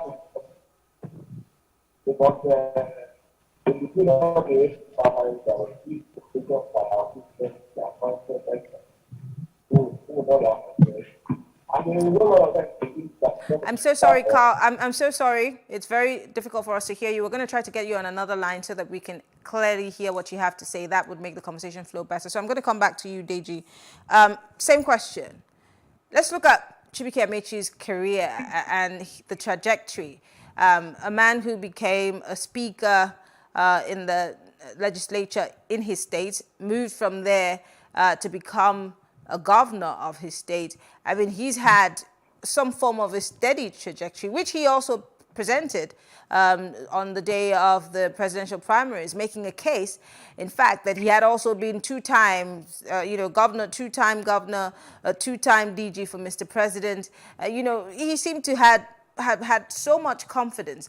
But now that he's no longer the minister, no longer governor, he does not hold any office. And then, of course, let's look at what's happening in the APC in his state. Where does he fall in right now? Well, I think that the former Minister for Transport, Right Honorable Chibuike-Amechi, has the credit below doubt to seek the highest office in the land. I mean, having such a very robust resume as he possesses, nobody can vilify him for aspiring to greater office. However, as you know, when it comes to internal affairs of a political party, those decisions as to who becomes the party's flag bearer at the primaries is left for the party to decide. And in this case, the APC opted to go through the delegate system, and the person who had the most support from the delegates eventually won, although he came a very distant second to Asiwaju Bola Tinubu. Now, having said that, right now the minister is, I wouldn't say he's an orphan, but without a political office. This is somebody who has held political office since 1999, was speaker for 8 years, was governor for 8 years, was minister after he left his office as governor. So he's been in the limelight for several years. So this is perhaps a shock to him that is nowhere in terms of national politics directly as he used to be. He's no longer a front runner, does not have a seat at the table based on a political office for now. But I reckon that his journey in the wilderness will not be for too long, because if things go the way the party has planned, and if things go the way other people have canvassed, that he'll be allowed to come back to his office as Minister for Transport to complete all the projects. You heard Shehu Sani say in the past week that he should be allowed to complete all his ongoing projects. This is one minister who we can say has really done well under the Buhari administration, although the stain on the CV is the Kaduna bomb attack, the train attack. Yes. That happened. that's a stain on his CV. But aside from that, if you've been to the international airport in Abuja, if you've seen other rail projects that are, being completed, you will see that, he's done a lot. He's done a lot, but he's one of the shining lights of the Buhari administration. Okay. But as it relates to his political position now, he might need to do some realignment. And you saw that the Asiwaju visited his house a few days back. So I think that some reorganization and realignment will occur to see what the future portends for the former Minister for Transport. Carl, I think now we have you on a clearer line, and I'd like to hear your thoughts on the former transportation minister. For most of the ministers that resigned their appointments to contest the APC primaries, I was saying it was simply pure opportunism, because most of them were counting on the fact that either they would be anointed, or because of the clamor and agitation that the governorship should come to the ideal political zone. Stay with me. Go ahead. Wow. But, so it was simply, the issue of competence was not there, even though most of them have served in various capacities and never really had much to show for it. But the big question Nigerians should be asking remains this. Most of these guys have been in and out of governance for the past 24 years. In the specific instance of Ogbonnaya, who has been in governance from the military era up till now, they ought to have a second address, as people will always say. Politics is not their main occupation. They should also give way for others to also come and bring in their competence and also move the country forward. So I don't think that there should be any big deal about what they should do next. They should also go with life. Again, you can't really say that. Again, it's your personal opinion to say that these people should take a seat for others to have a fair chance to play in the ring. But then there are people who would tell you that this is something that they do. This is the fact. This is their capital in terms of politics, being continuously in the mix. Because I think Deji made a very interesting point. The man who was the first to resign and say he had a political ambition did not show up at the Eagle Square to even make a case for that ticket in the first instance. And I'm talking about the Minister of State for, I think, Science and Technology, if I'm not mistaken. And he didn't show up. So people would ask, of course, even if he knows how to do his job, Mwajuba, even if he doesn't know how to do his job, or rather if he did his job really well, what about what happens to him in the future in terms of politics? And I asked Deji another question. For a minister, Amechi, whose APC in River State is divided, has been unable to have any proper elections or primaries or congresses because there are two factions in that party. And then, of course, at the national level, whether he has been, in meetings or in talks with the flag bearer of the party, that is on one hand. But what is the political future of Rotimi Amechi? Will he be able to say in the future that I am, the father of the APC, or I am the leader of the APC in River State? These are the people that I'm grooming. Because it's one thing to say, step aside. Who are the people that these people have fathered that they can say, okay, well, I'll step aside and let you run?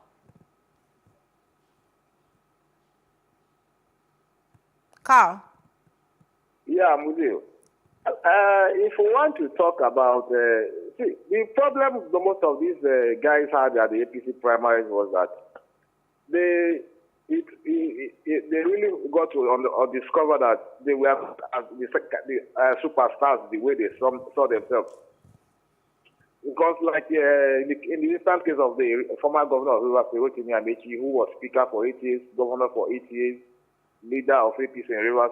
But the surprising thing and the irony remains that in the past two elections, APC has not been able to field candidates in Rivers State. As we speak now, APC is still a marching crisis in Rivers State. So that will also put a question mark on his leadership and managerial ability.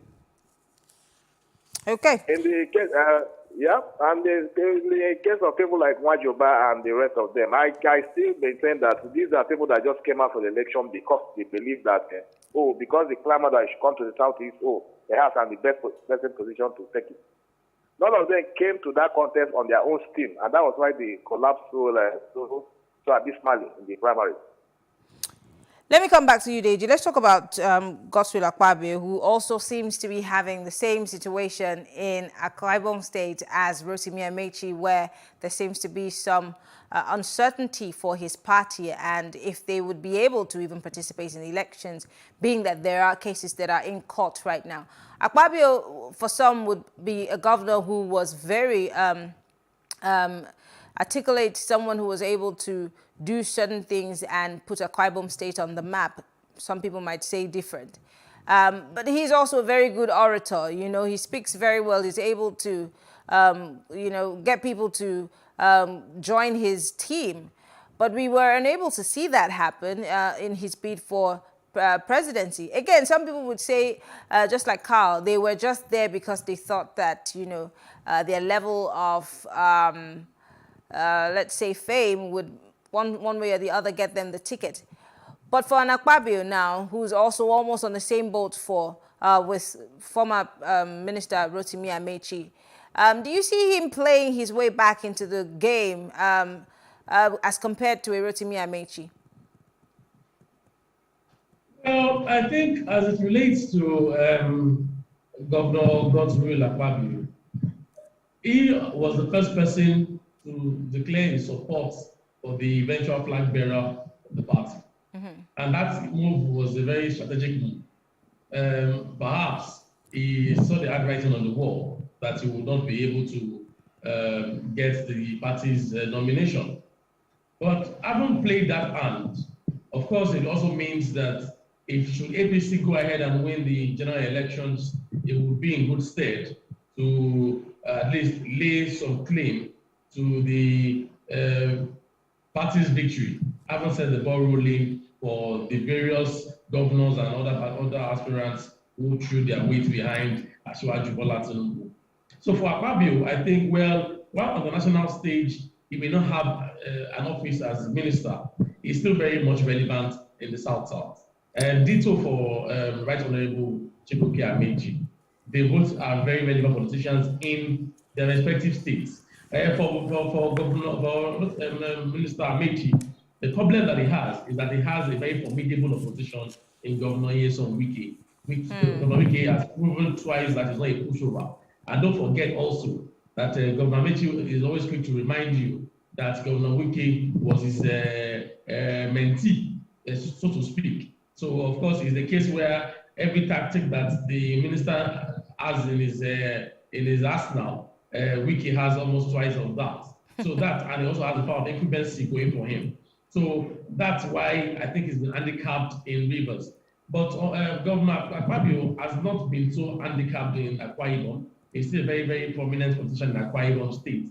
However, you would understand that when it comes to politics, there are a lot of interests at play, and those interests are at play in Akwa Ibom, and that's why you have several court cases. Even though at the convention he declared that 93 delegates of Akwa Ibom would vote for Asiwaju Tinubu, but unfortunately, because of the court injunction that was served at the convention, they could not really add their votes to the tally or exactly of the APC flag bearer. So, but it just tells that he commands the loyalty of his people, and he's still very much relevant in national politics. Unfortunately, he may have to go back home, because a lot of the times when these politicians go to national stage, they forget that they need to also have their grassroots support. And I think that is what is lacking in both the case of Governor Akpabio and Governor Amechi. But for Governor Amechi, I still insist that he has a very formidable opposition who has the power of incumbency going for him. I do not see that if Governor Wike leaves office in 2023, I think that he will have a more level playing field to be able to expand his political ideals in Rivers State.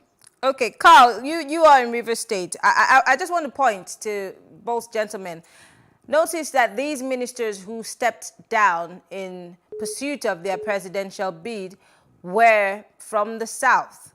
I'm talking about Ogbonnaya Onu, Mwajuba, Akpabio, and Rotimi Amechi. Now, last week, a Rivers politician, Tonye Princewill, did speak about Tinubu's win as a lesson to the South. And not just the South, he talked about the Southeast, he talked about the South-South and the Middle Belt, saying that there are lots of lessons we need to learn from the politicking of Asiwaju Bola Ahmed Tinubu. Do you agree with Tonye Cole that there's a lot that the South needs to learn from Tinubu's politicking? Yeah, absolutely. I quite agree with that position. Because what played out in the APC primaries was the fact that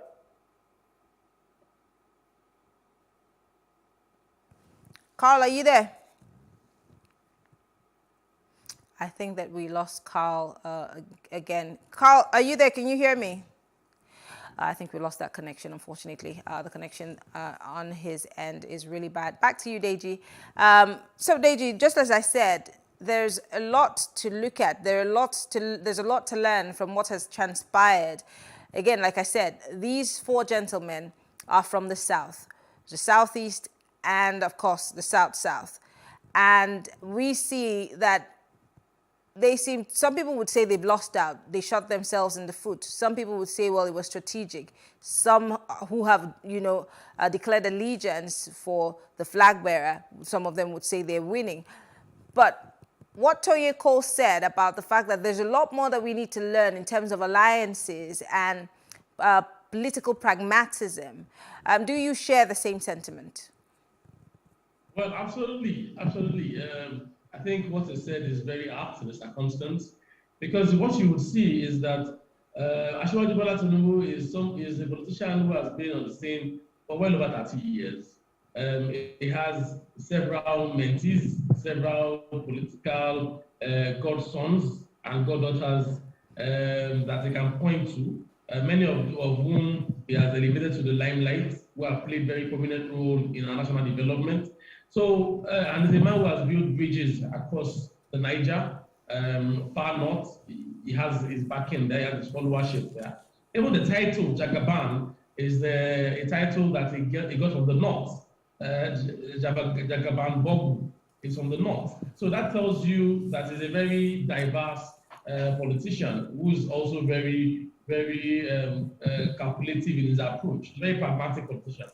And when it all seemed as though he was not going to get a ticket, I mean, if you follow social media, you will see that on Twitter, a lot of people were just saying his ambition was dead on arrival. They played up the chances of the vice president, and other people's chances have been anointed by the president. And nobody really saw Asiwaju getting the ticket eventually. As a matter of fact, a lot of people were waiting for the convention so that they can be put to shame. But eventually, it turned out to be the reverse. It turned out to be the eventual flag bearer. Despite the concerns about his health, he was still able to pull off the great escape. And I think that his rant at Abeokuta perhaps will be the most historic rant in the history of Nigeria, because that rant eventually, I think, forced the hand of so many people. And eventually, you saw that he got an overwhelming support from delegates. Well, you may say that those delegates were financially incentivized to cast their votes for him. But all the other aspirants also had the same level playing field. They could have also gone ahead to do what needed to be done to secure the ticket. Like I said, those of them who were... Deji, I'm not disagreeing. I'm just curious. When you say they had the same level playing field, did they stand a chance against the Tinubu? When you say they could do what he did, what exactly did he do that they could have done? So what I mean is, if you pick up a form to run for the office of the president, that's the highest office in the land, you must believe in your chances. You must believe that you have the same clout, the same persona, the same charisma, the same pockets to be able to win the nomination. So it would be foolhardy to pick up a form knowing that you had no chance. I wouldn't say that Governor Amechi did not feel as if he had a chance. I'm sure he felt that he had a good chance of picking the party's nomination. Ditto for the vice president. They must have believed that they stood a chance. or they must have believed that the delegates were people of conscience, like Pastor Sunday Bakari said. He said he sent out bulk SMS to all the delegates. I mean, he believed in the ability of delegates to see beyond financial motives and vote for him based on his passion for the country. And I believe that even all the other aspirants who would also say the same, that they are very passionate about the country, and that they will, if given the chance, they will take the country to greater heights. So if you pick up a form to run for office, then you must really believe in your chances. Otherwise, it was a foolish thing to do. But those of them who felt that, you know, they could no longer, having seen the writing on the wall, could not wrestle the ticket from the Jagaban, they decided to step down their ambitions. Governor Fayemi of Ekiti State, that's my state, he did mention that he has a young man has a long way to go.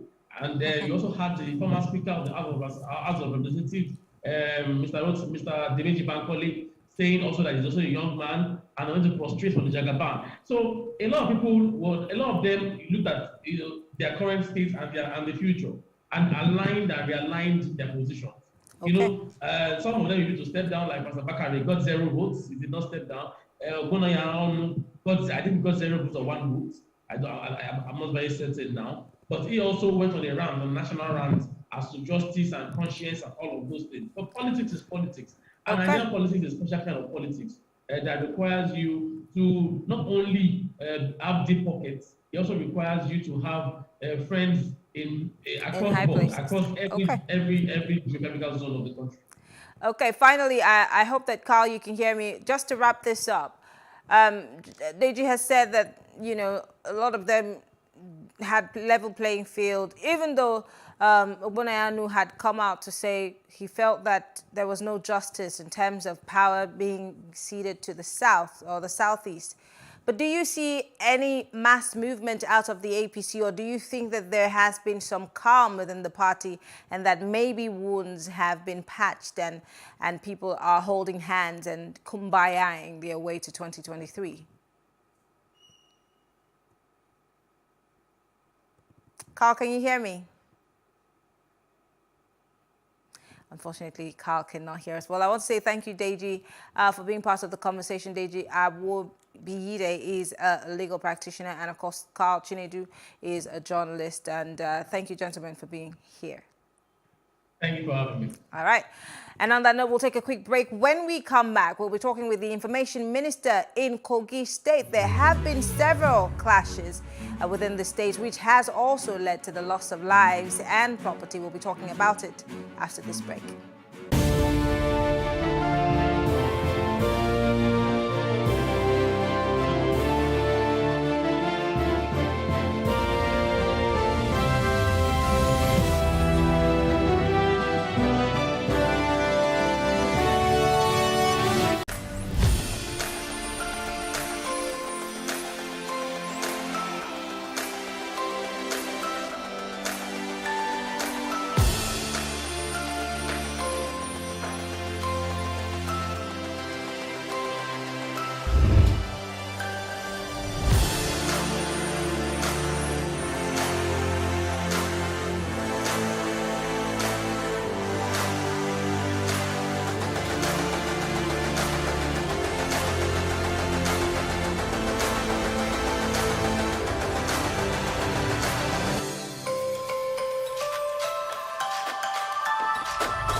In recent weeks, the level of insecurity in Kogi State has been alarming. On the 5th of June, many people were feared dead and several houses razed during a renewed Bassa Igbura crisis in Bassa local government area of the state.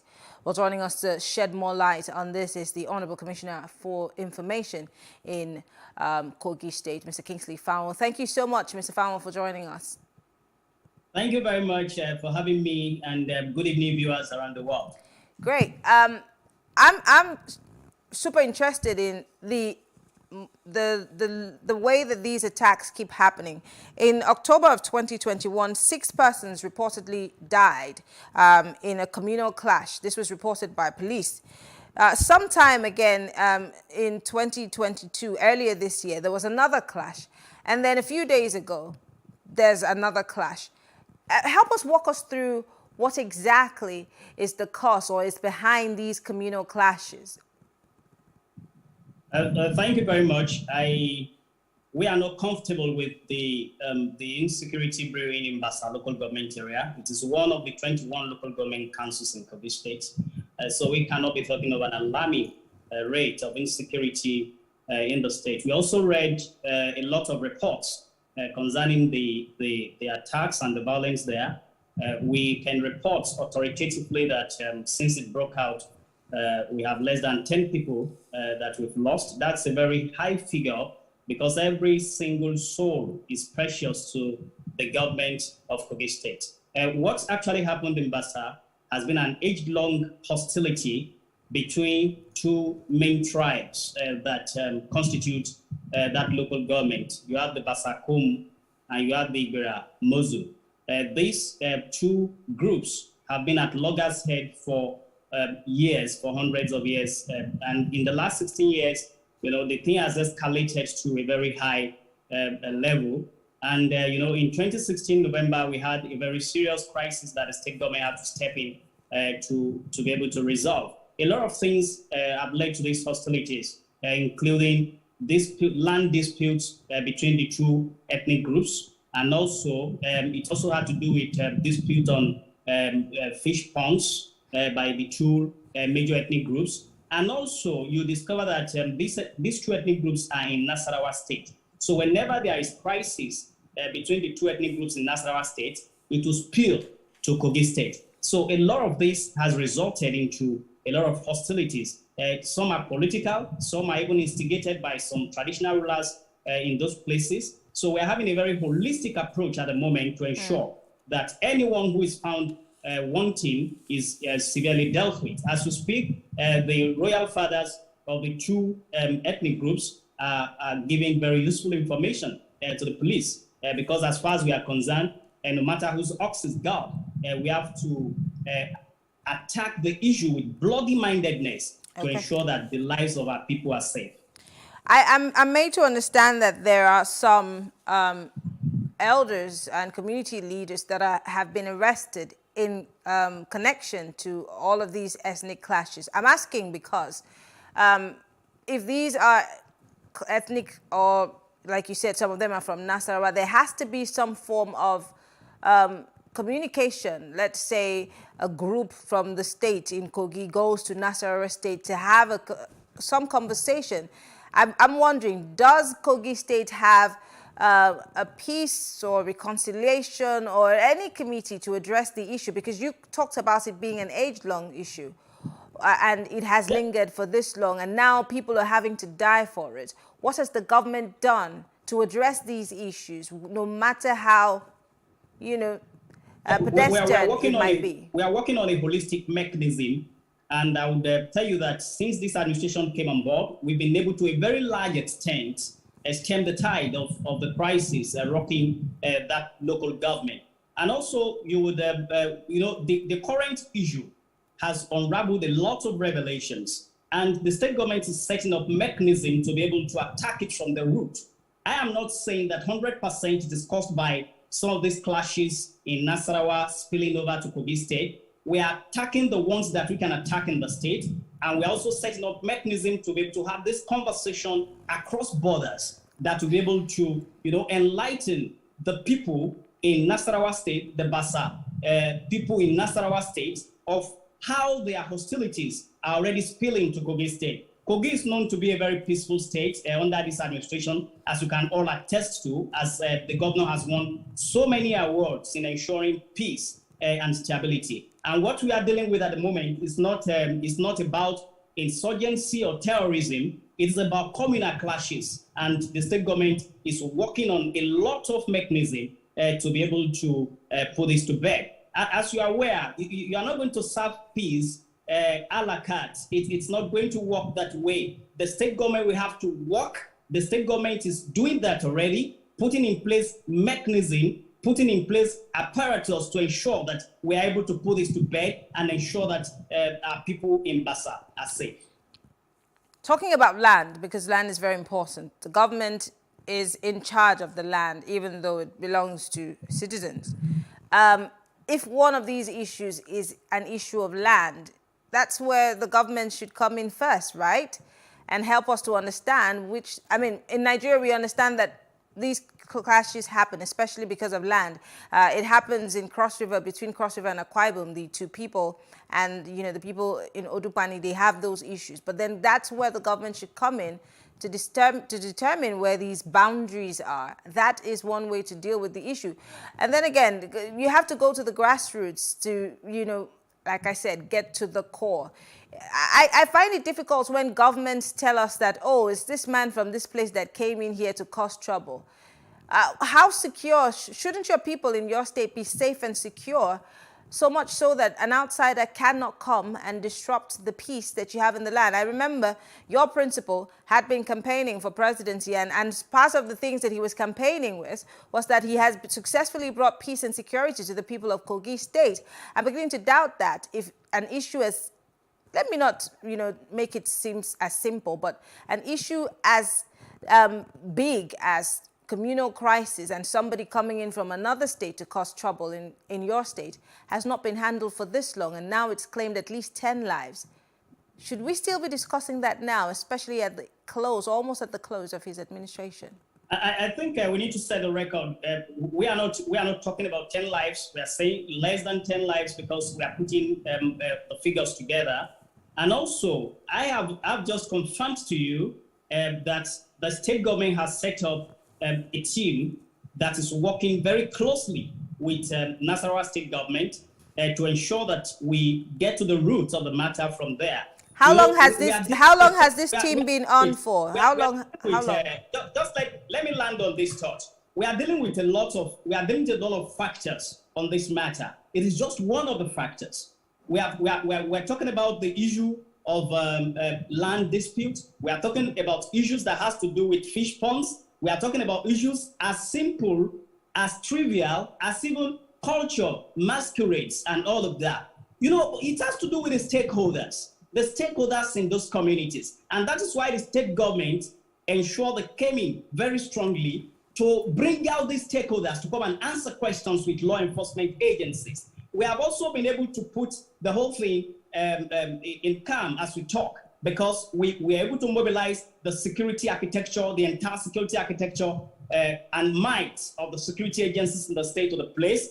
Armored personnel carriers are there as we speak, and we have been able to stem the tide. The crisis has gone down significantly, but we are digging into the root because we don't want to solve it now and tomorrow it will come up again. So as a very responsible administration, that has won so many awards in security, we don't want this to tarnish our credentials as far as security of lives and property is concerned. And that's why we are zeroing in to ensure that everybody and anybody that has been involved in the crisis is brought to justice. Many of them have been arrested. We have been able to recover a lot of arms, and the people are confident today that their government, the government they elected, has stepped in to do its primary responsibility. We are not seeking for commendation for this. The governor stepped in. I remember that a few days ago, till 2 a.m., he was still in touch with the state security advisor and all the security heads in the state to ensure that the place is peaceful. And as I'm talking to you now, it is significantly very peaceful. And, and you also need to understand that it's a very difficult terrain because you have to cross the river from Lokoja to get to Bassa. But the people from Nasarawa can easily infiltrate. And that's what we are working on with our border security agencies to ensure that we don't allow them to get into the state to foment trouble. Going forward, just as you've said, very interesting. You have said that the government is working, tirelessly to make sure that this is put to bed. But then again, let's look at some of the things that are at the core of issues like this. It could be poverty, it could be, ignorance. And then you have said there are some things that are as funny as, culture or masquerades, which I don't think should be an issue. But what is the level of awareness or, because everybody does not have to have formal education, but is there some form of grassroots awareness program that would help the people understand that they're all together, they're one people, and killing one another for land that nobody's going to go to their graves with should not be a thing that divides them? Because, of course, we already, as a country, are divided across ethnic and religious lines.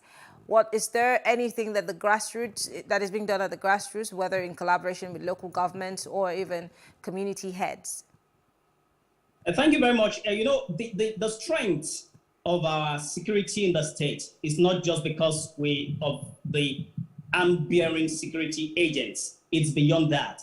The strength of our security accomplishments as a government has to do with intelligence, has to do with enlightenment, has to do with the partnership between the government and the people of the state. And that has been working well for the people of the state. We have lines that even people in the villages can quickly call for them to have the intervention of security agents. And that has been working very seriously for us. If you go to the smallest village in Kogi State as a visitor today, immediately you will see that they will report your entrance to that village to the community head. You will be screened, and they will be able to find out the kind of person you are and your mission in that community. All these things have been working well. Apart from that, my ministry in the past few months had gone around the state doing a lot of sensitization and orientation. We call it the town hall meetings. We have gone around the nine federal constituencies in the state to sit down with the stakeholders, the local government administrators, traditional rulers, youth groups, women groups, and all of that, to tell them the partnership that the Yahaya Bello administration has brought to be. Because you need to carry them along in the security architecture of the state. And that's working very well. As when you're talking about poverty, Bassa people are some of the most resourceful people in Nigeria. With the river, with the water bodies around them, they are people that are economically viable. And they are great farmers. They are great hunters. They are great fishermen and women. And that has been able to boost the economy to a very large extent. I think it has to do with the age-long hostility between the two major ethnic groups. And as far as the state government is concerned, the traditional rulers in those places have not done enough to ensure unity and peace. And that's why you got that report that the two frontline traditional rulers were brought to Lokoja, and the security agents were able to probe into the activities. And we have a lot of information. Anybody that is involved in that will definitely be brought to book. The Office of the State Security Advisor has been doing a lot of work on this to ensure that the people are sensitized, to ensure that the people are safe, to ensure that those who have broken the law do not go scot-free. That is what we are doing to sound a very strong warning to perpetrators of evil, not only in Bassa, but across the state, that when you do it in Kogi State, you will not go scot-free. The Honorable Commissioner for Information in Kogi State, thank you so much for speaking with us. We'll keep our eyes on that story, and hopefully something good comes out of it. Thank you very much. I appreciate it. All right. Well, thank you all for staying with us. That's our show for tonight. We'll be back tomorrow talking for development. And my name is Mary Anacone. Have a good evening.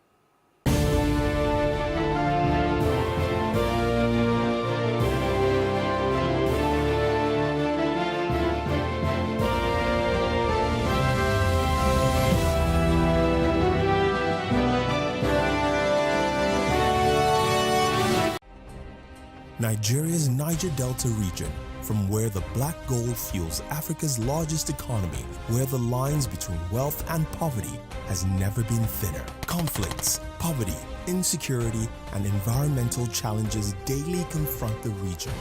How can the Niger Delta story be changed for the better? Join Mamude Akuga at 9 p.m. every Friday evening on Plus TV Africa as he probes deep in search of solutions. Inside the Niger Delta with Mamude Akuga, the authentic voice of Nigeria's oil-rich region.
What we do not understand, we will stigmatize. What you can see is the remaining of the tanker that exploded. The suspect equally confessed.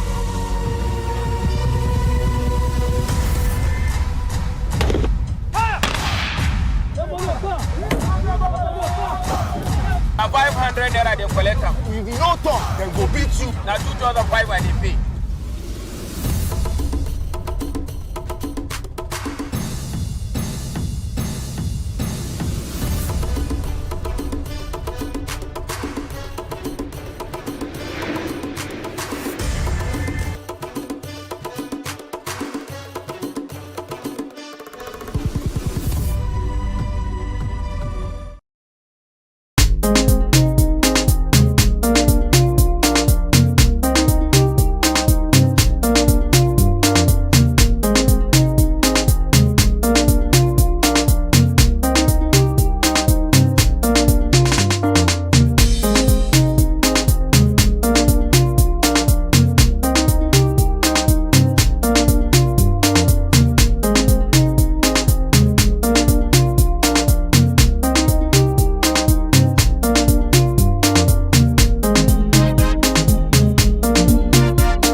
when I heard him, I didn't know he was a sickler until last year. Though at birth, from birth till like age 2, he was always getting sick, always leg pain, my hand and everything. We did a genotype test, then they told us to say AA. So we didn't even think it was sickle cell anemia. So once it clocked 2, he stopped having crisis. So we continued like that until last year. He was amidst exam. It was during the exam, he now started serious, couldn't breathe properly again. Though naturally, he's always been on no matter what he eats, he doesn't add weight. But for him, I knew from birth that he was a sickler. Some of my own experience are the hand pain. The hand pain, I've never experienced the hand pain. I only experienced it once after all the pains were gone. But the chest thing was the first I started experiencing. When there is a deformity in this oxygen carrying capacity of the blood, that is, there is a deformity in the red blood cells. This oxygen capacity, carrying capacity, it becomes abnormal. It can no longer hold. Now, what we call sickling, that word sickle cell comes from sickling of the red blood cells. The red blood cell is biconcave, and when it is now sickled, its corpse is sickled. Like a sickle. That means the capacity, the ability to carry oxygen is reduced. There are a lot of challenges, but I will go with, growing up having sickle cell is one of the most difficult things ever. And I believe also that surviving sickle cell is dependent on how the warrior has been treated. Living with it in your school days, you have to know how to survive. Sometimes you miss classes, you miss exams because you're having a crisis. Sometimes you have to, the relationship between your family and friends becomes, there's this strain, especially if you don't have a patient family, that really understand what sickle cell is. I was exposed to a lot of medications, a lot of treatments, a lot of prayer houses, a lot of deliverance sessions. So, being a child, you have no option. You just have to go with whatever your parents say. Whenever any person has sickle cell and there is manifestation, then what we can do is to now treat or prevent them from having crisis. There is one thing to have sickle cell, another thing is to have crisis from the sickle cell. This crisis is derived to oxygen to the blood cells. Malaria is something that actually brings my own crisis and blood infection, the usual typhoid that they call. If it starts with my limbs, I know malaria is around the corner. But if it starts with my vertebral column, I know that this could be blood infection. What makes me know that, okay, probably I'm going into crisis is that I start feeling a bit tired, a bit weak. Then I start feeling these pinches, on my body. I started having crisis even before we knew it was sickle cell. So I've been living with I'm 35 now. So let me say for 35 years. There are times I don't go to work for like a month, sometimes 2 months, as long as the crisis lasts. But thank God for the kind of people I work with. They tend to understand with me. It's financially burdensome. Your work, if you don't have good people working with you, it affects that too. And some people, there are some instances where you lose a job. I wouldn't say it has been easy with the siblings and him as well. Most times when we are on break and we get to witness him during the crisis, it is always heartbreaking and a tough one to see, to be honest. There are many complementary remedies. So many people have tried different things. But we know, scientists, that the major cure for sickle cell is red cell transplant, bone marrow transplant. Go down and transplant the progenitor cells, and transplant it so that they will now start producing the new cells the newborn cells that carries oxygen better than the adult red blood cells. So that's the major treatment. The other complementary measures are just palliative people, right? Well, for scientifically, we have also used hydroxyurea, one of these medications. And the stigma starts from home sometimes, right? That's from the family. And of course, they will think you're different. And this brings about conflicts between, sometimes they even say it's the woman's fault, right, for bringing forth a child with sickle cell. So there's this conflict between a household. The stigma is still there. Telling somebody this is what's going on, it's not as if you've not actually blamed yourself for what happened enough, but they're still telling you you should have known better. Someone has told me that if you die, you are not the only child. Okay, I don't know if you get the message that was being passed, like you cry so much. Every time it's all about you, every time you're always sick and all that kind of. I didn't cause this for myself. The first time that I told them that I was a sickle cell, but they didn't believe me until my mommy told them that I was actually a sickle cell. That's when they not believed me. They apologized for laughing, then they not started treating me nicely. I've been in a relationship where the parent told the person I was going out with that they don't live longer. There's no hope in getting married to this person, and they wouldn't want their child to go into a short marriage. Some of it are,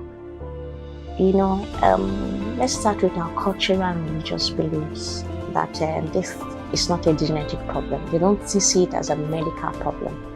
They see it as spiritual in Africa. So these are the kind of things we want people to know, that this is a medical condition and can be managed. When you give birth to a child and the child is always falling sick, high fever, always crying and all that, automatically people will think that, okay, the child is possessed. Some people believe that it is contagious. Before all the medical interventions, children die before the age of 5, not because it's spiritual, but because there's lack of hospital care and proper drugs. But with hospital care and proper drugs now coming into play, there's a bit of improvement, and warriors can live to 90 years. So the parents need to be educated that if their genotype does not match for to use at least AS or AA, they should not go ahead and marry. I am still blessed. There's a lot of pain associated with it, but I'm still thankful. You know what I'm saying? I'm still grateful. I mean, regardless of everything, I still have someone who was able to kind of, damn the consequences and say, okay, yo, forget about what other girls have said. I'm going to marry you, regardless of what they've said. I'm going to take a risk on you. And she did. And I got married, and I have 2 kids. For me, that helped me to build a lot of positivity. Because I've been surrounded by so many negativity, I just had to develop it. But then, you can be stronger than anything that is thrown at you by life. If you choose to be strong, if you let situation, you don't have to be a victim all the time. For children with sickle cell, your life is still ahead of you. You can be anything in life. There is no limit to how far you can get to.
How can we have peace without justice?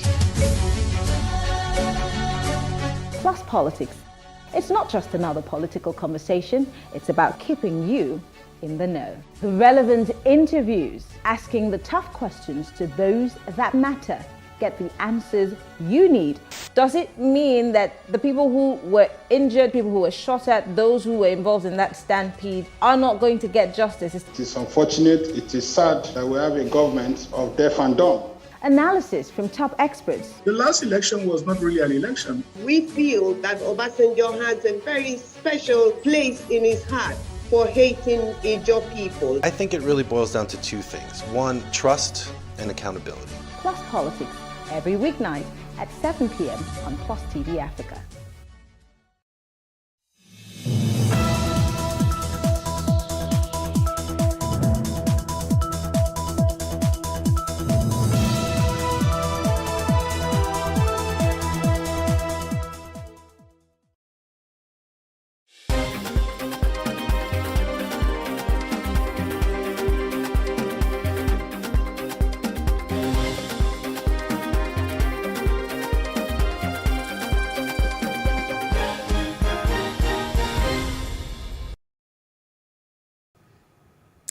Good evening, I'm Olamide Adeyemi. This is the news update. A fire has gutted a residential building in Inabere Road in the Ikoyi area of Lagos State early Wednesday. This was made known by the Permanent Secretary of the Lagos State Emergency Management Agency, Dr. Olufemi Oke Osanyitolu, in a statement on Wednesday. He stated that officials of the Lasema response team were deployed to the scene of the fire incident as soon as it was reported. Oke added that Lasema was working with personnel of the Lagos State Fire Service to prevent the fire from spreading to adjoining buildings. There has been no report of any casualty to the fire at the time of filing this report. Meanwhile, abductors of the Zamfara wedding guests have demanded the sum of 145 million naira ransom to secure the release of the victims. They requested a sum of 5 million naira each as a ransom for the release of the 29 victims in their captivity. Over 50 guests returning from a wedding in Sokoto State were abducted on Saturday evening in Dogonawo, a community between Toreta and Bakura, located on the borders of Sokoto and Zamfara State. However, more than 20 of the victims later escaped, while some were rescued by security agencies in collaboration with local vigilantes. Now, troops of the 26th Task Force Brigade have found one Mary Goshe, who is believed to be one of the kidnapped girls from Government Girls Secondary School, Chibok, in 2014. And Goshe was found with a child believed to be hers, who was intercepted by the troops while on patrol around Ngoshe in Borno State.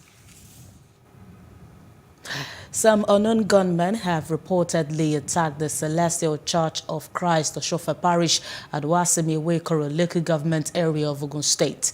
Police Public Relations Officer DSP Abimbola Oyeyemi confirmed that the assistant shepherd of the parish, Oluwaseun Wajose, and a Sunday school teacher have been kidnapped. It said the Commissioner of Police, Lanre Bankole, has deployed officers to trail the kidnappers, expressing optimism that they will be apprehended. On the trail of those people, and we have the hope that very soon they will be able to rescue them alive. And we learned that they have been demanding for ransom from the relation of their victim. But ransom or no ransom, we are after them.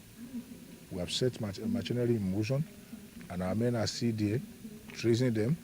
And any moment from now, we hope to rescue those people alive. It is not advisable for a group of people, about 5 or 10 in number, taking themselves into an isolated area, all in the name of going to prayer mountain, amounts to like handing one over to the kidnapper. So we don't want that kind of thing to happen. That is why we issued the statement that time that people should desist from going into isolated area, going into the bush, to organize prayer season in the bush. And if there is any compelling reason why they should do so, they should inform the police in that area so that we will have a constant patrol of. Ondo State Governor Oluwarotimi Akeredolu has warned that the Southwest will not tolerate another unprovoked attack. He described the June 5 terrorist attack on the St. Francis Catholic Church in Owo as one too many. At least 40 worshippers were killed during the attack, with many injured. Akeredolu spoke while receiving his counterpart Dapo Abiodun of Ogun State, Babajide Sanwo-Olu, Lagos, and Abdurrahman Abdurrazak of Kwara State. The three governors donated 75 million naira to victims. In Lagos, Sanwo-Olu directed that flags be flown at half-mast for 3 days to mourn the victims. Akeredolu noted that the people of the Southwest had always been peaceful. He announced a donation of 25 million naira each from the governors. The chief whip of the Senate, Senator Orji Uzor Kalu, says there is nothing wrong if the presidential candidate of the All Progressive Congress, Bola Ahmed Tinubu, runs a Muslim ticket. The matter has been on the front burner of public discussions as Nigerians have expressed diverse views. While speaking before commencement of plenary, Kalu said it will be politically naive for Tinubu to choose a minority Christian from the north as his running mate. He insisted that since Tinubu's wife is a senior pastor with the Redeemed Christian Church of God, she will balance the ticket as a de facto deputy president should Tinubu win the presidency. The most important thing is for the party to win. It's not, we should stop all this rubbish about whether you put a Christian there. After all, if we win, already the wife is a pastor that have been living for over 50-something years together. I've known them this far. So why do you want to blame about, she's already like a deputy president? If I'm to say, I'm a Catholic, I'm saying my opinion. This is Orji Kalu's opinion. You cannot deny me my opinion. But you can also play Christian ticket, depending on the scenario. Because if we don't play Muslim, we're in trouble. We will not win it will be most difficult to win the election. Because the only thing left to Ahmed Tinubu today is to play Muslim. I know that the church I go to, the Catholic secretary, might condemn it, so it's not good to. What is wrong with Muslim ticket? I don't see anything. In my eye, there's nothing wrong with Christian ticket. Also, it depends on the condition. The condition we found ourselves today, that you cannot play two minorities. Tinubu is a minority Muslim from the south, and if you put a Christian from the north, it's a minority Christian from the north. You cannot play two minorities. And moreover, I've known Tinubu for a very long time. He's not a man who preaches Christian and Muslim. He's a man who goes with everybody who can do the work. While the Christian Association of Nigeria, CAN, has rejected the idea of Muslim tickets and warned parties against it, some stakeholders have asked Nigerians to focus more on competence than sentiments.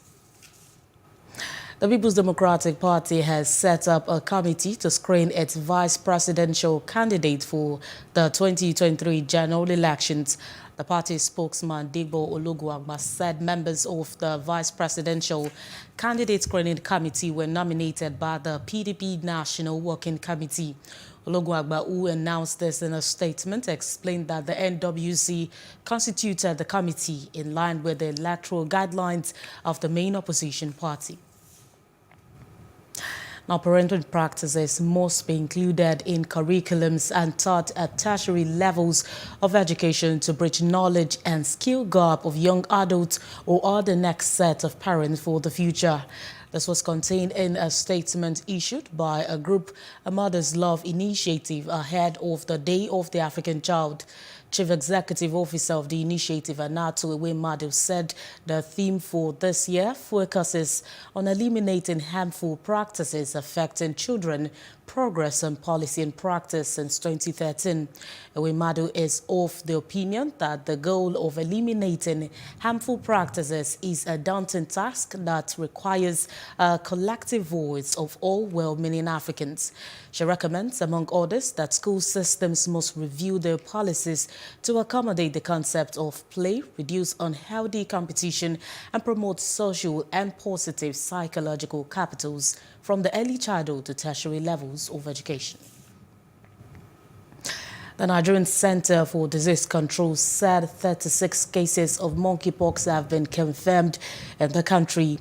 The NCDC disclosed this in its latest monkeypox situation report. According to the NCDC, the disease has been confirmed in Lagos with 7 cases, Adamawa 5, Delta 3, River 3, Cross Rivers 2, FCT 2, Kano 2, Bayelsa 2, Edo State 2, Imo 2, Plateau 2, Nasarawa 1, Niger 1, Oyo 1, and Ondo 1. The agency noted that from January 1st to June 12, 2022, there had been 141 suspected cases so far. According to the NCDC, monkeypox is a rare viral zoonotic infectious disease transmitted from animals to humans that occur sporadically, primarily in remote villages of Central and West Africa near tropical rainforests. Nigerians express mixed feelings as they look forward to the candidate who would become the country's president in 2023. That's on Street Views.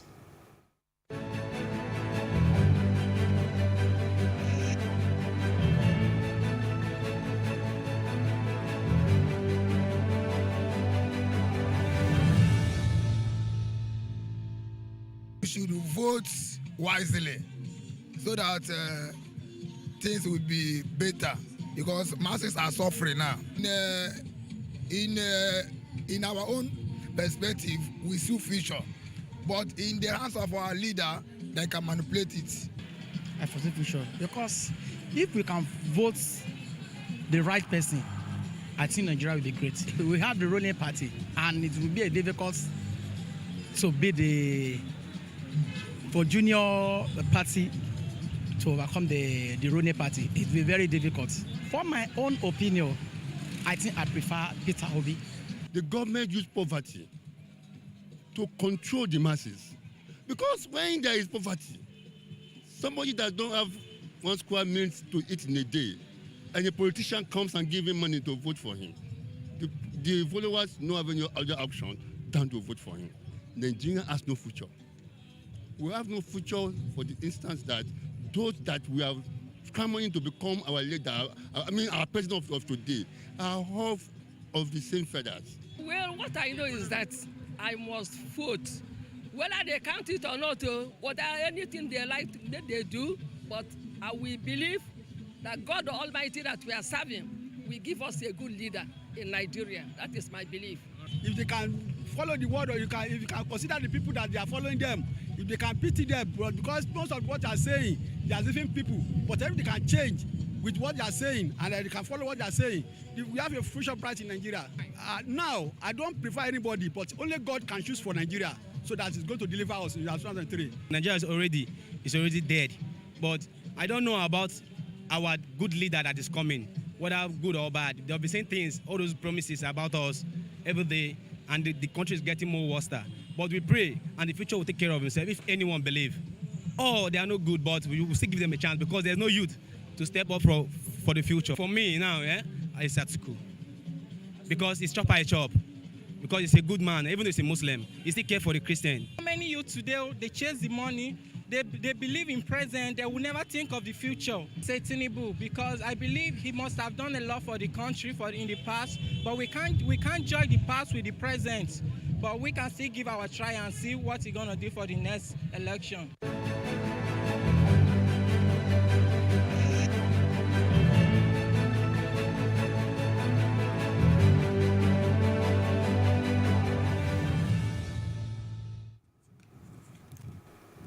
And in other parts of Africa, President of the ECOWAS Commission, Jean-Claude Brosse, says the sub-region is winning the fight against maritime insecurity, with Nigeria being removed from the Paris Elite hotspot.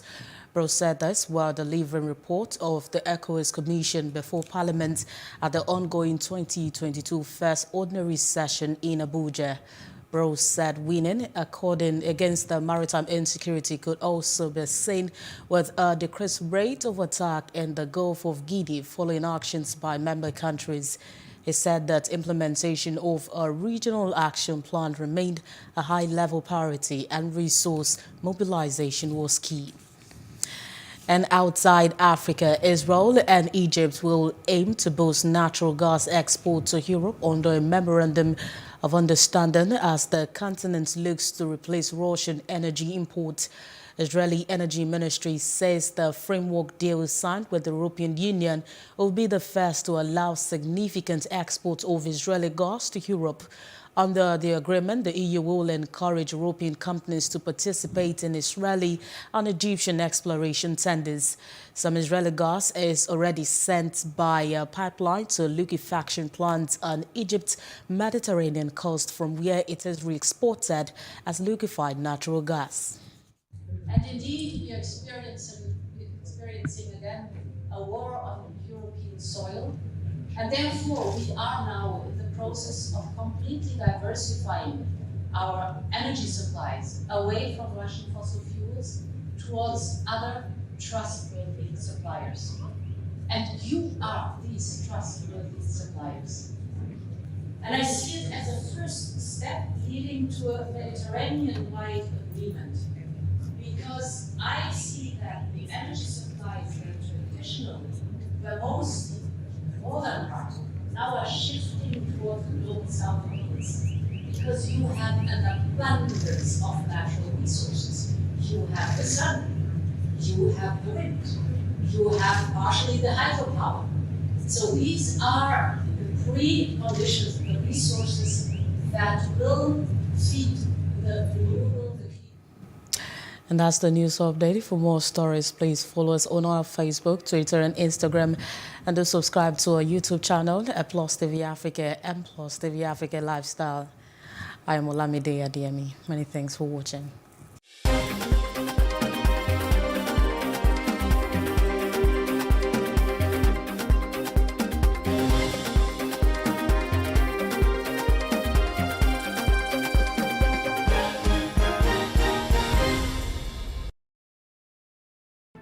There is no voting on social media.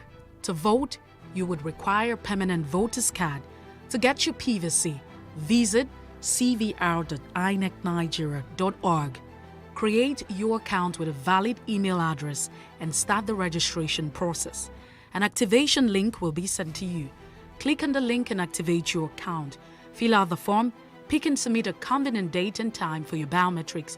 Print the application slip, which should have your QR code.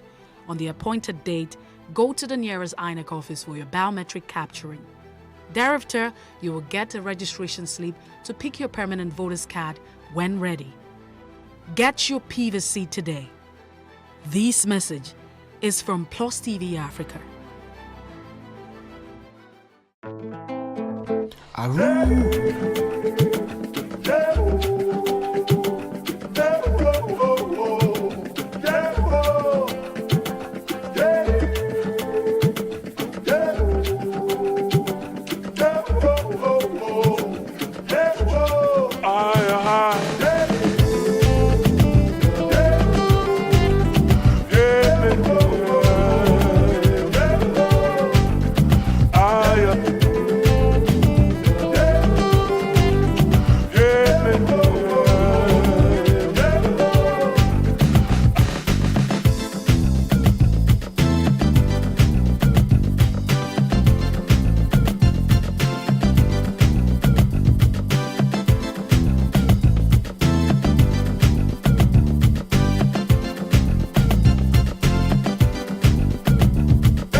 we do not understand, we will stigmatize.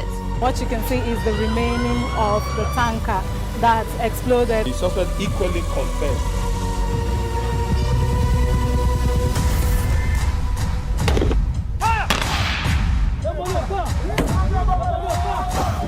Now 500 naira they collect them. If you no talk, then go beat you. Now 2,500 and they pay.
Nelly Uzonna Edith Uchendu was born in 1950 in Imuchu, in Aguata local government area of Anambra State, eastern Nigeria.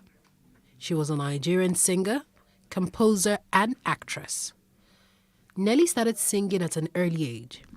She later joined Professor Sonny Oti's music group, under where her talent flourished. Her music career shot to limelight in 1976 when Homzy Sound released her debut LP composition, Love Wantinti.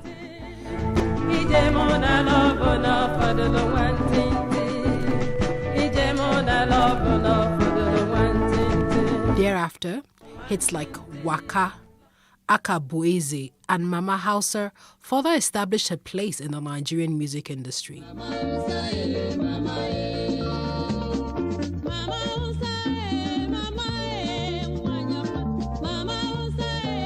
She traversed genres, including Igbo highlife, pop, and gospel music. She died on 12th of April 2005 in a hospital in Enugu State, Nigeria, after a reported cancer-related illness. She was aged 55. Salawa Abeni was born on May 5, 1961. She hails from Ekpe, division of Lagos State, southwest Nigeria. At the young age of 8, Salawa found her niche in Waka music. Waka music is an Islamic-oriented Yoruba musical genre.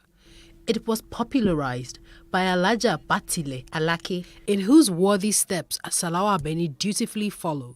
She was crowned Queen of Waka music by the Alafin of Oyo, Oba Lamidi Adeyemi, in 1992. Her debut album, titled Late General Murtala Ramat Mohammed, in 1976, was released on the Leader Records label. It became the first recording by a female Yoruba artist to sell over 1 million albums in Nigeria. Her music is a combination of talking drums, conga, saxophone, and keyboards, amongst other instruments.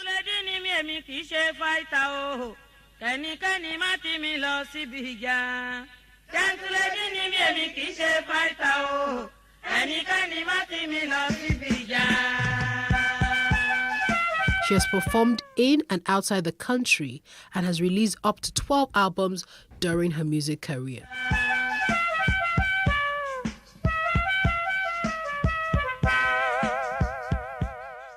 Christy Uduak Esienigbokwe was born on 11th of November 1960 in Okat Ona, Akwa Ibom State. She was a celebrated Nigerian musician and actress. Christy was 12 years old when her mother died. Her mother's friend in Aba, Abia State, took her in. She encouraged Christy to develop her singing. She even bought her a second-hand cassette recorder to tape her songs. With time, Christy became known as Nigeria's Lady of Songs. Her greatest hits include Sheonrere, Tete Nla, Ife, Hear the Call, and Give Me a Chance. She was the first female president of the Performing Musicians Association of Nigeria, PMAN, and the chairwoman and managing director of Soul Train Entertainment. She was fluent in many Nigerian languages, including Igbo, Ibibio, Efik, Hausa, Yoruba, and English. This made it easy for her to cross tribal limitations by singing in any language she desired. Her epic Sheonrere broke all language barriers.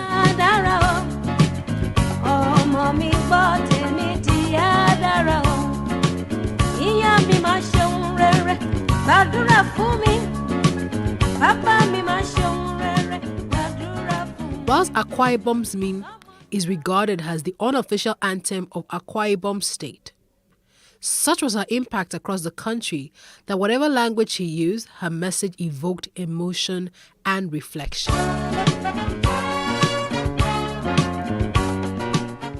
Onyeka Onwenu was born on the 31st of January 1952 in a small town in Imo State, but she grew up in Port Harcourt.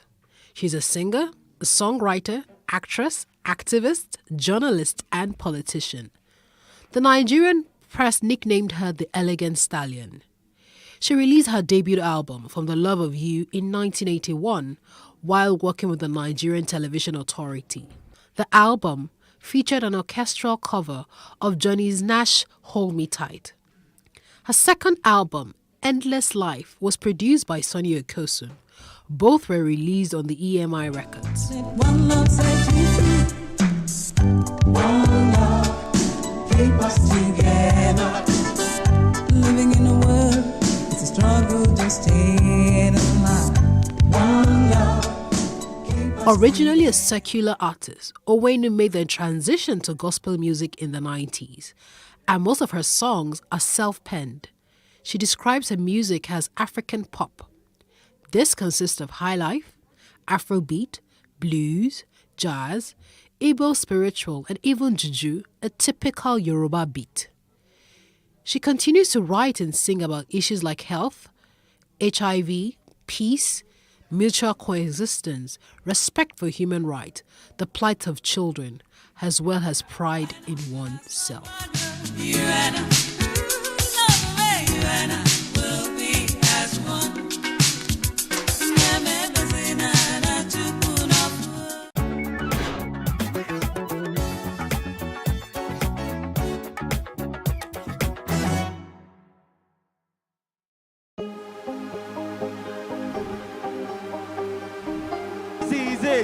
For upcoming artists to blow in Nigeria.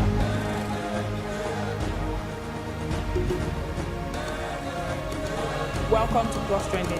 I am Buki November, your host, saying thank you for joining us on today's episode. Welcome back. It's tea time on Plus TV Africa. Practice makes perfect. I'm not perfect yet, but I'm a lot better than I used to be. He's a king. He's entitled to marry 100 if he wants to.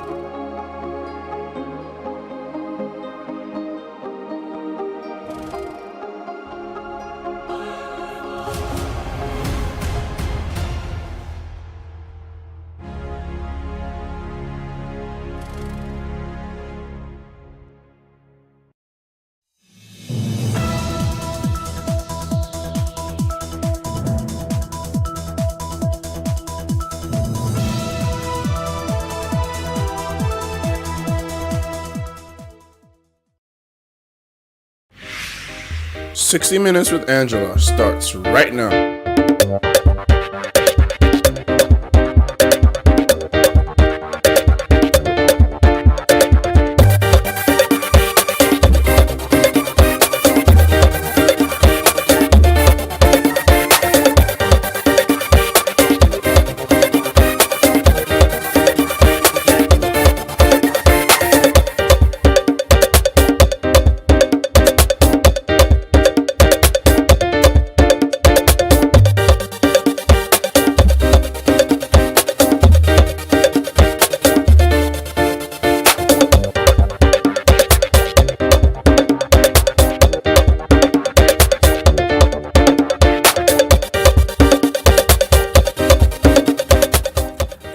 A symbol of hope for credible elections here in Nigeria, and that's because he says, quote, "The job of an umpire is not for errand people," end of quote.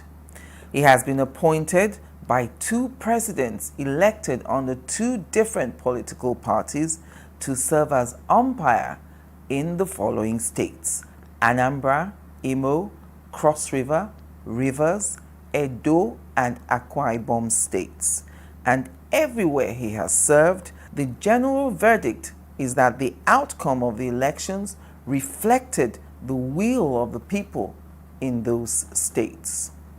He's not known to bend the rules in favor of anyone, and that's why, as Nigerians gear up to elect a new president in 2023, Mike Igini, the resident electoral commissioner in Akwa Ibom State in the South-South geopolitical zone of Nigeria, joins me on the program today.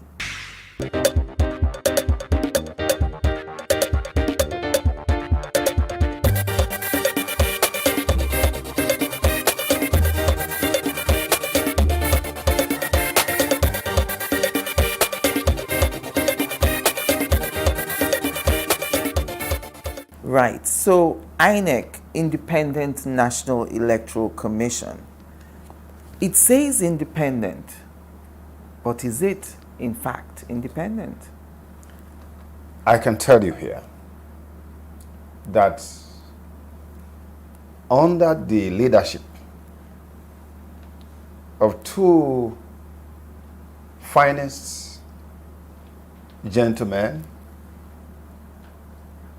2 professors, Professor Jega and Professor Mahmoud Yakubu, under whom I have served so far, the commission where I work today is independent, operationally, and also in funding. And so, I would say that the Independent National Electoral Commission, yes, where I work, in the last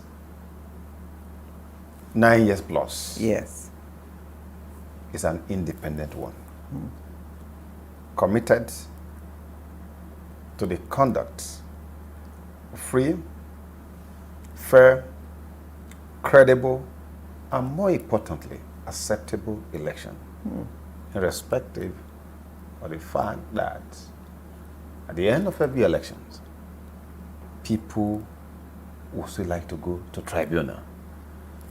I'm sure that by now, people now know why people go to tribunal.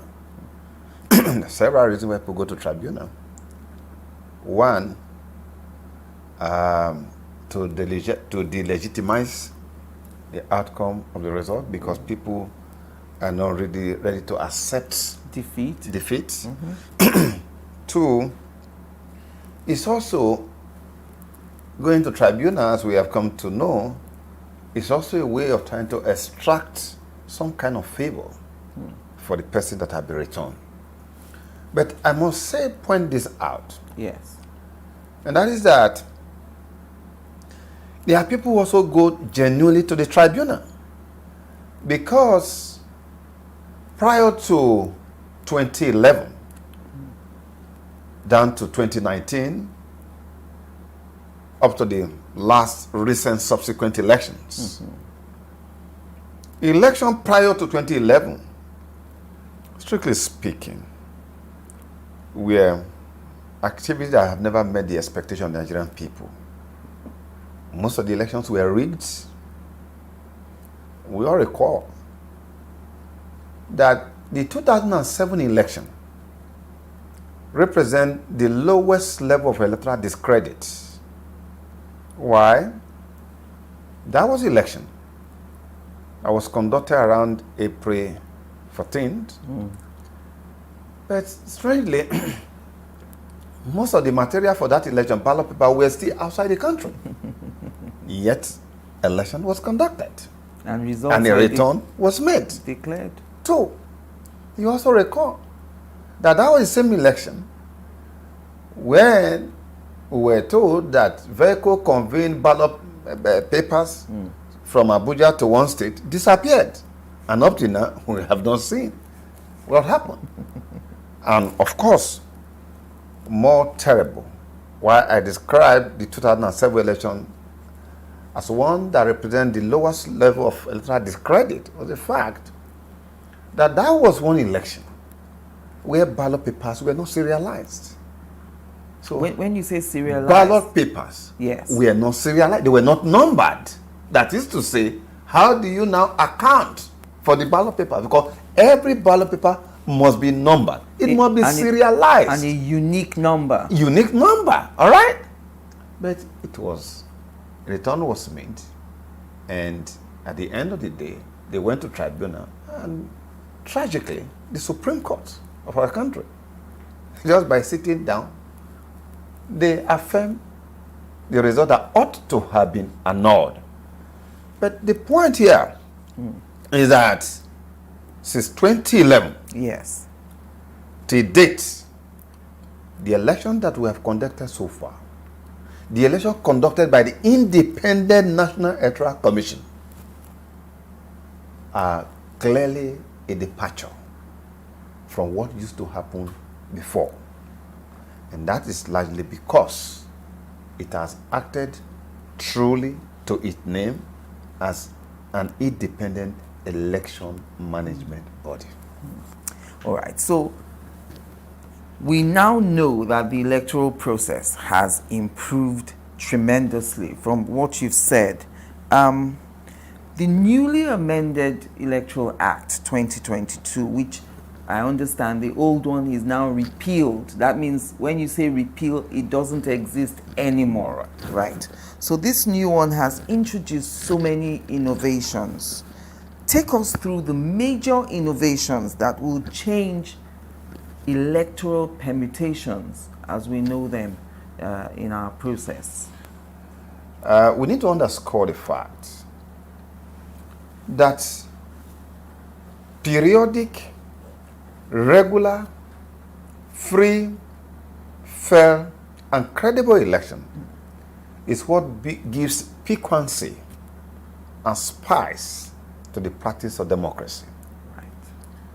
That election are the principal instruments that make elected political office holder to pay attention to citizens. Because election constitute what we call vertical accountability. That is to say, it's only election that gives the opportunity for members of the society, political community, to demand accountability, the end that justify the exercise of power, yes, by those who have been elected into office in the previous election. Now, therefore, the sanctity of the law guiding election is very important. It is that gives the umpire what we call, enable it to provide what we call the sanctity of procedure. Before election, the laws must be known. Yes. The rules must be known. The procedure to be adopted must be known. In order to deliver what we call in election management as substantive or sanctity of outcome that can only be determined after the people have voted, the vote counted, sorted, counted, and taken into account. It is against this background that the 2022 Electoral Act would have to be fully appreciated. This is so because a number of the innovations that INEC had developed since 2011 till date under the current leadership of Mahmoud Yakubu have now been secured by the 2022 Electoral Act. Now, you ask, what are those very profound provisions that have secured our innovation? You will recall that one of the tragedy of the 2015 election, or the post-election adjudication in tribunal, was the fact that the corridor, even though section 160 of the Constitution has given unfettered power to the commission, when it says that of all the executive bodies created under section 153, that in the case of the Independent National Electoral Commission, it powers to make rules or otherwise regulate the whole procedure shall not be subject to the control of any authority, including a sitting president of the Federal Republic, any sitting president of the Federal Republic of Nigeria. And the use of the word shall mandatory in this context. But what happened? At the tribunal, our colleagues, you are a lawyer, they disappointed the country when they said the corridor was not supported by law, that was not in the Electoral Act. Something that had been secured when a constitution has given powers for a commission to determine its own procedure. What is procedure? The previous provision of the Repeal Act, section 49, subsection 1 and 2, were to the effect that on election day, whenever a voter approaches the presiding officer with his voter's card, where he or she register to vote, that the presiding officer would take the card from him or her, and upon satisfaction that the person before him or her is the rightful holder of that card, he will be given a ballot paper to vote. That was what the old section 49 subsection 1 and 2 simply said. Now, it was because of that provision, and given that politicians now connive with some presiding officers, people started buying cards. They were now warehousing cards. That was the phenomenon of people buying cards. Why are they buying cards? Because all you need to do is present the card. To present the card, and presiding officer just being satisfied that he is the person. So what happens is that Ojo will come with Tunde's card, Tunde will come with another person's card. Those who never registered before were now given cards to go and vote.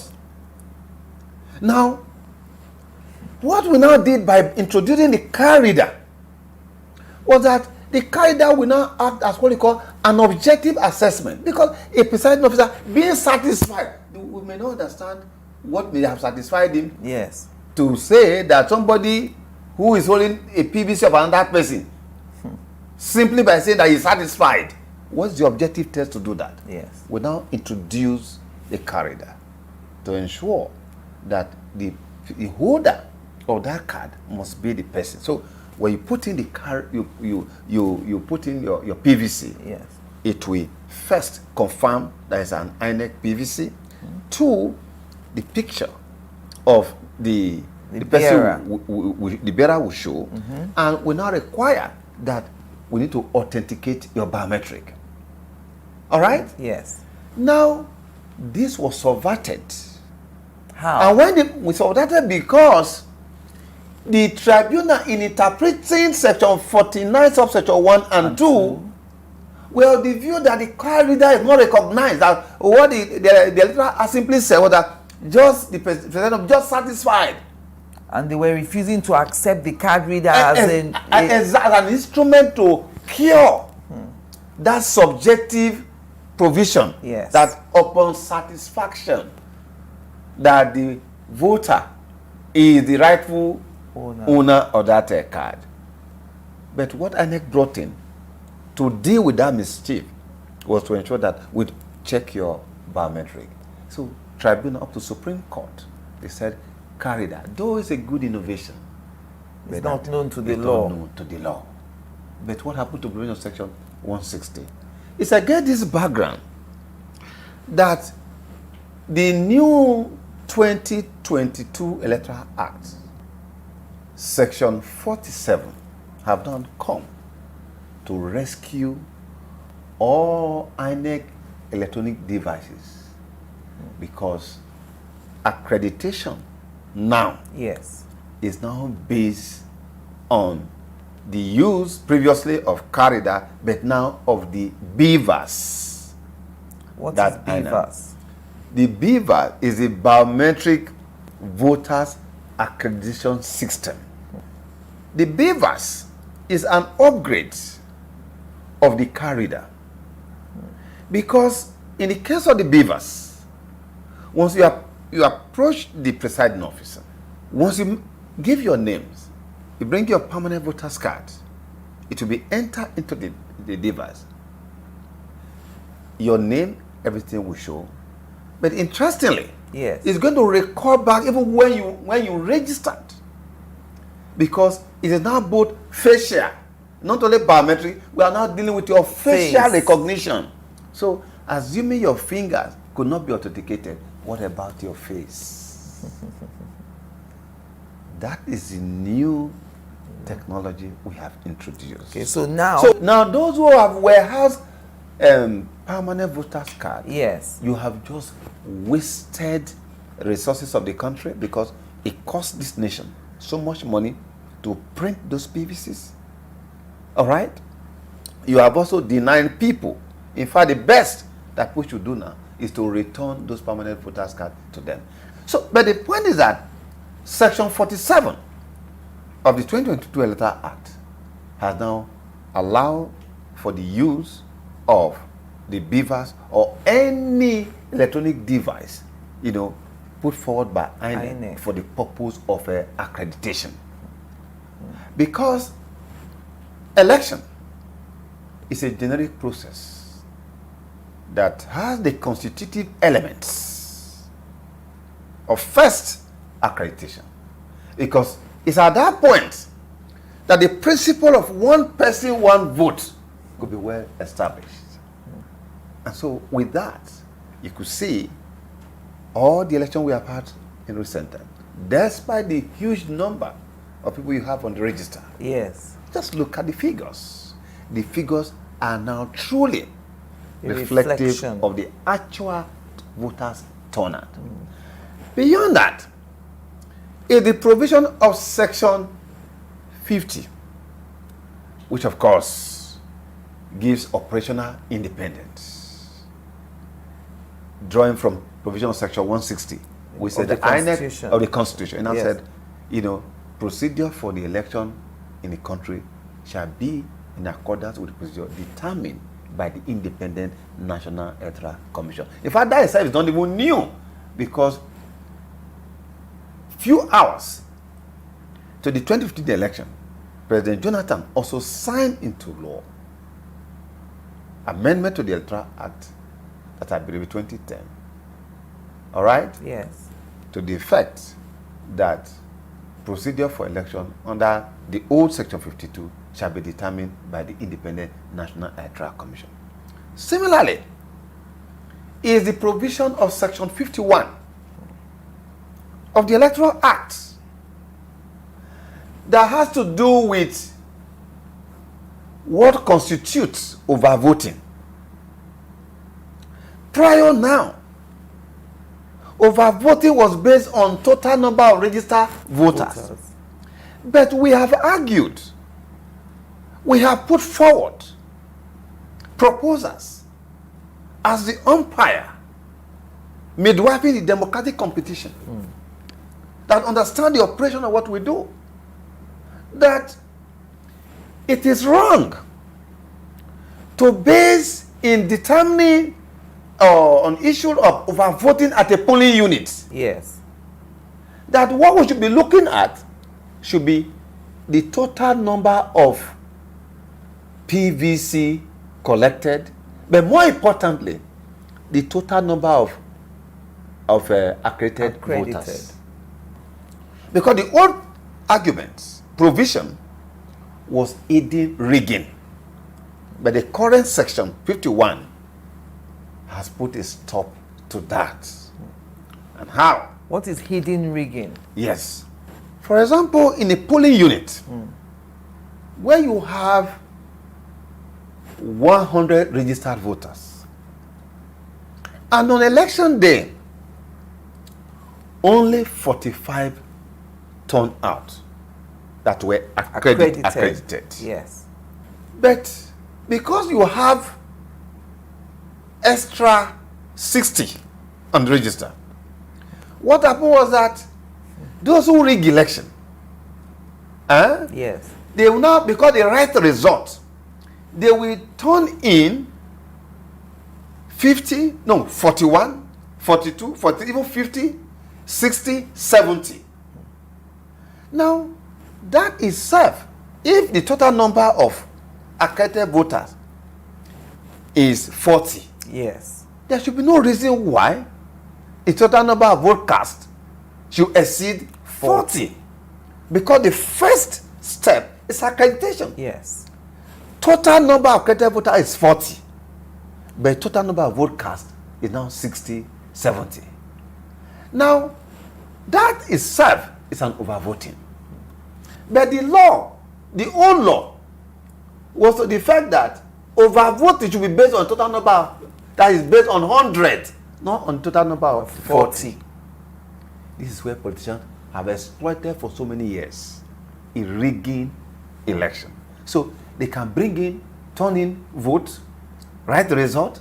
So the tribunal say, look, yes, you are arguing 100 registered people. They are still within the total number of registered voters.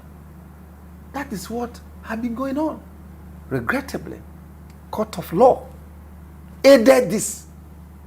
Even when the umpire said that empirically, this is what it should wrong, be. Yes. Another leg of that was the fact that when we introduced permanent voters card, we now said, if election had been conducted and in a particular area, yes, there was violence, election could not be conducted. But in the return made in that particular area, you have about 50 registered voters. But as between the first and the second person, the margin of lead is just basically about 20. All right? Yes. Now, if it's 20, the margin of lead is just 20. Yes.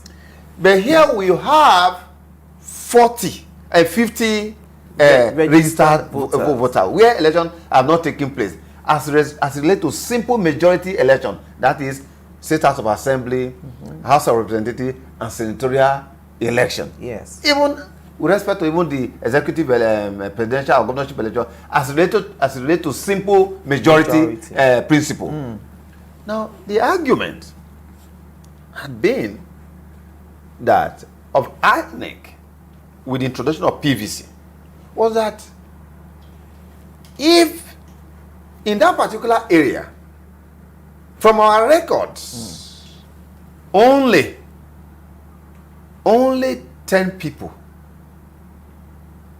only 5 people or 10 people collected permanent voters cards in that violent that violent area, only another. Mind you, the margin of lead was 20. All right? Yes. So, even if, based on that, if it's only 10 people that collect PVC, whether we should go and do election then before we can make a return should be based on the total number of people who collected permanent voters card in that place. And not the entire people who did not collect on the register. Yes. All right? Because if you don't have a permanent voters card, you cannot vote. Yes. In which case, there will be no need to go for that election. Because if you go to that election, only 5 people. Only 5 people that actually collected permanent voters card. So assuming you can even give all the vote to the other person who was behind. There's still a deficit of 15. There will be no need. But what was the calculation based on? The argument was that no, you must go back. Because truly, if you go by that rule that you're talking about, it means that the election can actually change because just only 20, you see, you have about 30 there. So the person who is behind by 20, it could even score 25 or thereabout and also defeat the other guy. But realistically, given that only 5 people collected permanent voters card, is there a need to go to that election? No. All of that has been cured under the current Electoral Act. Also, it's the fact that for political parties, Section 77 has now enjoined them to have a register of their members. Because if you want to do either direct, indirect, primaries, or even consensus, we should be able to have your register. And the law said that before you do your primaries or convention, 30 days to that time, submit to the Independent National Electoral Commission your register of your member. Because INEC as a body, at the moment we are now on the 4th quarter of CBR, 4th and final. Yes. By June, we'll stop the process to prepare the nation register. CVR meaning continuous voter registration exercise, CVR. Now, we are going to give you register to political parties. How come that political parties, you don't have register of your members? Because the credibility of any election rests on the credibility of a voter register that must be in existence. Also, what we find very interesting is the provision for what you call electronic transmission of results. In fact, this is the most profound provision of the 2022 Act that we cannot but continue to commend all stakeholders that made it possible for us to have that section of in the Electoral Act to secure the integrity of the votes of Nigerians cast at the polling unit. All right, we'll talk about this electronic transmission of votes after the break. So join us again after the break.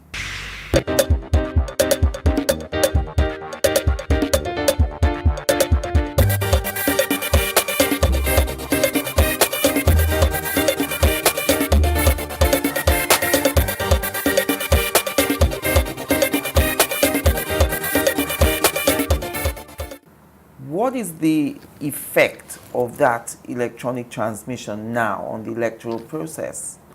The most profound highlight of the collective effort of Nigerian people to secure the integrity of the electoral process is the coming into the act of provision of Section 50 of the 2022 Electoral Act that's now made it possible for the Commission to transmit results straight from the polling units by way of upload, actually, into the cloud. Can't it be hacked? It cannot be hacked. This is how it works. You know, in the common parlance, I hear people talk about transmission. Yes. In the idea that something will be transmitted from polling units to the work collation center. Yes. From the work collation center to the local government in that order. So the fear is that in between from polling unit, there will be fear that something could have happened. There could be hacking and all of that. No, absolutely no. What happened is that what we are doing at the moment is that at the polling unit, using the IREF, all right? Yes. The INEC result enrollment device is simply to upload the results. You are going to snap the results. It's immediately uploaded into the cloud. All right? Yes. So how are you going to hack it in the cloud? Now, the work collection officer who is waiting at the work collection center, he has been given access code to view the result already uploaded into the cloud without having interaction with the presiding officer. In the polling unit? In the polling unit. Now, the idea is that because we are doing a two-way system, there must be what we call paper trail. So the presiding officer, after announcing declaring the results, yes, he will enter that into from EC60E, which we normally call the people from EC8A, similar to that. The same result from EC8A is what is contained in the from 60E. It will be pasted at the polling unit. All right? Yes. Now, he will proceed or she will proceed to the work collection center. What has changed now with provision section 50, the what you call transmission, which of course what we are basically doing is to upload to the cloud, is that previously you all know that miracles normally happen. Magic will normally happen at the work collection center, or at the local government. At all levels. That is where politicians will visit the worst of violence to change the result, switch result, and all of that. But with the innovation we have put in place, that original what will now result happen is that the original result, when the presiding officer is going to the work collection center, will betide him or her to come to the work collection officer with a result different from what he has seen uploaded in the cloud. So what are you going to... So there's nothing to hack in that process. Because in the same vein, the local government collection officer had also seen the result. In the same way that the state constituency collection officer, returning officer, all of them will have seen it. Because in all the elections we have conducted, take Edo for instance, because the Edo election was an election that the whole country, as for me, just one off-season election that the whole country, outside the country, everybody was involved. We uploaded the viewing platform, the portal, to accommodate over 2 million people. So the people of Edo State in Japan, in Australia, they were seeing the result at the polling unit in real time. In real time. So today, as I sit down here, if I am to demonstrate that to you, if I open my system, I will show you the entire result of Ondo State, Anambra State, Edo State, all the various elections we have conducted in recent times of the elections, they are there. So when we hear people talk about hacking, what are you going to hack in the cloud? That is the greatest and the most profound provision. And of course, you all recall the furore, the back and forth that issue of e-transmission generated. Yes. But that is what it should be, because all these innovations the Commission has put in place is to give meaning and purpose to the ballot as the best means of expression of the will of the people in a democracy. When INEC says today that Angela has won this election, you can stand on that in truth to say yes, indeed. Absolutely. Because the polling units, you can see now, if you watch the trends. Yes. People are now taking violence, no longer at the Work Collation Center, they are taking violence than politicians to the polling unit. Yes. Of course, they will have to meet the people there. Today, once a result is declared at the polling unit, that is it. Every other thing after polling unit is just mere aggregation of data, collation. Yes. And again, look at the provision section 120 of the Electoral Act. No option for violation of that provision if a presiding officer, a collation officer, a returning officer decides to alter in any manner an announced result contrary to what happened at the polling unit or as collated, on conviction, you go straight for 3 years jail term. You see, election will become a mere ritual if people vote do not count. If people vote do not count, we are going to lose what we call the law of anticipated reaction.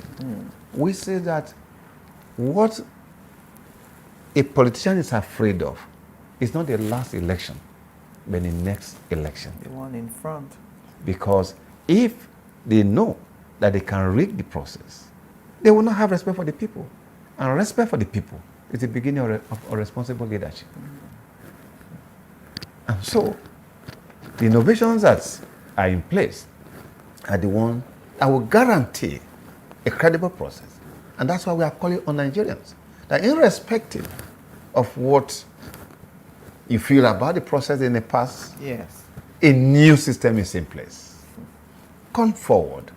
Go, if you have attained the age of 18, you have not registered before, yes, go now and register. That point you make about not registered before, let's talk about that, because you know, for instance, if a person has changed their address or their card is defaced or ruined in any way, that person shouldn't be registering afresh. And no, not at all. If you have lost your PVC, you have registered before, yes, but you have lost your card is defaced, you want to change, or before now you're not married, your status have changed, yes, you have changed the place of domicile, you don't need to register again. All you need to do is to go to INEC offices. You know, we're now moving down to the registration area, the wards level now. Go to INEC offices across the country. In fact, we have just established what you call the help desk to Nigerian people. Go to anywhere. All you need to do, mention your name, that you are registered before, the area you register, they will go into the system, your name is there. If it's replacement of PVC, it will be done. You don't need to register again. And that is why it is very disappointing that despite, you know, a series of engagement with the public on this same issue, that these categories of people don't need to register, only those who have attained the age of 18 or those have attained the age of 18 but have not previously registered. These are the only two categories of persons that are called upon now to come and register. Every other person, you want to change your place of domicile, you are ready, you lost your PVC, it is defaced, you have biometric problem, in the last exercise, your biometric could not be confirmed, and none of that, you don't need to register again. So, but what happened? Despite all of this, in the pre-online system, which is the first in Africa that we have introduced, that in the comfort of your home, You could do registration and all of that. Yes. Then before you come and do the in-person, because you do the pre-online, thereafter you come in person, just like you go to the embassy and all that. Yes. So that we can collect your biometrics. Okay, so but what has happened now? Yes. Is that people are now doing multiple registration to the extent that well over 2 million plus that were registered, over 1 million were multiple registrants. These were the categories that have been declared as invalid because INEC have not acquired, have migrated to a higher system or from the automated finger identification system, AFIS, to now what we call the biometric voters identification system. The ABIS. Yes. That will now have now ABIS, automatic biometric identification system. This one is not only dealing with your trying to confirm those who are doing multiple registration, including your facial. That's why we are able to detect over 70,000 plus in Anambra before that election. That's the reason why it was now possible. Regrettably, this multiple registration was across the Federal Republic of Nigeria. But at the moment, we have printed for those who started the process of registration since on the 28th of June 2021 till December last year, that constitutes the first and second quarter. Yes. We have produced well over 1.8 new permanent voters cards now being taken to the various states for distribution to those who have to come forward to collect them. Right. But that of those who registered in January, February, March, and now we are now in the fourth quarter, which is the final quarter for before the election is going to end on the 30th of June. We are also going to produce that in due course, and also we made available to all the would-be holders before the 2023. Okay, so for those who have problems with that pre-registration thing online, is it possible for them to just not do it online and go straight to the INEC office and do everything there? No, the problem is not with online. What we are saying is that people, both in person, people who are registered before, what they were doing was again registering again. This is largely because we have also found out that politicians are also encouraging them, believing that when they register, they are going to collect the permanent voters card from them. They are still in the past. Our politicians don't learn anything. In fact, how can you be in a particular vocation? You don't try to understand the rules of the game. Development within that vocation, that profession. It's very sad because all the PVC that they have bought before, they were housed, they are useless. You cannot use them anymore. All right. Can INEC come to register me in my house or in my office?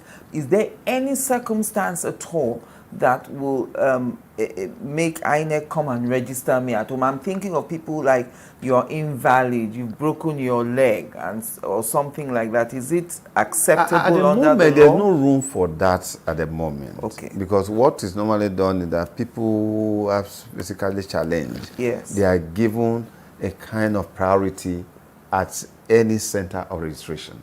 So now, from the state headquarters, local government headquarters, we have now moving to the wards, and we are going to be rotating that across and all that. So that cannot be, but going to private home, no. No. What about offices? I'm a big shot in my office, and I'm calling the INEC man to come. There's no room for that. There is no room for that. All Nigerians who want to register, who have any issue to sort out, you have to go to you can avail yourself the use of the online in the comfort of your home, your offices, and all right. But in person, if it requires, collecting your biometric, you have to go in person. After all, when people fill a immigration form or visa form, online, at some point you have to go to the embassy so that they can have your biometric. That's basically what we're doing.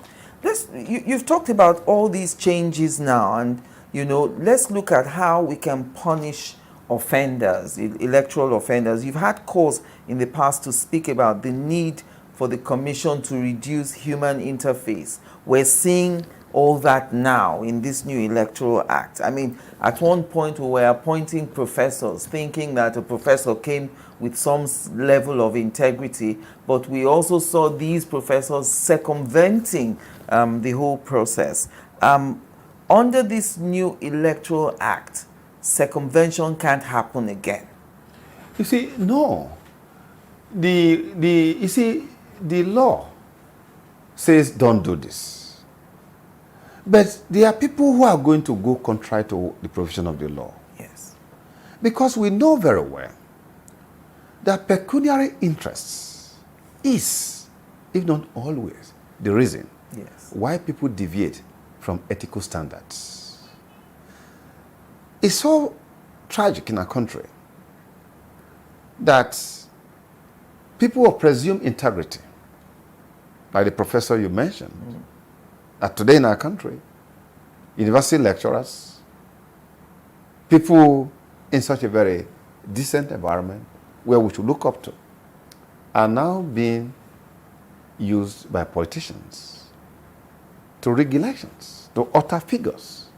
Don't forget that the job of collation officers drawn from the university community is basically to aggregate, to act together. Nothing else. Nothing else. Just aggregate, act together. But see what they are doing right now. Of course, we want that there will be consequences for any and all who deviated from ethical standards. And that's what happened in Akwa Ibom, that today a professor has been jailed for 3 years. Another professor is already being tried in the same at the Akwa Ibom. moment. What about the ad hoc And staff? so, You know, similarly, ad hoc staff, staff of INEC, that have deviated from the standard expected of them. In Akwa Ibom, for instance, 3 have been dismissed. Look, to sustain, maintain the confidence of the public in the electoral process, those whose action undermine public confidence must be punished. That is the only way. Because the innovations we are talking about today are not self-executory. They are not self-implemented. They will not implement themselves. We still need human beings. It is the human agency that is very critical to that full implementation. Whether we succeed, as was in case in the past, or we succeed in the next election, will be determined by our collective values and principle. Because INEC is just one stakeholder in this process. INEC is not in control of all the factors of success. INEC for the procedure. Judiciary has a role to play. Security has a role to play. The political parties, the candidate, the citizens themselves, the media, you have a role to play. Your credo, the people's right to know. By way of empowerment, you have to do that. But we must say this here. The only concern that we have remains the human agency. The corruption, because the unhappy truth in our country today is that corruption has not been tamed at all. The political class, they are putting money together to want to buy presiding officers. They want to compromise the process. In fact, as we are innovating, they are also innovating in their own way, negative way, to undermine the process. In fact, some of the worrying tendencies that is threatening and putting our democracy at risk are perpetrated by the political elite. You will see from the start of the primaries, you are going to see how they are going to be in disarray. Where we have a country where our value pyramid is upside down, you know, dishonesty is now on top. And so, the innovations, as good as they are, all we know that the devil is usually in the implementation. Do you think we still need special electoral courts to deal with these electoral offenses, even though we're seeing convictions now through the normal courts? What happened in Akwa Ibom is very exceptional. An exceptional case. Yes. And you could see the reluctance of the political class. Since 1999, they have been clamoring for the establishment of a special court, Electoral Offences Commission. Yes. Is that happening now? Since 1999. How many years now? Over 22 years.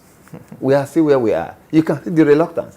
Because the very people some of the people who perpetuate these electoral offenses, some of them are the ones we are now asking to set up courts. To set up a court. To do what? That's the challenge. Join us again after the break.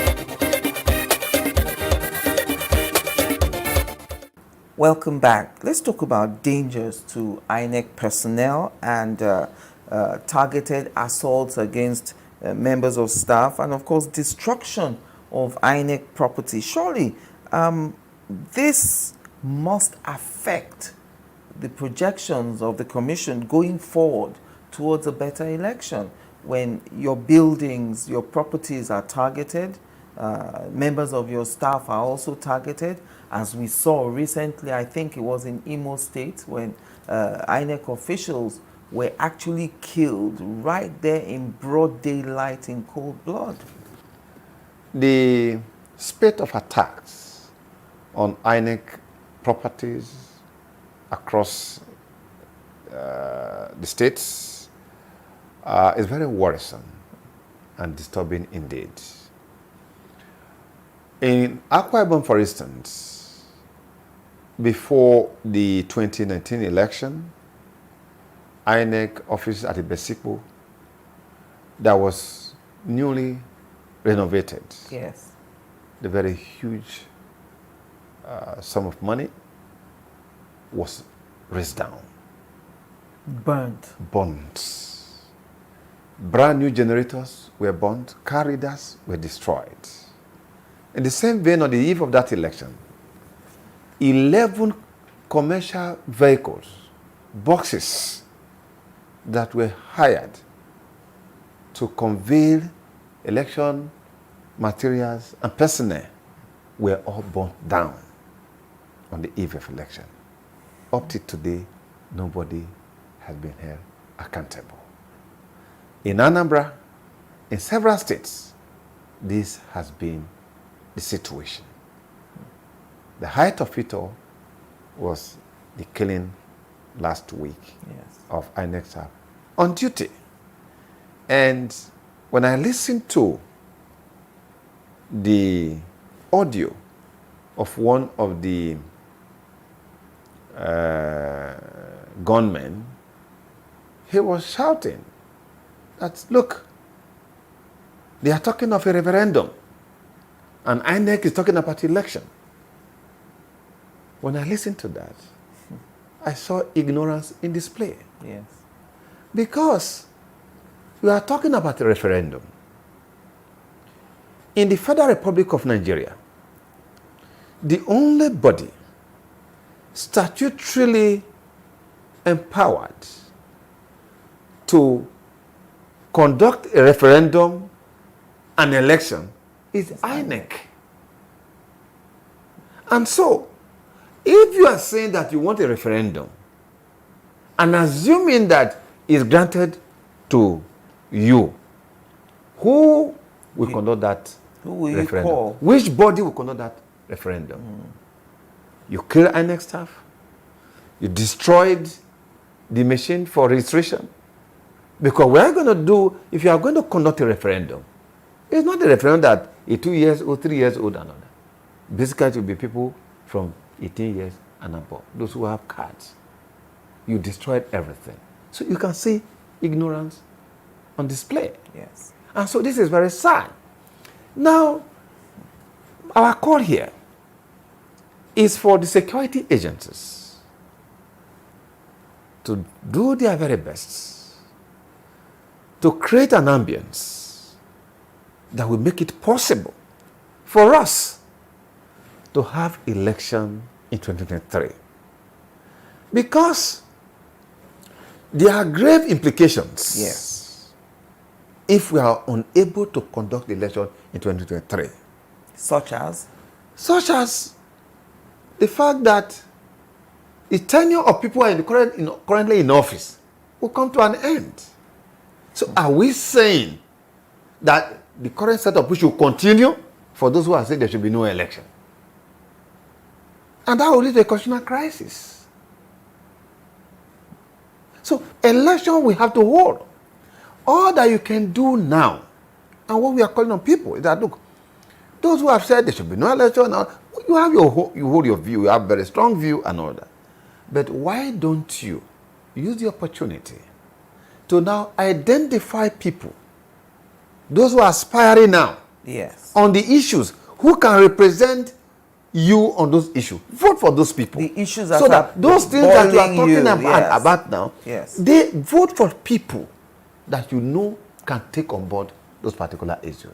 And that is why the message for 2023 is very key. And on this, the commission, every one of us, we are fortified by the provision of Part 1, Section 2 of the Electoral Act 2022, and even the previous one, yes, that enjoins INEC not only to provide civic and voters education, but also that we must educate Nigerians on democracy and sound knowledge of democratic practice. Thank you very much for speaking with me today, Mike Igini, the resident electoral commissioner of Akwa Ibom State here in Nigeria. And thank you for watching. I'm Angela Ajitumobi.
Hello, this is Face and Style, your weekly dose of real estate education, and I am so delighted you're sharing your evening with me.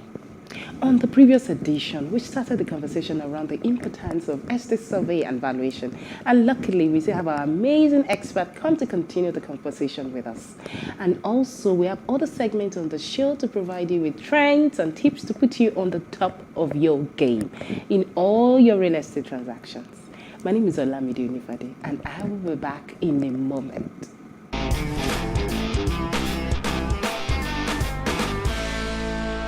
Welcome back, and thank you for staying with us. Earlier before the break, I stated that we are still discussing the essence of estate survey and valuation. And please join me to welcome Mr. Osatu Osawaye again, a fellow of the Nigerian Institute of Estate Surveyors and Valuers. He is the past chairman of the Faculty of Plant and Equipment, Nigerian Institute of Surveyors and Valuers. He has worked with various companies ranging from Knight Frank and Rutley to Odudu and Associates and Salty Nigeria Limited. Presently, he is the founder of Osatu Osawaye & Co. and also the team lead of Barra Builder Services Limited. Thank you for coming again. Thank you for having me again. I'm so delighted that you're coming here again. It's my pleasure. Yeah. So last week I had a conversation around valuation. Why do I need an estate surveyor and valuer instead of an estate agent? We talked about what can help you to boost your valuation reports. We talked about why you need a valuation report. So going forward, I would like to say, this quackery of a business, what is the Nigerian Institute of Estate Surveyors and Valuers, what are they doing about it to eradicate them from the street? And I know why I'm saying this. It's even tedious for us in our business as lawyers to conduct our business. They come, you want to transact a business, you have a closing to do. And you see all of them in your office fighting over fees and all that. They call you at odd times. They don't understand when you're talking to them about title. They don't even understand. Theirs is, I've brought to clients and we need to close the deal today. They don't even give you adequate time to do your search and all that. So it's a bit, their activities is a bit unpalatable. So I would say, what is the Nigerian Institute doing to combat this menace? All right, thank you, Lamide. It's good to know that you're a lawyer. You understand that every profession has its own challenges, you know. And agency is a legitimate business. Like I keep saying, the Nigerian Institution of Estate Surveyors and Valuers has tried and is still trying. And what we have done now is to have an association of estate agents, you know, supervised by the Nigerian Institution of Estate Surveyors and Valuers, to try and remove all the cobwebs, all the bad eggs in the estate agency business, and get them to work supervised by a professional body like us. Okay, to cut you, and sorry to cut you in, it means that's going to be an all-comers affair. You don't have to have any training in that regard. You need to have. You need to have some form of training. Like I keep saying, agency, anybody can be your agent, but it is the value you place on your asset that determines the kind of agent you approach. But what the Nigerian Institution of Estate Surveyors has done further is to sanitize the practice of agency. One of the things we do, apart from a whole gamut of other things we do as estate surveyors and valuers, is agency. Agency just means I am representing you as an agent to sell whatever you want to sell. That's not all that we do.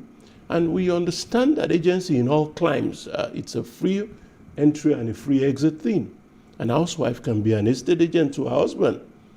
A son can be an estate agent, an agent to his father.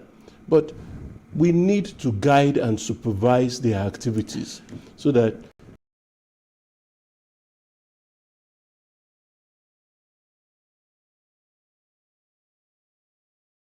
the issues of quackery and somebody running away with your money is being dealt with when you have a supervisory body that you can report that fellow to or hold that person accountable to. That is why the Lagos State government is having estate agents registered to practice in Lagos. But you are combating that. Your institution is combating that. No, we're not combating that. Okay. All we're saying is that they do not regulate the practice of estate surveying and valuation. They can regulate an aspect of our profession, which is agency within Lagos State. It is the duty of every well-meaning government to do that, just like they are trying to regulate the issue of advance payment of rent.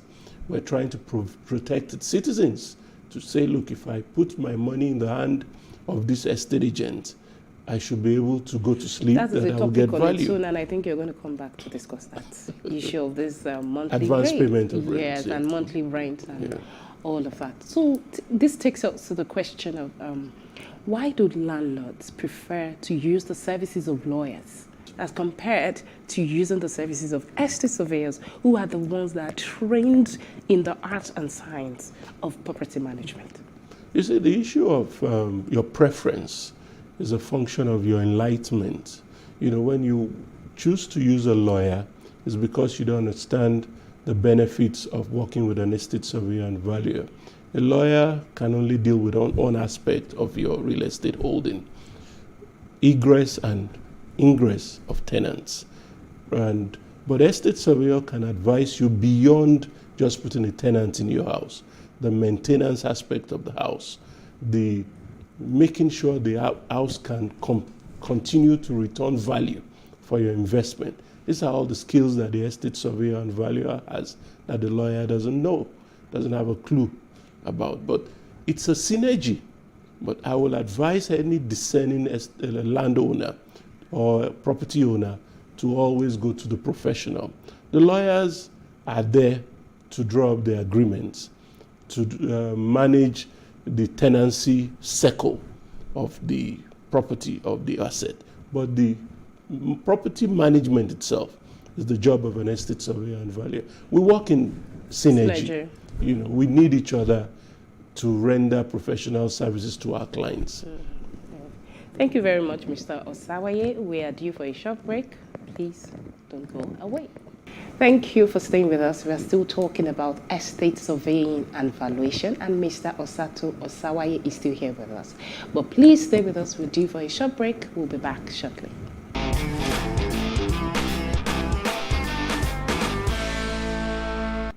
Welcome back, everyone, and thank you so much for staying glued to your screens, and you're still watching Space and Style. And I have Mr. Osato Osawaye with me.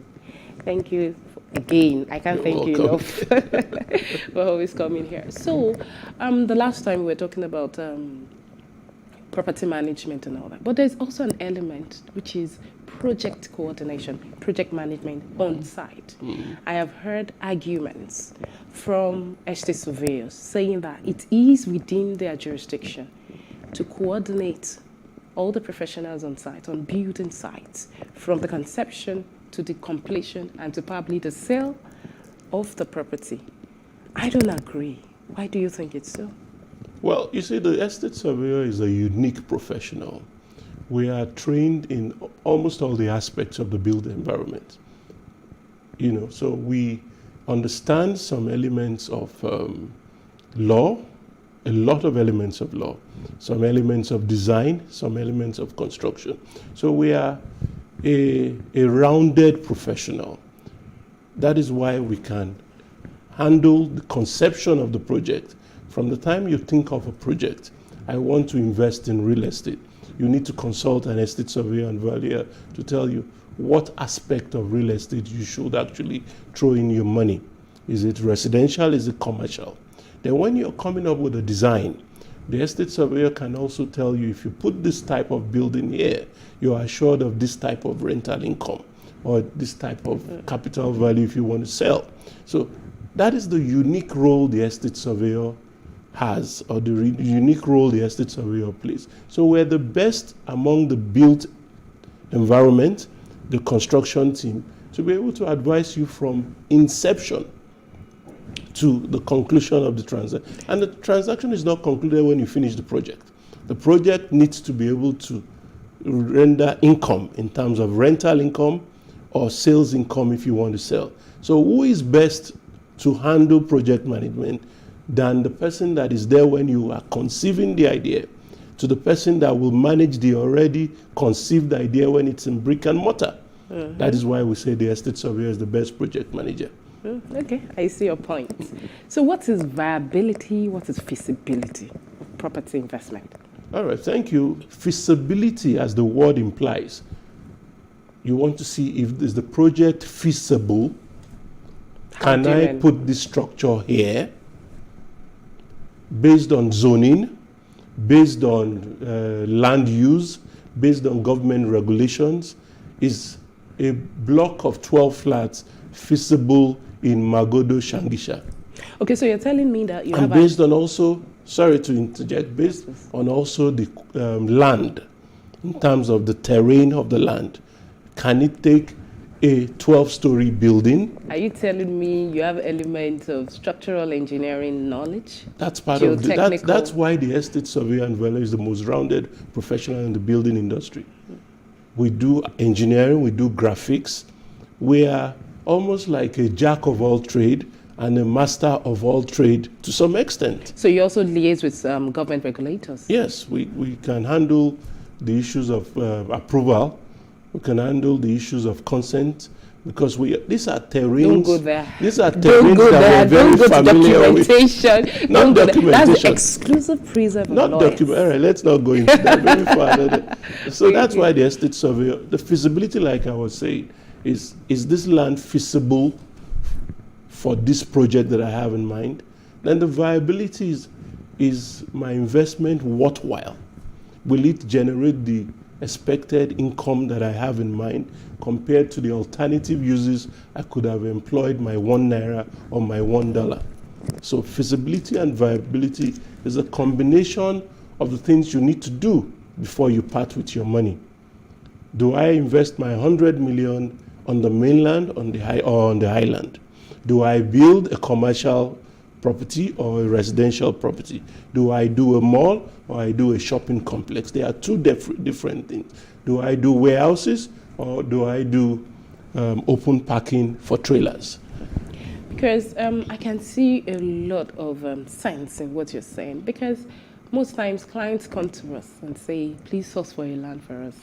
I get the services of an estate agent. We just look at the land. Oh, is it good? I go on to do the search and boom, it's built. The man buys and he can't get returns for his investment. Wow. And he's wondering, oh, Lamide, why did you get me to invest in a trailer park at Tinkan? Some don't even know that there are particular designations for, building.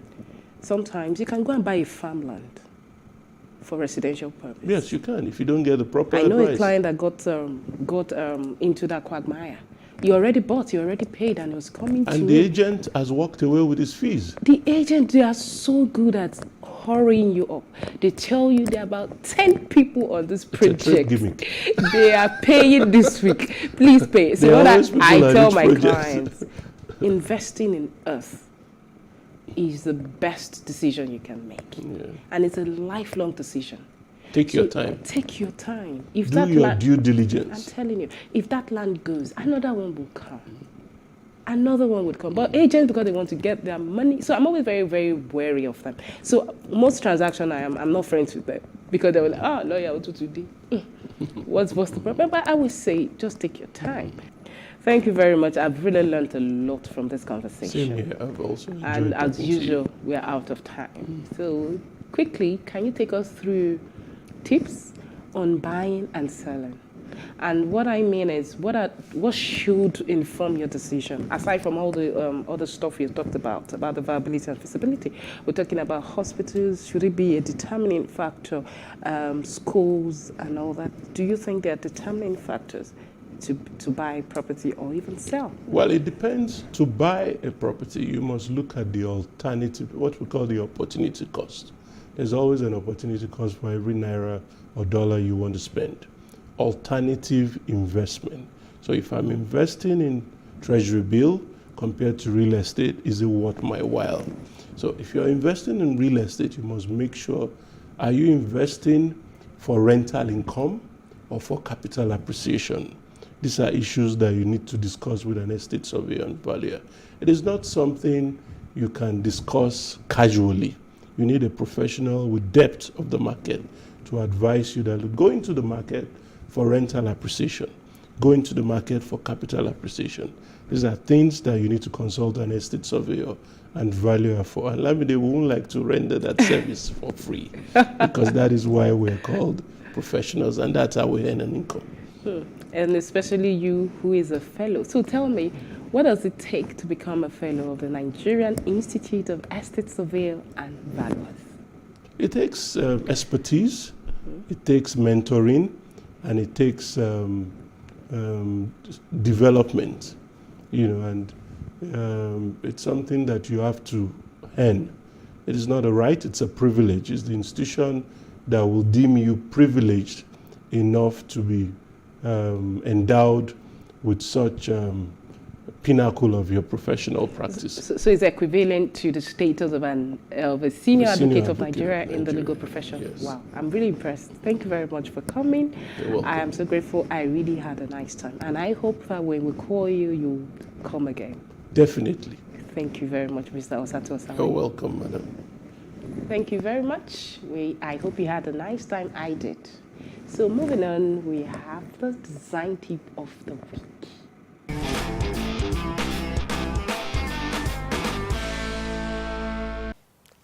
My name is Dr. Maureen Kebasharu, CEO Creative Director at Dewey Options Limited, an interior design firm. So today, we're going to talk about the common mistakes we make in design or decorating our spaces. So I'm going to start with colors. Some people use dark colors in small spaces. So it's important we know what's the use of color, the importance of colors. So we can use colors to make a space look bigger.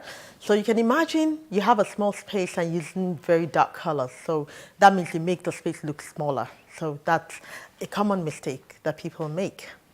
Another mistake is not taking measurement, of the space you want to decorate. So you have a really big space and you're putting like a sparse number of furniture in there, or you're not putting furniture of appropriate sizing, to space. So when people don't take measurement of their spaces, they can place inappropriate furniture or inappropriate decorations in the space. Another mistake is actually the curtains. So you have people put their curtain just above the window sill, and you have very high ceiling, and that looks quite inappropriate in the space. So when you have high ceiling, even if you have normal ceiling, you want your curtain to start from up there, really close to the ceiling, to give that feel of height, for the ceiling. So let's note that mistake as well. Another mistake actually is the rug size. So your rug is actually supposed to have all the furniture around it sit in it, right? So let's take the dining space, for example. You don't put a rug that just hides under the table or under the chairs, so your chairs are away from the rug and you have your rug right there in the dining space. So your rug must be big enough to have your dining set, which is the table and the chairs all sit in it. So we must pay attention to the rug size in the living room, in the dining room, even in the bedroom. You should use appropriate. You can have a really huge bedroom and you just put a very tiny rug. Your rug must be appropriate to the size of the room you're trying to decorate. So another thing is the lighting. So like we all know that lighting, is what gives life to your design project or to your living space anyways. So some people will use lighting just in one corner in the room and the other spaces look kind of dark and spooky. So you have to have lighting across the room. So lighting is very important. We have to understand that lighting must be spread across the room in a nice way. So another thing is actually the painting placement. Oh my God, I see this all of the time. So some people place the painting, it's a wall art for crying out loud, to decorate your space. They put it so high up there and people come into your space and they have to raise their head up like that. And the same vein for your television. So you want to place your TV on your feature wall and you place it so high up. You shouldn't be like that. It should be at the eye level. It shouldn't be too low and it shouldn't be too high. So placement of your wall art or your TV must be at eye level. So that's important as well. So let me give you a tip. When you're decorating your house yourself, pay attention to these little things like placing your wall painting, which you can cut a piece of cardboard, put your painting or your wall art on it, and mark it on the cardboard. Take the cardboard, take it to your wall, and knock your pin at eye level, right, for an average eye person. And then you can hang your painting right there. So I hope today you've been able to learn one or two things. See you again next week.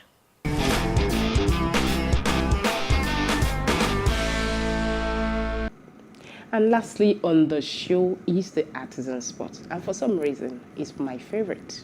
Enjoy.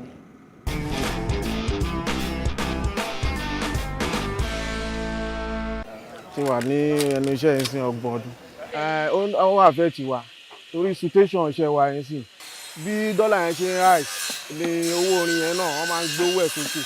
So whatever ń sìn, assuming irin tá a rà ní bí 1,000 tí dọ́là bá rise, wọ́n lè ta fún wa 3,000. So àwọn tó dẹ̀ ń gbéjẹ́ fún wa náà ọ̀n nífẹ̀ẹ́ fowó kù. Ṣùgbọ́n míì kan ti mọ̀ wá pẹ̀lú iṣẹ́ yẹn. Kò sí nǹkan tá a lè ṣe ju pé káwa náà tẹ́ wọn lọ́rùn. Challenges pọ̀ gan-an níbi iṣẹ́ yìí. Ìgbà míì wà tó yẹ pé iná máa disturb wa. A ní rí iná ṣiṣẹ́. Generator tá a dẹ̀ ń lò kò powerful bí iná. Ó ti yé yín. So àwọn challenges tá a máa ń face, tá a máa ń dojú kọ lórí iṣẹ́ nìyẹn.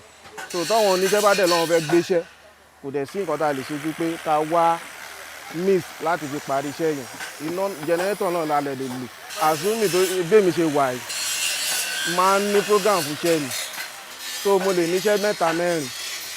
So àwọn ọmọ tó ń bá mi iṣẹ́ wà. Tó yẹ pé tí bá ti níṣẹ́ tó pọ̀ bẹ́ẹ̀, màá pọ̀ pé wọ́n wá. Àjọ handle iṣẹ́ yẹn. So lórí iṣẹ́ yìí náà, àwọn ọmọ wà tó yẹ pé àti kọ́ iṣẹ́. Tó yẹ pé èmi wà nù wọn tó yẹ pé ó ń lọ school. Ó ń ti school. Tó bá close in school, a wá síbi, a wá kọ́ṣẹ́ yẹn. So ó fi ń ṣe part time. So along the line, ó dẹ̀ náà ti wà láyà rẹ̀. Client wà tó yẹ pé èmi wà ó lè lóun fẹ́ gba iṣẹ́ òun ní bí ọ̀sẹ̀ kan. Tíṣẹ́ mi dẹ̀ ti wà lọ́wọ́ mi. So mo lè fún grace fún ọ̀sẹ̀ 2. Tó bá lè avoid ẹ̀, so I go ahead. So èmi ìtàn dẹ̀ ti mọ iṣẹ́ wa, so kò ní doubt. Okay, kò sí problem wọn á ṣe. So láti bẹ̀ lọ, iṣẹ́ ẹ̀gán lè má tó time tèmi wá dá fún yẹn. A gbé àwọn irin tá à ń lò, àwọn irin quality.